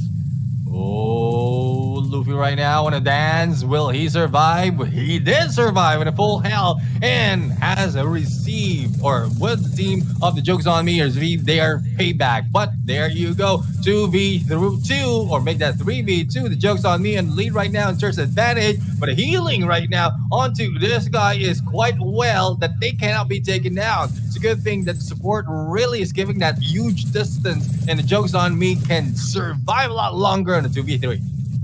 Now, here we go. 55 seconds left on the clock. Coming in. GRD losing the number count. Barely any damage as well inflicted. And now they drop another player here, actually. Now it's going to be a 2v2 situation. Exactly what we like to see. Coming in from the side of GRD, and the joke is on me. Yeah, let's see if they can pull this off in a 2v2. Henry right now going for the dance, and there goes the 2v1, but recovery goes quickly as that. And as you can see, there's a guy from the team of a GRD doesn't want to go down that easily, but unfortunately that is the end. It is the joke is on me, grabbing first point in this battle. What is happening? I don't know. The joke is on us, bro. And as you can see there, ease hell. This is a ease hell. Please help.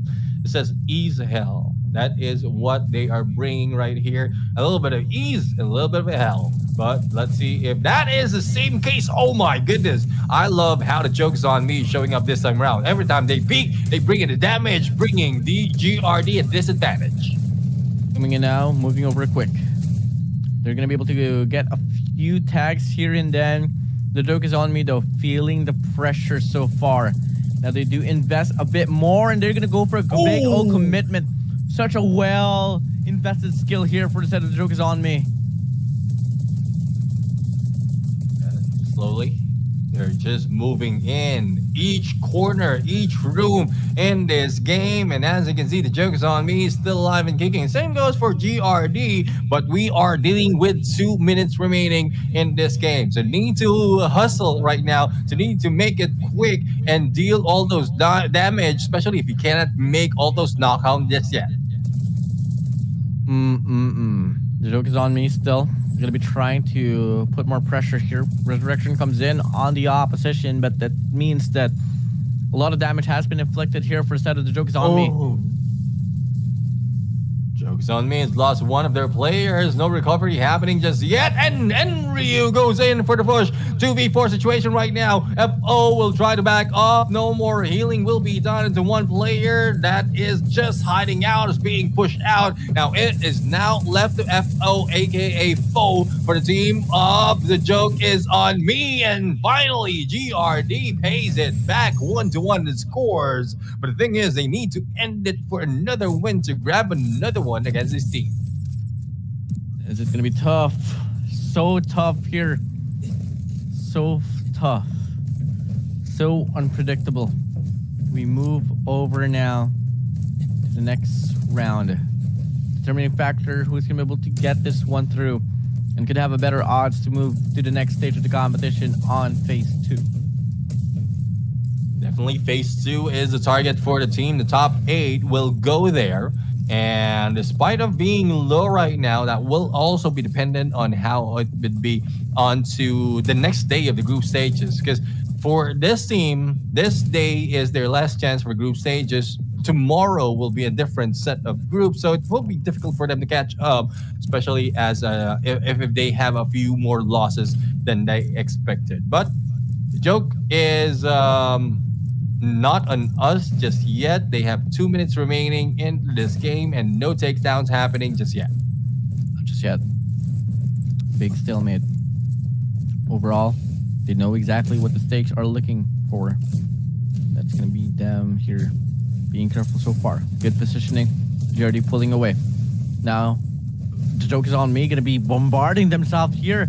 And so far, they're going to go for a big old spray down. A player gets knocked down. And now GRD, they lose one player in the process of that clash. Yeah, let's see if they can survive a few more. Probably balance it out. Taking one player for the side of the joke's on me. They did do so. And it is now a 3v3 situation. Healer right now, Luffy, is trying his best to recover most of the damage being done. But here we go. And Ryu right now a little bit too aggressive. But pushing them out. There was no follow-up onto the other side. That could have been a takedown if in case 2 players had did their job. But as you can see, nades being thrown, utilities being thrown into the mix right now. And there goes another down for the side of GRD. But still, recovery has been done. 3v2 situation favoring GRD right now. And the dance being brought in against Luffy. And there goes another point. GRD grabs this this time around. I was pretty laid back right there, but in all honesty, I was just like mesmerizing what just happened right there. That was insane coming in. I love it. I love the action here so far. Such an improvisation on what we got to see earlier on what they offered. Yeah, definitely. I mean, it's quite a different story right now when we thought that GRD has already lost their way in grabbing a few more points. And the joke's on me is a little bit stronger this time. So this is what we love to see, especially a comeback might be happening later on. But that just ends Western District and the Western District map. And this is a best of 3. So this will be a very exciting match. But advantage, though, is already on joke's on me because this is where they won that initial battle. Yeah, man. I mean, that was a really nice take here for them. But, you know, it was at the tip of their fingertips already. But they were able to get close out. So things get intensified here. So that's exactly what we like. Let's see if it's going to get retained or get worse or better. We don't exactly know. Yeah, we don't know just yet. That would depend on the team, their gameplay, their accuracy, as well as their tactics. So there's a lot of factors involved right here. all we can say is it's getting pretty much exciting. We are seeing a different side. We saw a different side of Joke's on Me right now, especially on the second battle. But unfortunately, GRD did their best, and hopefully they can do their best because judging from the scores, the Filipino team's not doing that well in terms of their points. But as we can see, Enryu is our MVP, very close to 100K into damage, 9 knockdown right there. And for Luffy, that is 35,000. And I remember earlier when Luffy's trying to escape being gunned down, but since he's the healer, he can still tank it out.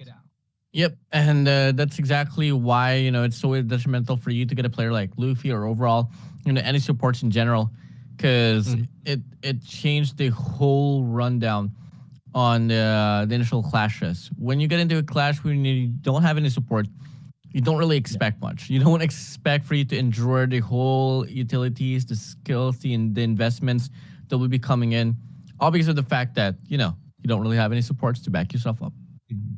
Exactly. I mean, there's a huge difference. If you lose your support early in the game, there's not so much that you can do this, even if you have great accuracy, because at some point, especially for those in front, and we've seen that so many times, those in front receive a lot of damage, and that was a loss, even if no takedown has been done. So, what more? If you don't have any healers, if you don't have any support, it would be more difficult, or probably the game would finish up that easily in one round. I'm really tensed here. There's like a boundary between my emotions right now, all because of the fact that the joke is on me isn't supposed to even go this far. GRD, I was expecting them to perform like this, so I'm 50-50 about it. Well, I mean, fair enough. It's not bad to be going 50-50 because of how each players are trying to catch up, trying to build all those points as well as changing all their tactics. This is not the time anymore, especially for those who dealt a lot of losses. This is not a time anymore to hide any strats if they are hiding, because this is where you need to bring out everything. Risk the phase 2, risk the phase 3, as long as you are giving everything and reaching that top A. Now, here we go. Moving in. We're seeing a lot more things happening here so far. First round starting to the know. Let's see, as on the corner right now, Sue receiving a little bit of damage for side of the joke is on me. They are trying their best to hide it out. Nades, utilities being thrown right now straight to the face. And also the backup is in there. Joke is on me right now, going for a good fight. But there's a risk of a backstab might be happening on the other side as well. No takedown just yet for either side. So 2 minutes remaining in the game.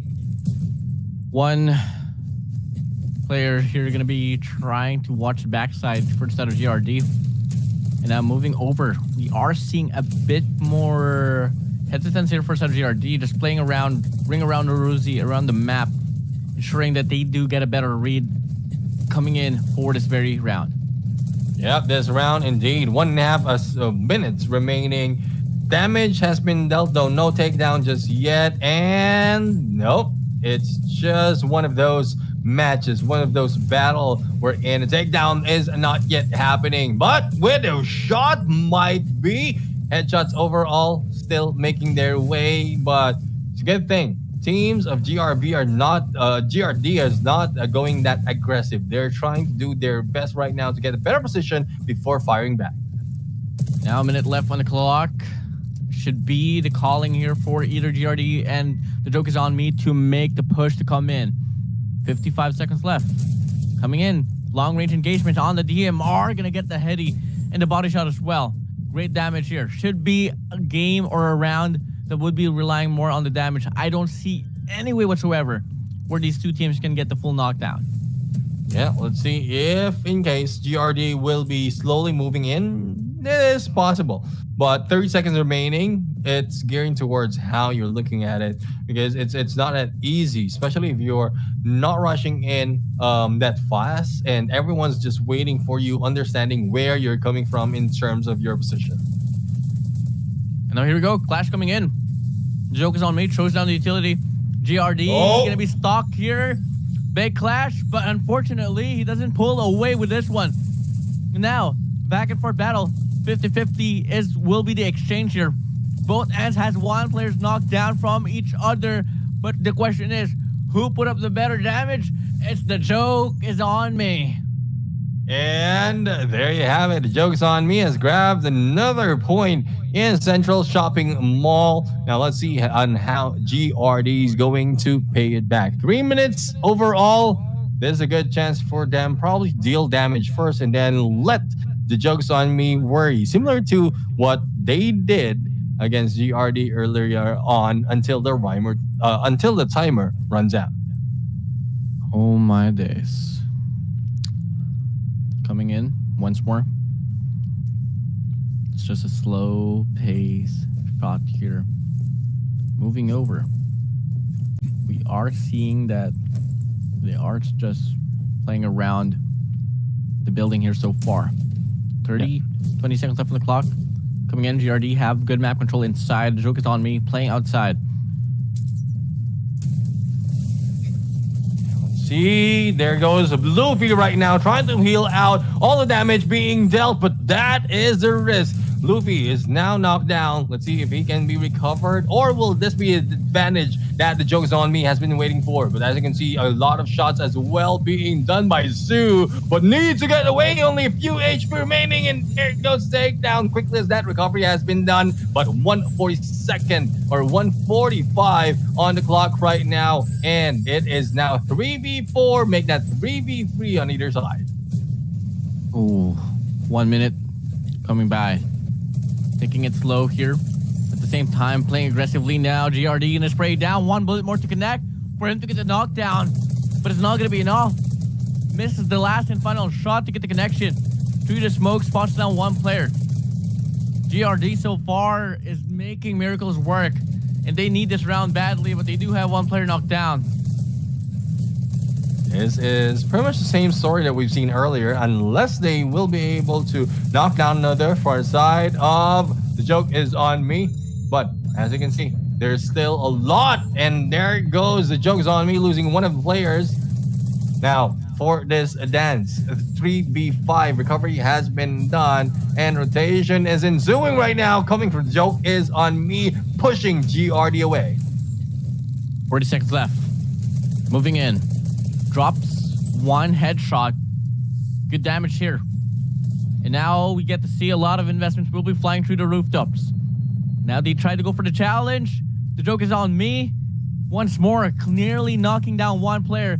And it's going to be a wide open challenge, but he gets knocked down. But fortunately, and unfortunately, he gets double challenged. He tries to run away. Can he run away? He gets denied. But GRD is still on the deficit for the number count. The joke is on me. They deny GRD. And there's no waiting for the time to run down. The joke is on me is on their comeback run, leaving GRD behind. But again, it's different GRD or a different the joke is on me that we're seeing right now, a little bit tactical, going for a lot of damage. So I'm not quite sure if that was part of the plan, or probably this is just calculated based on the number that they will get. But the joke is on me might be in a difficult spot right now, because this is the last match for today that they have. And if the question is that enough to bring them top 8? We still don't know. But, you know, at least if ever they don't come out of the day with a big L, no, they still was able to get the win and all. And that's really impressive here for the set of the joke is on me. Just for sure, the first 2 games was really very faulty, but for this one, they really served a big L to GRD. Yeah. They did serve a big L, and there we have it. We have seen, if I'm mistaken, that's the 9th match that we have in this game, and match result right now for the side, it is this guy from the joke is on me. Yeah, we'll just call him this guy. I'm sorry. I'm so sorry. This guy, 3 knockdown MVP. But in terms of damage, another guy who had a lot more FO putting a lot of effort in terms of healing, and that is why they've done so much. But we can't take it away, Luffy. 49, almost 50k in the healing done. It's just not a winning game for them, despite of the other, like a few players, like slowly moving up from where they are. Yeah. I mean, such a good call for them to really push through with their game here. Because, for the most part, most teams nowadays, they lose 2 games, they don't really participate anymore. I love the passion that overall what we're seeing here for the teams here of Andon. And, just bless them and bless you, Neptune. Yeah, well, bless everyone, especially for those who are joining us right now, because truly you are blessed. You're witnessing a little bit of history happening right now, especially on Dawn and for Garena and Dawn. This is different regions showing up different styles, different approaches, but by the end of this match, the joke is on me, really not joking around. They really, really know how to fight back, and GRD just felt that to the T. It's such a big exchange here that they were able to offer coming in, comparing it to what we got to see on their first 2 matches. So really impressive that Joken on Me was able to do exactly this on this map number 3 up against GRD. It went back and forth and all, but hey, they were able to change things up. Yeah, I mean, changing things up as long as it's favoring you is one way to go, and that is one thing that the Jokes on Me has done so far. And there you have it, the Jokes on Me finally you taking 1 series to their name, and we just ended our 9th match. We just ended our 3rd quarter of this day. Yeah, 3rd quarter said and done, and that is really so intense now. I mean, come again, time did fly by really fast here, and I can't believe we're down to our last 3 matches right after we do have a short break soon enough. Yeah, soon enough we are going to go in for that break, but again, just set the expectation on what we are expecting later on. Alliance Spade going against a Dragon, that will be match number 10. Alliance Diamond going against XEMP for match number 11, and then Experience going against YAFK for the last match of today. That would be completing the 12 matches that we have for the first day of the group stages. But don't worry, don't fret if in case you're not seeing your favorite teams out here just yet, they might be scheduled tomorrow, because just to keep everyone reminded, we are just looking at Group A and B for now. Yeah, and tomorrow it's gonna be C and D, guys. So hey, come again, better stay tuned once more. And there's still plenty of more redeem codes as the event pass by, so better stay tuned, guys. Yeah, stay tuned indeed. Now, well, for now, it's just match number 9 right now, and we're going to go for a quick break. When we return, match number 10 and Undone All-Stars continue.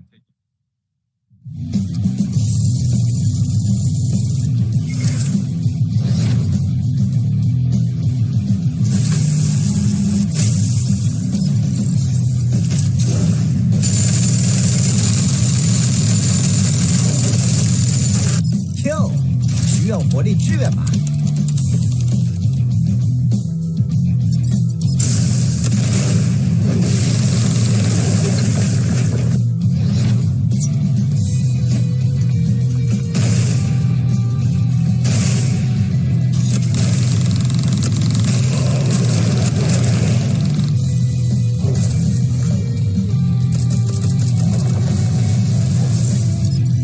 放心吧，我不会让你倒下的。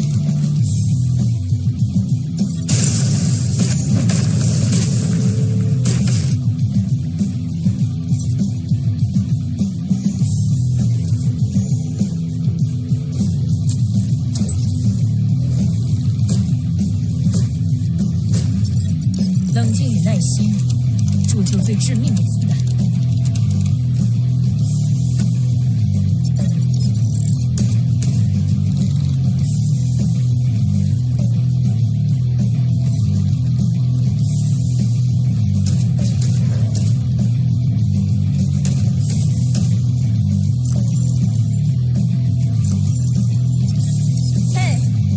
想伤害到我的伙伴。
Ladies and gentlemen, welcome back to the show, and this is Undone All Stars. Once again, I'm Neptune, the Gem Garcia. Together with me is one boy, Enzo, and we are going to bring you the remaining 3 matches for today. 12 matches overall out of 16 teams, or make that 8 teams from Group A and B. They are coming from 4 regions, and we're starting to see which region as well as which team are going in strong. But the thing is, it will depend on how they are going to end this day and how many points they grab or lost in these matches, Enzo.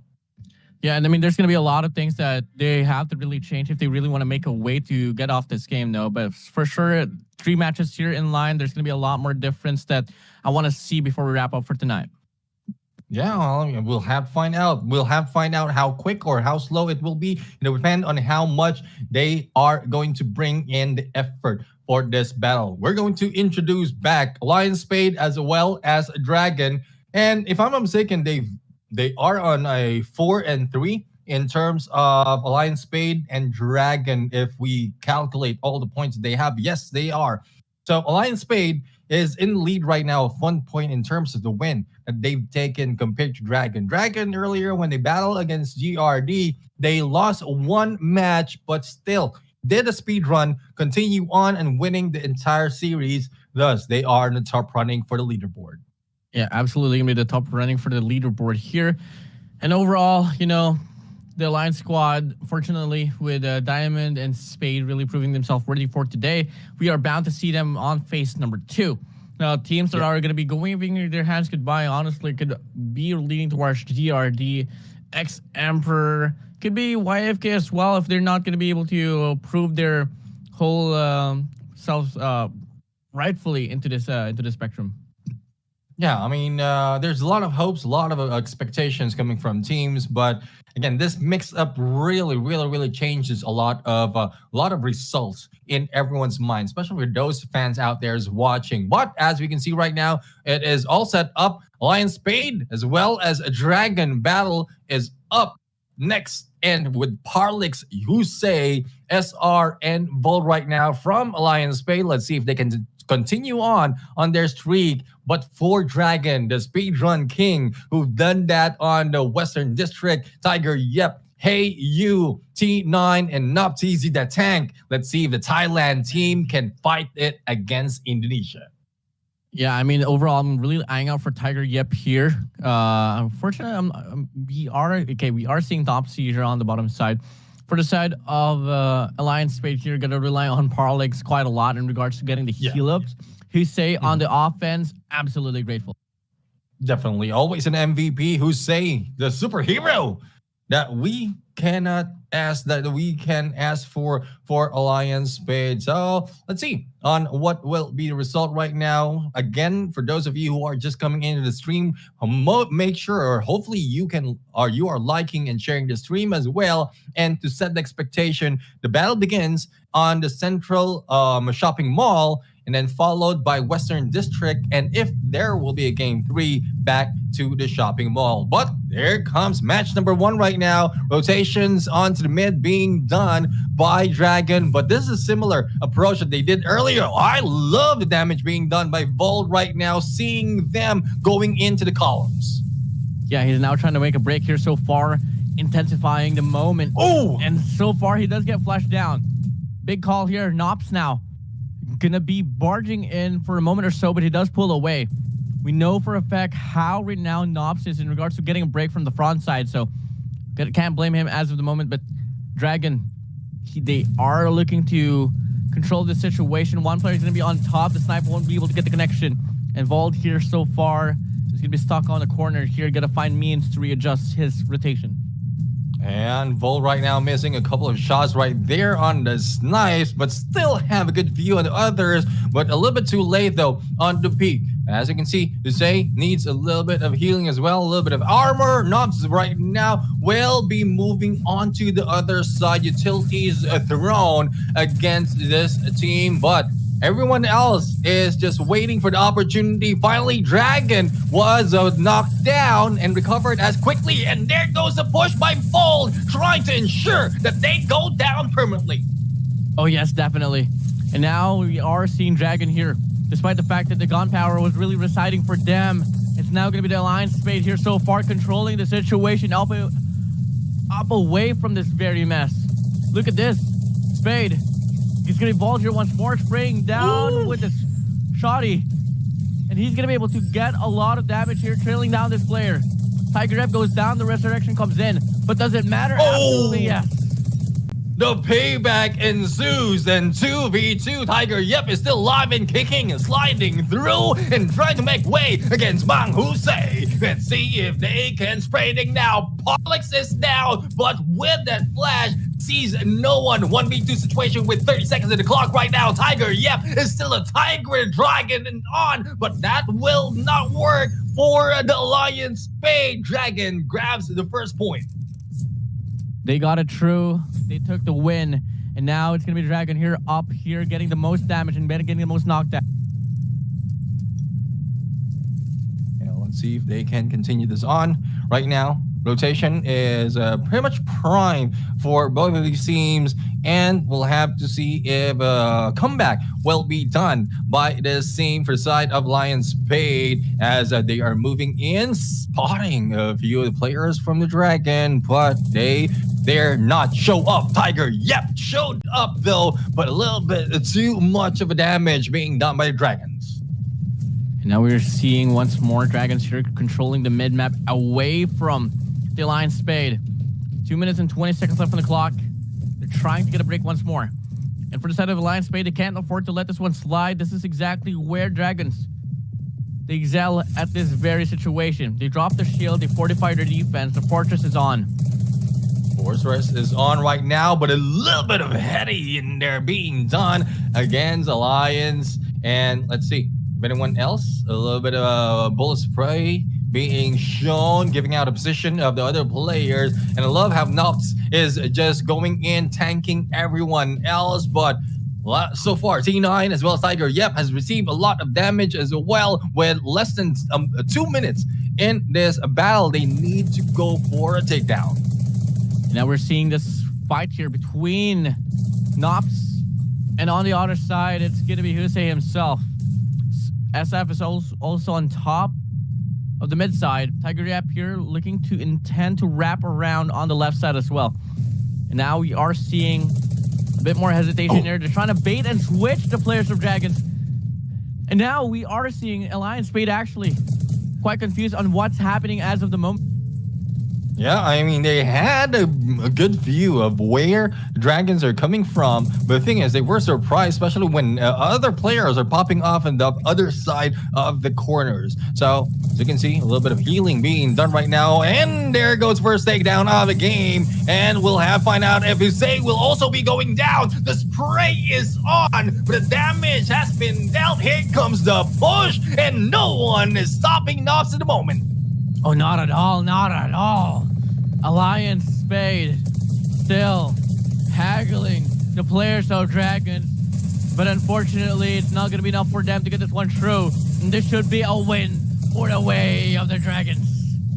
And there we have it. Farlex, the only guy remaining, being gunned down. And there we have it. Another point being grabbed. And there goes another win.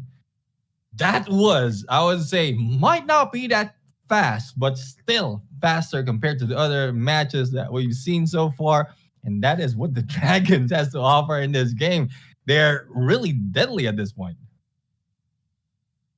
I'm just like so boggled on the way that the Dragons has been able to like change things up here so far into the competition here for Andano. Because if you think about it, they are one of those squads that really just play off their pacing, and it really works out. No hesitation whatsoever. They're pretty confident. They barge themselves into the clash, and they somehow come out alive on top for the vast majority of the situations. Yeah. And one thing about this is the Dragons are now, if I'm mistaken, on the lead and the runnings against Alliance Spade. So there's a 1 loss, 1 negative already for Alliance Spade, and then an additional point for Dragons. So they've taken over the reins, joined the ranks of experience in terms of points, as well as Dragons and experience. And Alliance Spade has lost their lead already, but there's a few more rounds, if not a couple, probably one more, especially we're dealing with Western District, where a speed run is possible coming from Dragons. Really going to be possible. Gonna agree with you on this note, because, you know, come again, I have yet to see a game that got finished nearly as fast, not even identically, nearly as fast as the way the Dragons did on Western District. So I do hope someone or some squad will be able to break that record, because if it's not going to be anyone, surely it's just going to be the Dragons themselves again. Yeah, I mean, so far we've seen the performances coming from Group A and B from today with all the rotations happening. So that might be something that will be happening for tomorrow. But as we look at the match result right now, once again, Tiger Yap on MVP, 8 knockdowns and 75k on the damage. And, well, expect a lot from Hey You this time around for the healing. On the other side, not so much really in terms it's Vault, who's made so much of a stride, but it's not enough for them to grab the win. Definitely not going to be enough at all. Well, coming in, we'll see if we can see something different here for instead of an LD Alliance Spade. Parlex was able to do his job really well, but the slaying department there from the side of the Alliance Spade was just really faulty. So it really went down pretty big time for them. But hey, can't wait to see if they can change things up. Let's come and find out soon enough. Yeah, let's find out soon enough. But there's one thing that worries me. I'm looking at the logo of the Dragons. Not quite sure if it's just me or it looks like a tiger. So it seems like it's a mix-up of everything. All the carnage, all the heat from the dragon, the aggressiveness from a tiger, and it says axe as well. So they're sharp as well in this game. A really deadly team overall. Ooh la la. Well, do you think the opposition, Alliance Spade still has a chance against the Dragons? I think so. I mean, yeah, they showed really good life, but it's just so hard to keep track on the pacing with the Dragons. Yeah. Well, the thing is, they are just identifying where they players from the other teams, from the opposing teams, are coming from. The moment they pull up onto those corners, they're not really standing inside of that central area. They're just waiting for the opportunity. And the moment they get that information, knowing where they will be popping off or hiding out, that's where to take advantage. First off, on the damage. Again, if you've dealt so much damage against opponents, especially in Dawn, if you dealt so much damage, it confuses, it makes them panic, making them think that they should not be sitting down or they should not be hiding out anymore, and they will try to peek through so many instances, and that's what the Dragons are taking advantage of. Plus, once they push, it's not just as if it's a 3v1 and then the support is so far behind. No, support is just in there together with them. They're helping each other out and making it difficult for the dragons to be taken out that easily. I really love your analytics here. It's broadening a lot of things here now, and something about the whole take care for the side of. I can't believe that I'm first of all I'm really excited to see the games already, and at the same time, there's a lot of preparations that Spades has to offer to Dragons if ever they wanna take this game away, because the gunfights has been so dominant here. Tiger Yep and Nops, really a very phenomenal duo here, especially on this map. But this time, looking like the time is passing by here with no initiation. So, hey, no records will be broken, not just yet. Yeah, the thing is, Dragon is on the open side of this central area of this map, so they couldn't risk going in for a speed run compared to what we've seen earlier onto the other games. But as you can see, Jose is just waiting, just counting down the damage. But I love what Tiger Yep is doing right now, going for long flank, probably catching them off guard. And this is a good run, especially if you're on that open rooftop of this map. Now, it might have been expected already, probably spotted if they have that opportunity to spot an area from afar. But Tiger Yep has a good plan in mind, probably spotting one, and Bold received some damage right now, was able to pull out though. Now moving in here once more, snipers into play. Dragon, it's gonna be Tiger Yep here finding the connections, popping it through.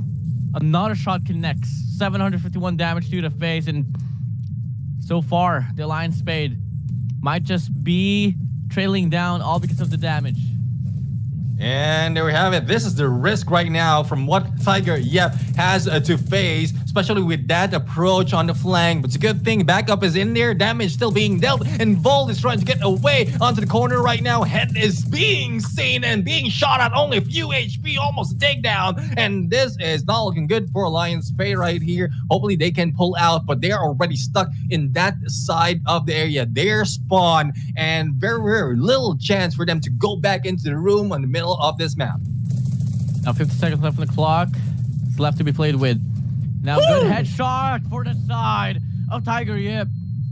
Only a pinch away from getting knocked down.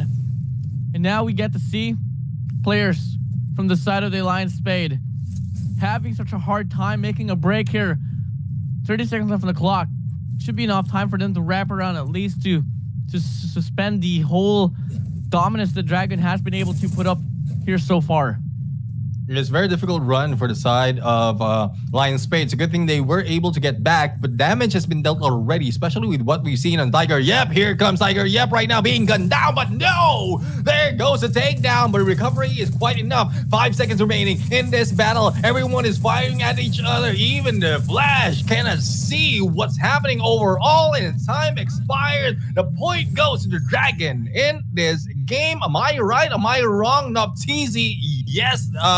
No, not easy. That is coming from the side of the Dragons? Yes. Yes. I started questioning myself. Don't question yourself. Don't lose your sanity. It's okay, Neptune. But one thing is not okay is that the Alliance Spade is about to trample once more. They're gonna go for a blitz play, the good old iconic Dragon play. But unfortunately, they do lose one player in the process. Nopsy, he stands up strong. He tries to retaliate with the same amount of force, but he just keeps on going down over and over again.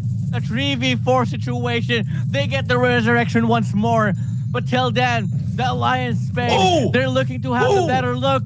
Dragons, one last player for them to hold on to, and unfortunately, they get taken down. 1-1 will be the name of the game.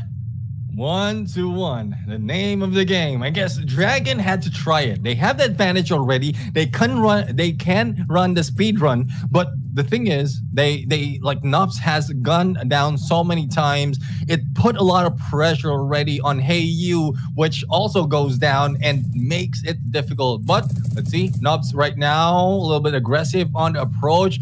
this is probably a speed run just to get position, but not a speed run similar to what we've seen before. And now here we go. He pops the shield. Mount Jose falls back. He's not going to be the hero today. Indonesia, Thailand, the Lion Spade, the Dragons going at it now. Nopsy, his signature attack, going on the front line. No hesitation whatsoever. Neptune, we're casting this like as if this is the grand finals. Well, it looks like performances will be grand finals worthy, especially with how we're seeing it from both sides. But Dragons right now slow down a little bit, and the same goes for the team of Lion Spade, as they are just hanging back, not giving out so much of position. Only one has been seen just yet, similar to what we've done and seen from Nopzizi. It's all of the damage right now as the time is running down below 2 minutes, and they need to back down. But we haven't seen Tiger Yep just yet. Is he going in for the flank once again, similar to what we've seen earlier, or is this just the play? Stick together in the middle and wait for them to come out. Break it down. Nops, so far, still hesitating. A different nature of the Dragons as we are seeing. And so far, we are getting to see the Nops right now in the squad of the Dragons. They're going to try to offer a wraparound on the left side of the map. Ace, Alliance Spade on the contrary. They are holding back here on the top side. 2 players on top, 2 players down below perhaps. And now they go for the exchangement now, but still not going to be enough to get the kill. Not just yet. Gets shot from the bottom side. Has to find means to wrap around for them to get an entry here from the backside.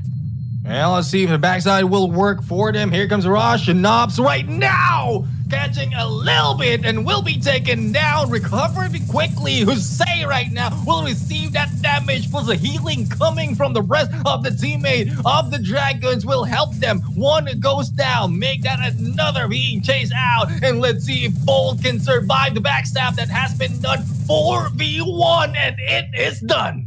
They drop, they fall, they didn't get the call.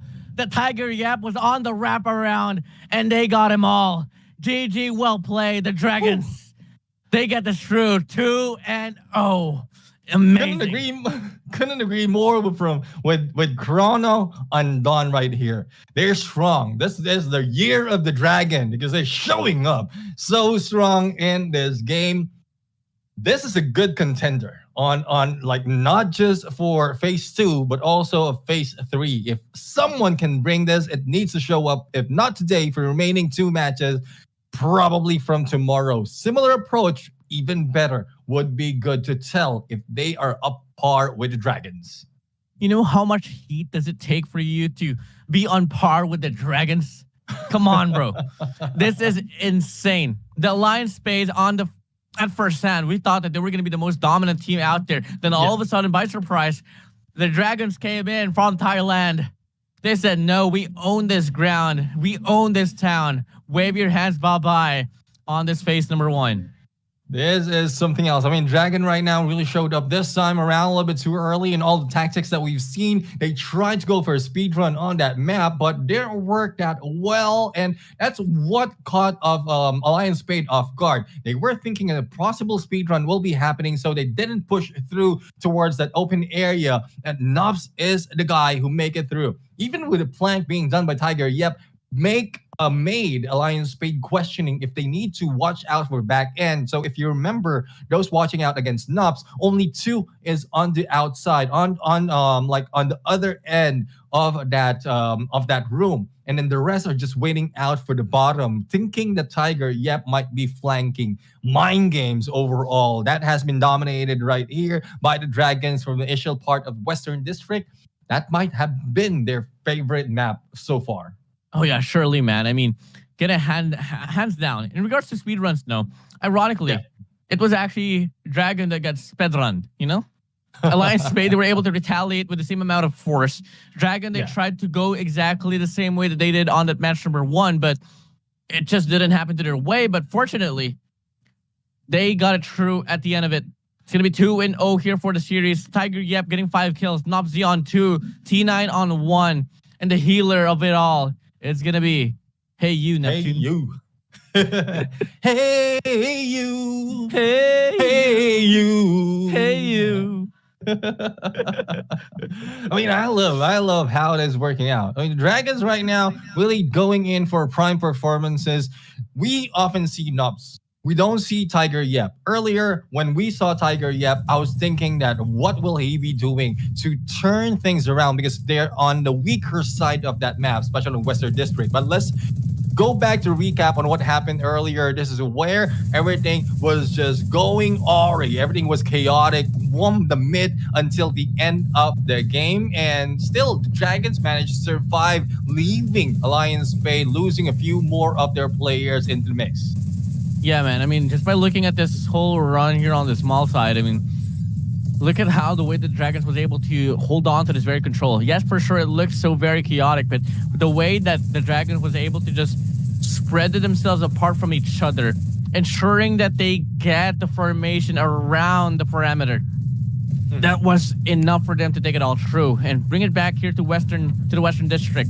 I mean, it was a bit of a back and forth battle there. First round went for the side of the Dragons, second round for the side of the Alliance Spade, and then the third round, well, the Dragons was just able to dominate it all throughout, and it all because of the fact that Tiger Yep was able to wrap around and they were able to get the close out. So Nobs is the tank who's always in front. Tiger Yep is the mid-man. And then we have Heyu who's always hanging back in there, healing the rest of the gang. That is, I'm like, not to take out T9, who's doing so much. We don't see so like much of her, well, we don't see him so much on the screen, but I'm pretty sure there's a lot more that has been offered right there. And that is the support that he's given out every time one of the players goes down. But again, the Dragons looking like a prime team right here to go in onto not only phase 2, but also phase 3. And the only question is who's going against them, because the top team that we're expecting, Alliance Spade, has already been brought down. Yep. I mean, brought down to the ground. Now let's talk about who can be the contenders actually for the side of the Dragons. I mean, it's going to be tough here. I think in some way, the Dragon, they went, yeah, for sure, it could be the case. Dragon has went already against GRD. They already went against Joke. The joke is on me. They've already went against the Alliance Spade. Well, what? I guess it could be the Diamonds. I don't know. Well, YFK could be the case as well. Well, that would depend. I mean, experience and a good running in terms of points right now, and it's quite well how experience is making it look like, in terms of how we're viewing it, making it look like they're on the losing end, and then later on popping off as a winning team. Probably because of damage, they're calculating that well, how much damage being spent, how much damage being dealt, and to the final moment, they make sure that they are on that spot that they're on winning side. So experience really is a great teacher. Not only that, they are great players. So we'll have to see if experience will be one good running. I know. I mean, experience is the only contender that we have. Lion Spade already showed up against the Dragon. So Group C and D might offer a different set.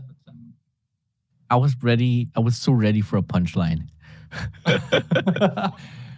No punchline. Just puns overall. Well, overall, guys, if you guys are wondering what's going to be the teams, who's going to be the teams here for tomorrow, it's going to be Group C and D. So it's going to be the Boss Falcon, Trader Panda, the Boss Lion, Alliance Clover, YOLO, Pros Habibi, and Herzus. And I mean, it's we've seen how those coming from the SGMY, like YOLO, as well as from the Philippines, has played like Panda. And even Panda have a few of misses for the last time we saw them on the PvE. For the PvP, I mean, they are quite well, especially the first time we've casted them in the game. But that was quite a long time ago. Everyone can evolve, everyone can adapt.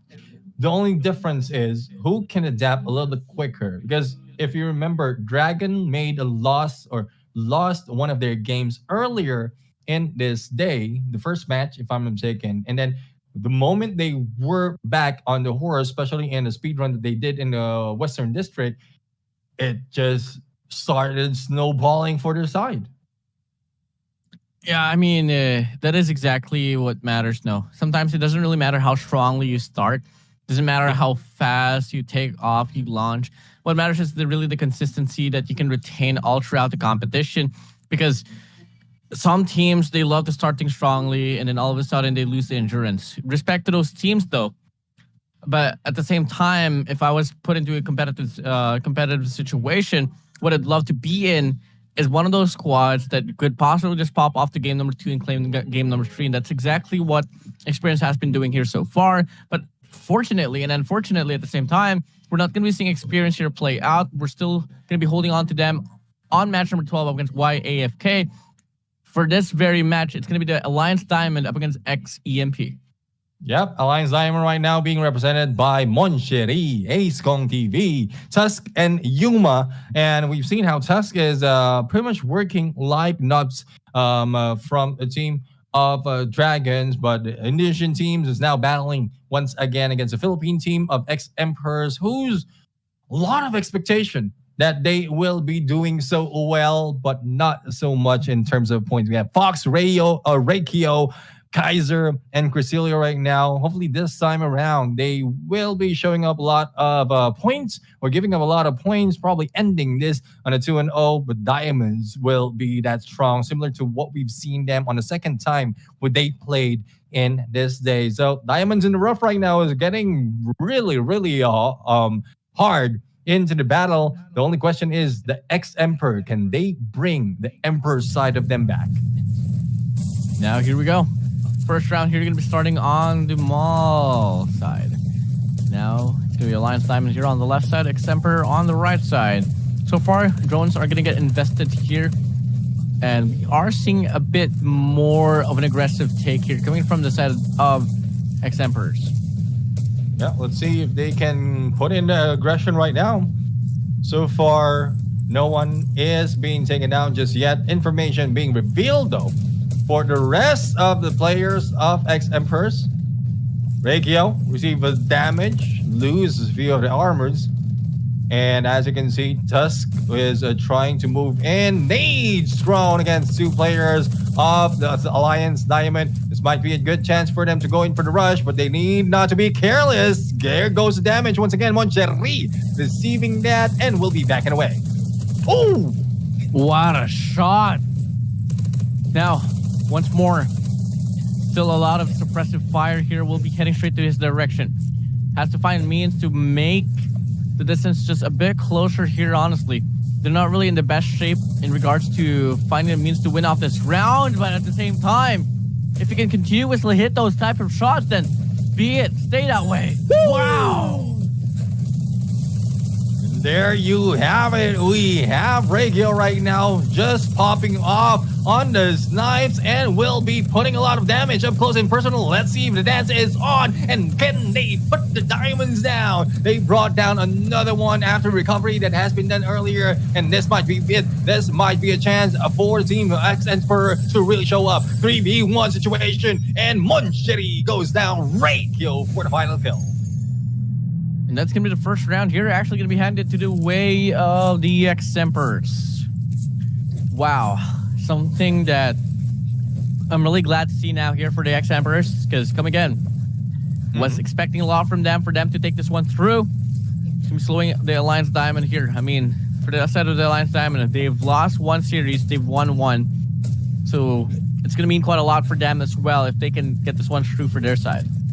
Yeah, let's see if they can pull it off. But the thing is, Ex-Emperors right now, I think they are mad. They are angry because of the result that they will keep getting in the end of each series that they played. They are thinking that they are winning the match, and then towards the end, that's where they find out they're losing streak. Now, as we can see, Reikio is still in battle on the snipe, still going in mostly headshot, and the diamonds right now are being thrown away, stuck in the corner, and nowhere to go. It's going to be 2 minutes left on the clock, and I might not even have to go down to the time. Going to dwindle down, all because of the fact that the players instead of the Alliance Diamond now is going to be playing more aggressively. Going to be tough getting 1 kill. Going to be able to get another one, perhaps. A back and forth battle here, but only 1 player now is going to be remaining for the set of the Ex-Emperors. Make it a double, 2 players remaining, as they do get the reset for 1 player. But at the same time, it's still going to be a 2v4 situation, a bit of a far-fetched situation here for them. Far-fetched indeed. The Kaiser being gunned down right now, and one thing that we don't see often right now is the utilization of the foam bomb, and that is where most players from X-Emperors has gunned down. There you have it. Point goes this time around for the team of Alliance Diamond. It's tied 1-1 for this round. Let's see who's going to grab this match and probably take the lead later on as they go in onto the second map. Yo, for the longest time, all throughout this broadcast, the X-Emperors and the Alliance Diamond has been doubted. It's now time for them to take the spotlight away from each other and prove themselves worthy in this competition of the Undawn All-Star Tournament. Here we go, round number 3 kicking off. Yeah, let's see and how this is going to end up. Tusk right now a little bit too aggressive, a little bit too fast, and pulling the trigger. Kaiser will be gunned down, and Raikyo right now is trying to make a do with the position that he have to try and get another headshot. Here comes the rush. Raikyo right now seeing one, and there goes the chase. 1v1 against Tusk with a foam bomb, and the takedown almost completed, but it needs to go a little bit for the backup for the side of X-Emperor, because Raikyo is just trying to do it all by himself. Beam him down, chase him down to the ground, whip out the Gatling gun, and burn him down. Bury them down 6 feet under. X-Emperors losing their mind, and Yuma and the rest of the squad will be falling away. It's now gonna be a 2v3 situation. They wanna go for the challenge. And let's see if the challenge will be dealt with. A little bit of fire put in the mix right now. And Yuma as well as Moncheri, the duo left for Alliance Diamond, will try to hide it out, making sure that they will not be spotted. And they are having some difficulty right now recovering for damage that has been dealt. But Raikyo is still in the hunt, waiting for that opportunity to grab all of those guns against his players of Alliance Diamond. But will they be spotted? They are spotted right now. Their position has been revealed, and they are running away.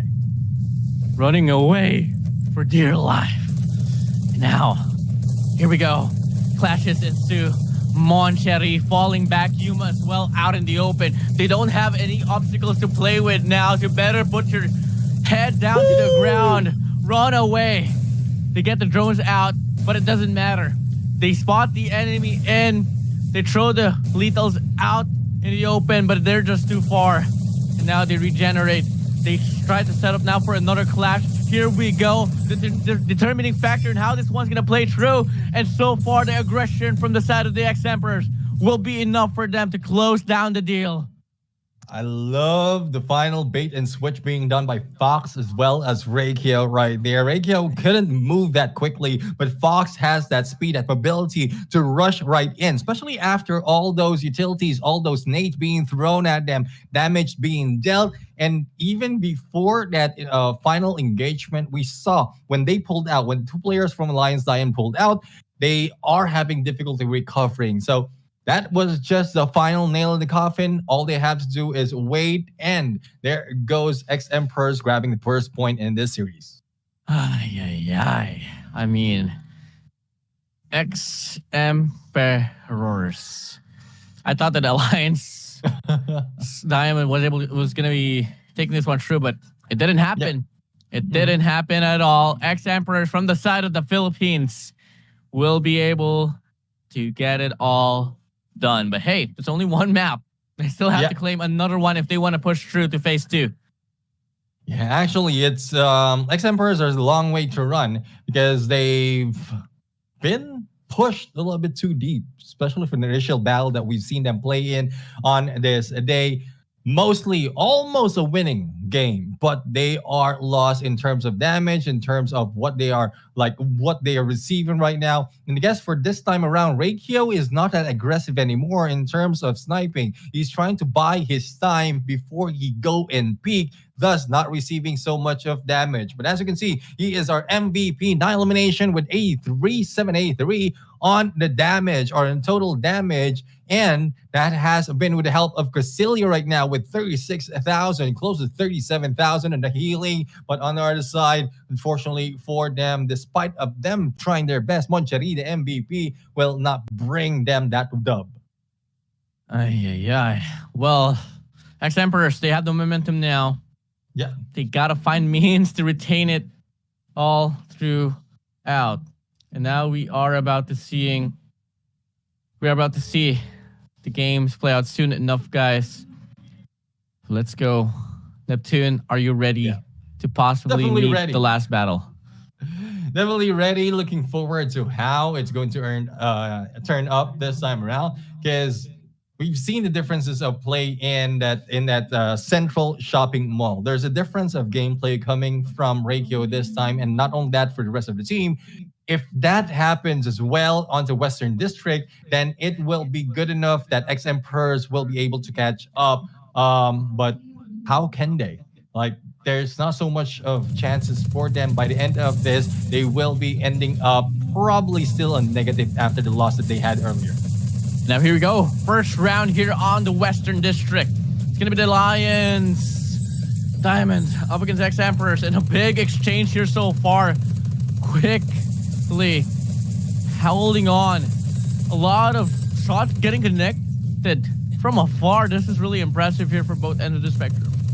Yeah, let's see if they will be able to connect both ends right now, as Kong TV will be spotted and will be shot at, and the healer goes down for the side of Alliance Diamond. Here is the rush. Here is the push. Let's see if he'll be able to continue on the carnage that has been brought in. As quickly as that, only one remains for the team of Alliance Diamond. And there you have it. X-Emperor showing that they are the emperors of this match. X-Emperors making our dreams come true. The Philippine squad here proving themselves worthy in the competition of the Andon All-Stars tournament. Here we go. Round number 2. One more round to claim for them to take away and put the Alliance Diamonds away from this competition. Round number 2 begins. Yeah, let's see right now. It's a different approach coming from X-Emperors right now. They're going in for long flank, and they are not going in the middle. So a surprise hit might be done with the team of X-Emperors from the middle as well as from afar. As you can see, Reikyo smashes it with those headshots. And even the drones will be taken down. Good potential for them to hit them up one at a time. And there goes another set of shots against Alliance Diamond. You don't got no chill, taking the drones away like a maniac. 2 minutes left on the clock. A player tries to wrap around for the side of the Alliance Diamond, but will it matter? I don't think so. He goes down, gets flushed through. Resurrection comes up, but will it matter once again? They have the better angle, they have the better position, and they have so far the best gunfight. Tusk spraying down on this wraparound. Can he get the kill? The question remains, will he be able to break through? And so far, they're on the run to force another round. And still the payback is happening right now in a 1v3. And let's see the final moment for the side of the X-Emperors right now. Alliance Diamond are really mad and angry on what happened from the early parts of this game. And they are trying their best, and they did. They did their best, bouncing it on a 1-1 in this Western District map. 1-1. X-Emperors might just get stolen away from the victory. Alliance Diamond, they need this one badly as round number 3 commences. Once again, no more chances. This is the last and final stand. Let's see if they can stand tall this time around. X-Emperor slowed it down a little bit back to the usual gameplay, usual position that we often see in this map. But they are also receiving damage, drones being taken down. But here comes Tusk doing damage that he has been doing all day long. Always in front, always in the rush, and always in running to take one down. But Reikyo is trying to do his best as well. Snipers, headshot galore. He still stands tall. 2 minutes remaining in the clock. The X-Emperors right now on second gear. We need to see them pull it up now onto 5th. They get one headshot. They get one knockdown. For sure, it's going to be enough for them to put the damage for them to get the win away from the Alliance Diamond. And now they make the break. They make the push. All hell let loose. Who's going to be able to get this win now? Is it gonna be the Alliance Diamond forcing another match? Or will X-Empress close down the deal? 2 players goes down for the side of the Alliance Diamond. X-Empress on the trail for them to get the kills. And this might just be it. And it's surely it. It truly it. There you have it. X-Emperor showing what they have in this game. Quite an epic battle. If we could have seen that a little bit early into the game, how they ended up all matches, especially how it is against Alliance Diamond, that would be a different story in terms of leaderboard. But I love the ideation of X-Emperor at that point. First off, they're going to start off with a long-distance battle. The moment the knockdown has been done by Reikio, that's when they go in for the push, despite of being able to recover, or the opponents being able to recover. And then they will be targeting their healer and losing all chances of ever recovering faster than they've done. Oh, they fell down. It had to reach a round number 3 for them to close down the deal. And that's going to be a wrap up here for Alliance Diamond and X-Emperors. Up next is going to be Experience up against YAFK. Yeah, and there you have it. Experience long running in terms of number 1 spot, or going against the Dragons. I would say they have a good chance of putting up so much fire. The Dragons might be like extinguished at some point, but it still have left to be seen. Right there is a lot more surprises offered by this team, but right here we are just waiting for the results. Not only that, the highlights, and then we're going to jump in on match number 12. So don't go away, because we have a few more surprises for everyone who will be hanging back towards the end of this game. So hopefully you hang back in there, wait for us to give you what you've been waiting for. But this is what we're waiting for. Reikio, the MVP for the winning team, 59, close to 60,000 in damage. And of course, with Gracilia and help and healing. Oh my days. That was really intense. Moncherry, Mr. MVP forward each side, but at the same time, wasn't enough at all. They go out like this here on phase number 1. And overall, X-Emperors, they showed up big time. The way that they were playing on this very match number 1 was so consistent. The way that they were able to wrap around the map was so interesting to see. And that's something that a lot of teams should be watching out for as this tournament passed by.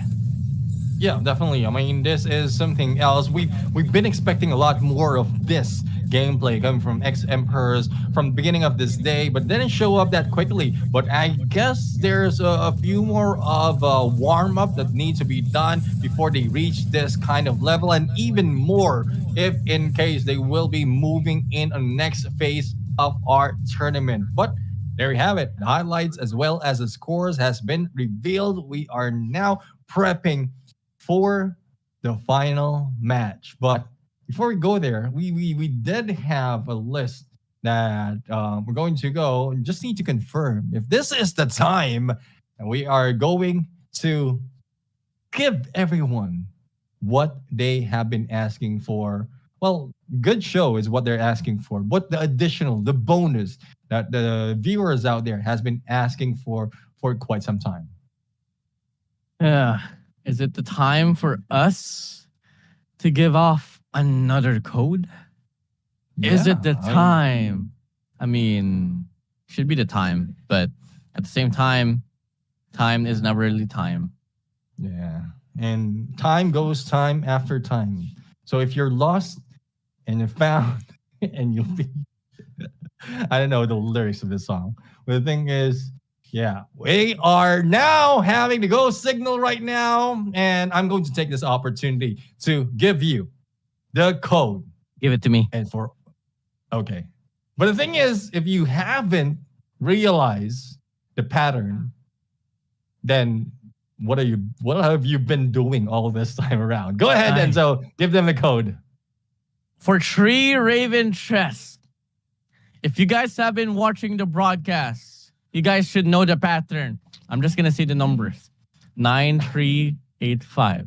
Okay, I'm kidding. It's All-Star 9385, guys. It's All-Star 9385. Come again, it's Alpha Lima Lima, Sierra Tango, Alpha Romeo 9385 for you guys to claim 3 Raven chests. Come on, guys. That's 3 Raven chests for free. Redeem it now before it's too late. Yeah, definitely. Before it's too late. Before it's too late. No one wants to be too late. But anyways, guys, for those of you who aren't here, again, appreciate everyone who has been hanging back in there. A lot has been waiting for the longest time, especially from supporting the teams that they have in here.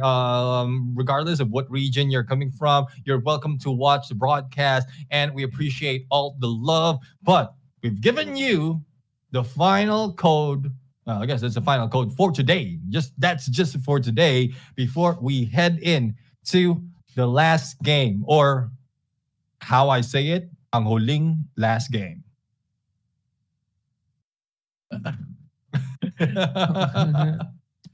You know, it hurts, no? Lahat talaga ng bagay meron huli.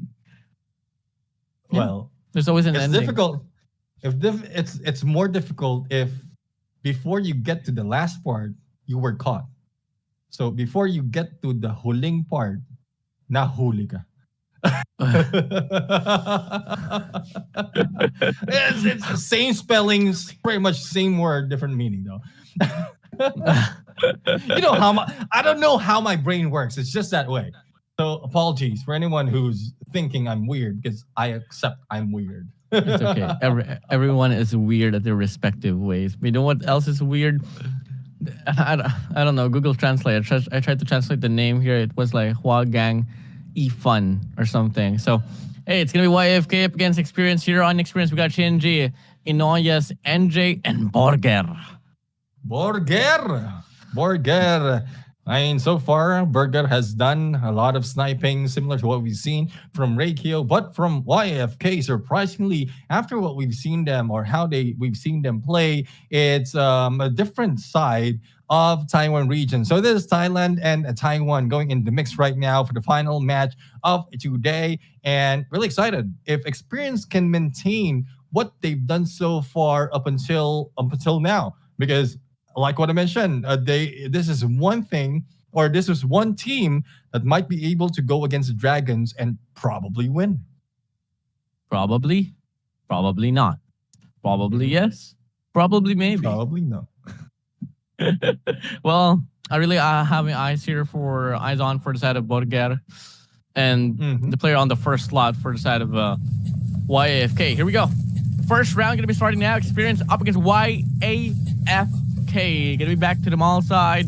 Here we go. Here we go indeed. Everyone for the side of Experience is heading into the middle, and they have it spotted already. The question is, will they be caught as well as shot at, and how much damage will they be dealing before they go in for the hit? And Experience right now, spotted already, anticipated what's going to happen, and they are on their toes right now for the guard. They're on their toes, and we are seeing a bit of a merge here between two players. Just, holding back steadily still. Very tactical. This is not camping. This is called tactically holding aside. Anyways, Experience here. It's going to be Inoyas so far on a DMR. Going to try to find a connection. And he is not going to be able to get the shots to fly in. Not just yet, but hey, the rest of his teammates, I think one of his teammates is going to close out the distance. It's going to be Borger for him. We'll try to get a cut off here on the front side. Yeah, let's see if they can go catch up. And I guess they will not be able to see any of the players this time around from team of YAFK. Even I don't know where they're coming from. But there's a good plan for YAFK being stealthy, being hidden. The only question is, once they're found, what will they do? What are they going to do? What are they going to try? What are they going to attempt? And so far, it's going to be Shinji actually going to go down. Big mistake here for Shinji to push up a bit too far into the enemy lines. And now he's going to try to go for the trade here. That's going to be nice for you. One person dashing to the right, but that is going to be a setup for a crossfire. Actually, we get 3 players now going to the right side. They try to trail him down. Make it 4 players now. Everyone's playing crossing road. Yeah, they are just crossing the road right now and trying their best not to get shot. But again, it's unfortunate for the team of Experience right now losing Shinji. But as you can see, there's still a lot of firepower that can be brought in by Experience. But in terms of points, all that YFK has to do right now is buy 30 seconds of time and they can get this 1 point. But I think Experience will be not that patient anymore and jumping into the foam as one goes down. One goes down. Make it some more perhaps. 2 players overall is out away from the side of Experience. YAFK turning it up once more. Once was doubted, now are the kings of this run. YAFK claiming the first round. And there you have it. Experience right now. I mean, I guess they got bored for waiting, probably lost the momentum that they have. And let's see if they'll be able to catch up right now. But I love how YAFK is making this play. They are hiding out. If they'll be able to catch out anyone from Experience, they just gun them down and eliminate them completely. Even after so, they will not be going aggressive. They're just playing around, mind games, and they're crossing 4 different ports of the map. And once they have their position, that's where they fire back. 2 minutes and 25 seconds left on the clock. Gonna be Experience here once more, gaining a lot of map control away from the side of YFK. Thailand versus Taiwan. It's gonna be happening here. So far, once again, map control looking to be better here for the side of Experience, but at the same time, they really faltered in regards to the initial gunfights that happened at the latter stage of that round number 1. But he does pot on 1 player. It's gonna be precious information here for the side of Noyes. And I think he wants to go for the challenge, sprays down, doesn't spot down anyone. And he gets greeted with the whole squad. He drops the shield. Run away, boy. And that is probably the same story that happened earlier against Shinji. But it's a good thing that the rest of Experience had the backup and will be following through with those shots, but don't have that much of utility to use against those in the corners. But there goes the shot right now. Damage being dealt that well by Saz. And let's see, Shinji once again being gunned down, almost being knocked out. And now we are seeing this game's playing through. Gonna be a player here, YFK on top. 1 player down below as well. Could slide in anytime, any moment. Lethal gets dropped down. Smokes might just get deployed as well. And now YFK, he hops up. He gets a clear angle. He goes for a spray down. 4-4 now. Resurrection comes in. It's going to be a very hard battle here for Experience to win off. YAFK settle down in their fortress. 4-2 now. But a player will go down for the side of YAFK. Back and forth trade-off now. Here we see. And I don't exactly know what to exactly say, but one thing for sure. It's going to be Experience here on the discrepancy. Burger right now being chased down by 2 players for the side of AFK with shields. And it is a 2v3 situation right now. Burger is the only one that we saw, but we are not sure where the other players is. Well, here might be a wrong move for Burger right there, because he just jumped in against 3 players, only expecting only 1. But they backed up. In surprise, they're the ones figuring this rush, and they will be going in for rotation, probably trying to pull them in and waiting for them to make that mistake. 0 seconds left on the clock. Who wins is going to be your boys from YAFK from Thailand. Wow. I mean, I have. This is what Experience did. They lose the first round. They win the next 2. Yeah. We've seen it all before. We've seen the script. Okay, Experience, stop playing around. No, we're kidding. We're kidding. But that was a really good play from the set of YFK. They really had good control. Yeah, I was thinking it's a different story or a different ending in that story, that like with the gameplay that YFK is doing. But the thing is, it's quite smart. Imagine not being in sight in the battle. Mostly what happens is everyone is in the middle trying to get in onto that middle square of that map and just shooting everyone in place. But what AFK is doing is they pull back to the spawns, showing probably one showing up and then pull back, waiting for them to make a mistake, because not everyone will be rushing in like with a full squad. What will happen is if you're roaming, if you're if you're scouting rather, you will be going solo, and that's where you will be greeted by 4 members on 4 players with you in a crosshair. Okay. Now, for a set of experience here, I hope that in some way they can show off better in Western District now. Yeah. Because once again, there's a lot of opportunities. I don't want to see them go out like this. Although, since they've won 2 games already, pretty much they're secured for them to go through phase 1 and all, but it's going to mean a lot for them to be up there. If seeding is a thing, you'd want to be in the position where YFK would probably be in the next game. Yeah. Well, as we look at the match result right now, hopefully Experience will be able to continue this on game number 2 and 3 if they'll be able to reach that game 3. But again, YFK grabbing that point, and the first guy on list right now is an MVP for elimination, as well as a lot of damage. Even healing is not that much because there's not so much of need of healing. They have that planned out, and that's only only one play out of many coming for YFK. I hope so, because if that's the only play, it's pretty much easy to get countered.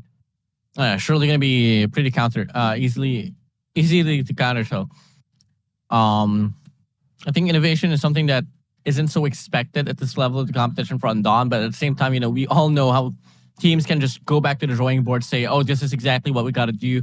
Oh, exactly, this is how we have to counter them and all. And the work ethic really matters big time. And if you can pioneer yourself to be one of the best teams in the competition at this early stage of the game, then it's going to mean a lot in the near future.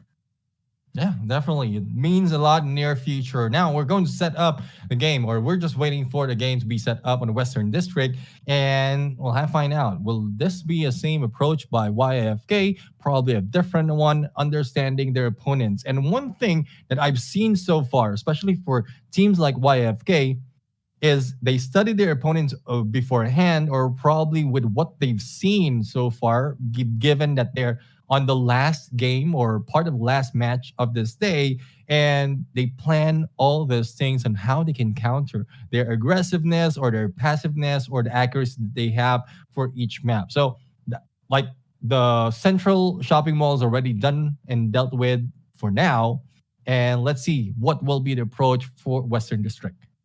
What will be the approach? Hey, I don't know how to feel about this. But hey, we don't need to think about it anymore. We get to experience it. Here we go. Yeah. First round is going to be experience in YAFK. Neptune, let's go. Let's go indeed. YFK right now, a little bit of jiggle just to avoid being shot at by Saz. And I love the distraction gameplay being brought in by players from YFK. But the same story goes for this map. If you are on the room side of this area, not on the open rooftop, then you're in a better chance of winning the game unless YFK have a different plan in mind. But so far, in terms of damage, I guess it is Experience who's dealt so much of damage against YFK. Yeah, I mean, damage can get you from one place, but obviously getting the knockdown would mean a lot better. So far, things are going to be in a stalemate. 2 minutes left on the clock. A minute has passed. Now we are seeing that it's still going to be the reliance on the snipers to make the break here so far. Drones are going to get invested. Utilities will be all over the place. And it's just all going to come down to the perfect placement for them to get the break. Ooh, and speaking of break, I just felt that head break that quickly, and another one on the other side. I love the gameplay of the snipers in this matchup on a PvP, but they need to be cautious. One guy is on the left-hand side of this map, and there goes Shinji once again, being dealt with, almost going down and still not backing off. The players tag like that, the players of Y AFK right now should make the break to come in. They don't have the recovery as of the moment, and now they're surely barging into the face of Experience. Gonna be a 4v3 situation. Experience, they bring one player back into the battlefield. And now we are seeing that the game will be all tied up now. 3v3, make it a 3v2 situation. Gonna be Experience pulling away as of the moment. Will a clutch ensue? I don't think so. YAFK will trample on the first round. And there you have it. The moment that they had that opportunity, it is YFK. Is it YFK? Or is it? Or was it? I got confused once again. But anyways, we are looking at a match number 2. Let's see. So right now we have YFK, and this is where they came from earlier. They had grabbed the first point right now, and it is Experience on the room side. So I guess there's a little bit of mix-up, if I'm mistaken, but we'll have to find out. We don't exactly know if there's going to be a mix-up, but one thing for sure, this battle is heated up. 30 seconds has passed. Things are going to get slowed down. They don't want to play too aggressively, but at the same time, they're getting the pick off from afar. Great shots coming in here from this player of YAFK. And now he's going to be able to go for another challenge, but at the same time, he doesn't really get the connection. And now they try to barge in quick. They want to go for the head-to-head fight. Who is it going to be is the question. He gets concussed down, but the recovery is still on. And now they go head-to-head once more. YAFK, Experience, battling it out. Can they close down the deal? They get one more player down to the ground, and this might just be it. Shinji right now being gunned down, being chased by on a 1v2 situation, but the dance is on right now, and so far the side of Taiwan 2 has gunned down. Shinji being backstabbed with only a few HP remaining, but still managed to survive. But the battle is on. K right now still alive and kicking, and will still continue the pressure that has been brought in against Experience up close and personal. The backstab against Burger, the bitten Burger has gunned down. 2v1 situation. Last player for Thailand. Experience. Can they clutch it up? It's going to be a challenge. It's going to be a pinch. And no way in hell he's going to be able to go out of it. 1-1 now. It's the scoreline of the game. Last and final round. Should be the last and final call here between these two squads. We'll have to find out. Will this be YFK's battle, or would it be Experience once again? And this will extend, or probably extend, to a round number 3. But as you can see, NJ almost being hit, but a rush is on. Experience right now, bringing a little bit of carnage against YFK. They don't want to be on losing streak, but the foam bomb has stopped them on their heels and has managed to knock down one of the players. Recovery, though, has been done. Sass in the dance on 1v1. Bring in the carnage, bring in the war. It's gonna be it now. 3v2 situation on the verge of victory. It's gonna be your boys from YAFK. Speaking of speed run, that is quick. It only was around a minute, and yeah, agreeing with Chrono. Undone, that is like a minute for Burger. Right there, minute of Burger going down. The thing is, Burger is on losing end of that battle. YFK is the ones winning, and just needed 2 rounds of battle. 2 maps though, 2 maps of battle for that win. Why AFK wasn't so AFK? They were pretty active, man. I mean, probably that's the reason. Why call us AFK? We're so active. We're not steady. We're not stopping. And I don't know. I try to pull it off. I mean, you know how I just dish myself into the hole, and then you came in, you tried, and you just jump along with me. Hey, that was intense. I mean, both of us in the ditch. That's okay. I can spend a few more years stalking someone like Enzo. It's okay, man. You know, we're like identical, but not identical. You know. Well, not really. Now you lost me there. But anyways, speaking of identical and not identical, we were expecting a lot from Experience because like they had a good running in this battle. They had a good run overall, but YFK is a like different story. Not quite sure where they came from at this point. They did well in the beginning, and then this time around, still continue making better plays. And AA, the MVP. I mean, how they rotating their players as well in this lineup in the match result. I love it. YAFK was the alpha, the omega, everything in between. They were just so insane in regards to controlling the tempo coming from the match number 1. Match number 2 was a bit of a hiffy, but yeah, it all changed down, especially on that round number 3. They had the option to play defensive, but they were like, yep, nope. We're going to barge in, take it all away, learn from the Dragon's way. And, bam, snap of a finger. Round over. They win it all down 2-0. Yeah, 2-0 indeed. And there you have it. I mean, that is the final battle. In a bit, we're going to see the recap or the review from what happened earlier into the match. I like to see how they played it out. This first map, we really don't know pretty much what happened. Chingy was just out in there a little bit early, but I love how YFK is really planning everything from how they position themselves into like pulling everyone from Experience. But we're not seeing that much. Probably how it ended up on the last match. That would be very, very beneficial. It surely was very beneficial, man. And I think we found ourselves the contenders for the Dragons, because they played this Western District map really insanely. I vouched for YFK so much because I was really expecting a lot from the set of Experience. I thought that Experience was gonna be rolling this thing down, but it just didn't happen at all. Yeah. But the thing is, like, if we check out the rankings and after everything has been calculated, we already have 4 on the positive that has potential to be part of the top 8.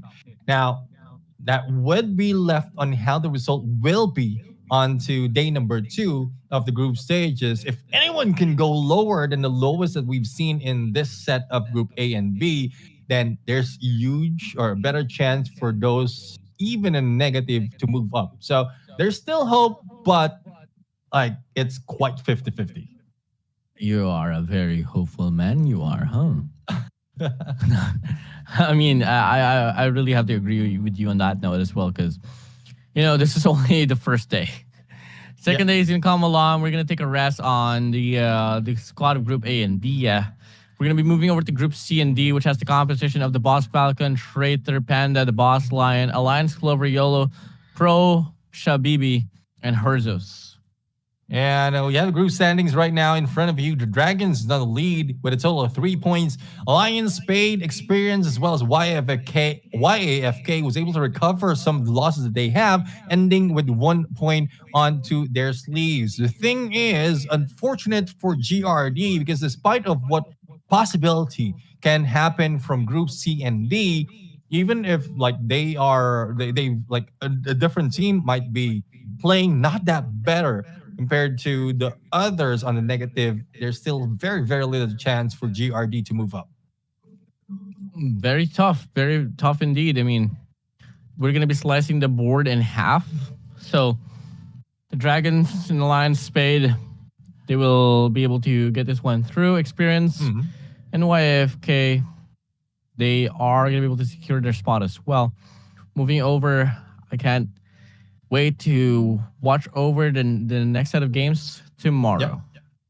Definitely. I mean, this is where we meet the Boss Falcons, Trader, Panda, the Boss Lions, and as well as Alliance Clover, YOLO, Pros, Habibi, and Herzus. And again, this is a different set of gameplay, different set of game style. And I love, to be honest, Enzo, I love how it ended up this time around because we've seen slow-paced game, we've seen fast-paced game, we've seen passive game style, we've seen aggressive game style. It's just a different mix, different meta that can be utilized in other regions, and hopefully viewers out there are learning because these are some things that you can do on PvP, especially if you have your own team who wants to move up on PvP points and also in the rankings. So this is a lot of learning experience. I'm not talking about the first one in Group B. Yep, definitely. And overall, guys, we're gonna be saying our hands goodbye to The Joke Is On Me, GRD, the Alliance Time, and XEMP. They showed up big time. Really appreciate. We really love the fact that they participated into this tournament. But hey, fortunately, with every team there is that has participated into this tournament, they still get a prize.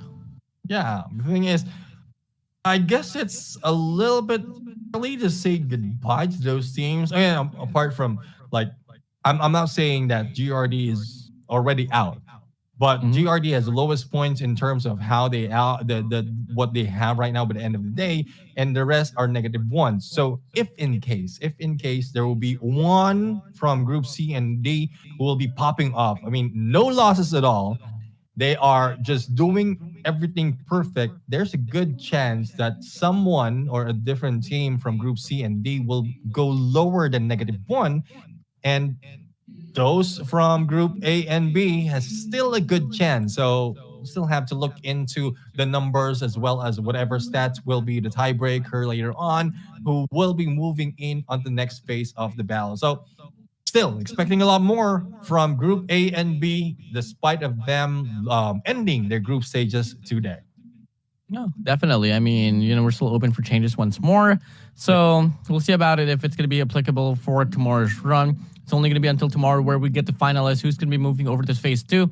So that's just going to be it now. Neptune, we're going to be wrapping things off here. I want to give the courtesy to you.